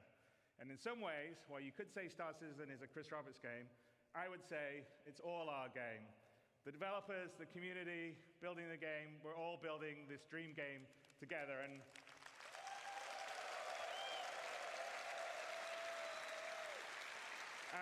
I think that's what makes it special. I think that's why you guys and girls have been here for as long as you have and have supported us through thick and thin, because we're doing something together. And I don't think in almost any other game you have the opportunity to be involved at that level and have your voices heard and impact what we do. Because, you know, occasionally we'll do things and you guys are like, no, that sucks. And we're like, yeah, you're right, we'll change it. And also, like I said, we definitely read and look and hear all the stuff that you write. Some of it may not be so nice, but a lot of it is really great. And we take it aboard because we're just trying to build this amazing universe for us all to live in together. So, what defining 1.0 does, though, for us is give us a finish line in terms of feature and content we are committed to delivering for when your life in the verse becomes truly persistent, your gameplay to progress your reputation, the money you earn, the material possessions you collect and earn will persist even as we deliver more content and features. And I think that's incredibly important for really finally being able to fully commit and not just go, okay, well, I'll play for a while until the next patch comes out. And it's also a game for the a market for the game to be more stable, well optimized, and It's a game for the case. Sorry. as well as experienced ones, which I think all you guys are. But that'll only be the start of our journey together, because the vision of Star Citizen is a game that has no sunset, one that will continually grow with new content and features. We'll always make sure we're on the cutting edge of new technology. We'll never be outdated. I know I occasionally see, whoa, in so many years, you guys will be out of date. But as you can see by our constant presentations, we're always looking to make whatever we can do, whether it's the visuals, the audio, various ways to make the gameplay better. That's something we will always be working on. So we'll always keep the game at the bleeding edge of graphics, sound, physics, and yes, we'll support VR, and we actually have some of that in the background we're doing, how we get stuff. Okay. I know VR is a lot of people are very excited, but also. Enjoyed this year's CitizenCon. We demoed a small prologue that opens Squadron 42 live, with a few crashes to prove it. As I said, there's a really great full playthrough, no crashes, that Rich did immediately afterward that's up on YouTube. And we've given a date to finally deliver the spiritual successor to Wing Commander that the team and I feel comfortable in hitting. We've defined what Star Citizen 1.0 will be and shown features such as base building and monster hunting that will be delivering the next 12 to 18 months. 4.0 and server meshing and Pyro is coming at the end of this year. We're already in Evocati on 4.0. I think some people have been streaming some stuff. I'm sorry? Did he say 12 to 18 months? PTU and then goes to live. With this, we will have delivered the majority of what we showed last year at CitizenCon, with the remaining features coming early next year. And there are over 1,000 people committed, 1,000 people at CAG committed to bringing you all this and more. We love what we do, and we're inspired by your passion and support. We know that we are truly lucky to have such a strong community that shares the passion and dreams we do. You allow us a privilege that almost no other developer has, the ability to dream and reach for the stars. And I truly mean that, because as a developer, it's very unusual to be able to build a game of the ambitious. Did he say 12 to 18 months for everything they show here? All down to you guys and girls. So thank you very, very much. What about our non-binary pals? What about our non-binary pals? I'm just kidding. Just kidding. Did he actually straight up say 12 to 18 months? An incredibly passionate group of people have worked behind the scenes to bring this weekend's event to life. And I want to take a moment to thank Leah and Ed, Tyler, Jared, Kat, and so many others who poured their hearts into making this weekend special for all of you. And a huge thanks goes out to our presenters and teams supporting them, whether they're here with us today or watching from one of our other studios around the world. In the words of Admiral Bishop, I'm proud to stand with our teams and everyone that put this show together. And all of the CAG staff working on the show floor, your hard work ensures everything runs smooth and keeps the energy alive throughout the event. And finally, a heartfelt thanks to the community members who volunteered their time to run this year's show. None of this would be possible without their dedication and support. I thank all of you very, very much.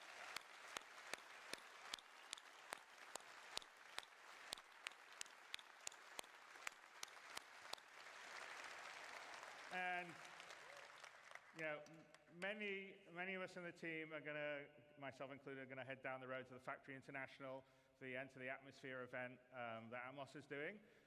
So I hope a fair number of you will manage to make it over there.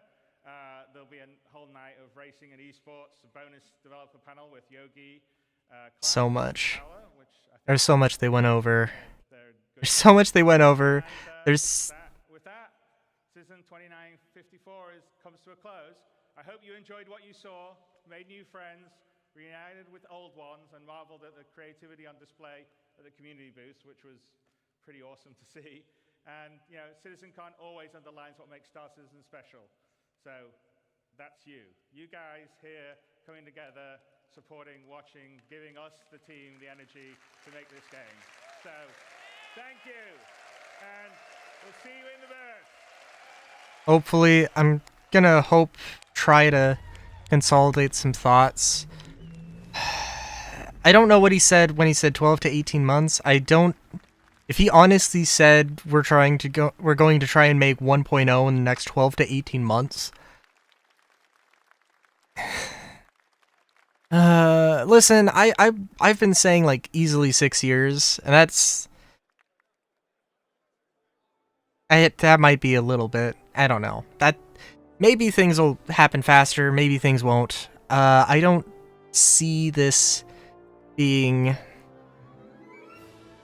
I don't see this in the next 12 to 18 months.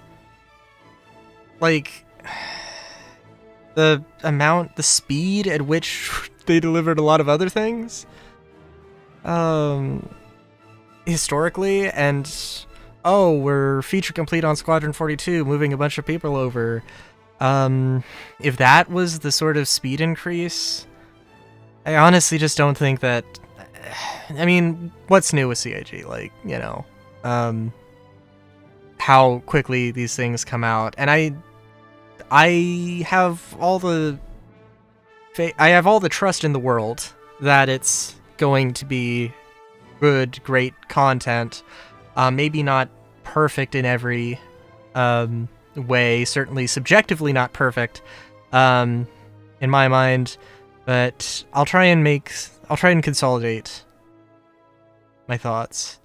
I'm looking forward to stuff. Star Citizen Weekly might be a thing I do.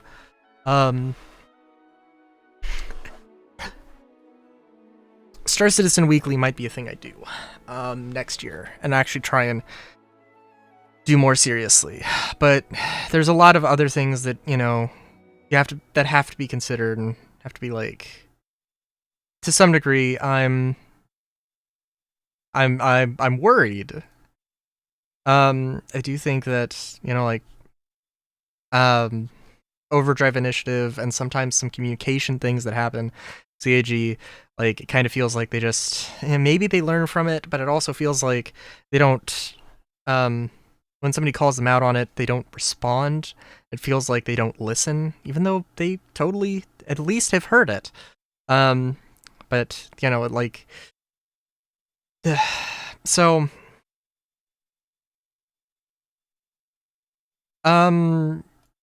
yeah, I don't know what to say. Very cool endgame stuff. I am a bit concerned that they have not talked about, like, player trading, like a player trading app. I think that's probably one of easily the most useful things people want. Being able to, on the Mobiglass, look at it, and honestly, I do think that player stations, while very cool, and yeah, being able to link them together, that's gonna be a thing.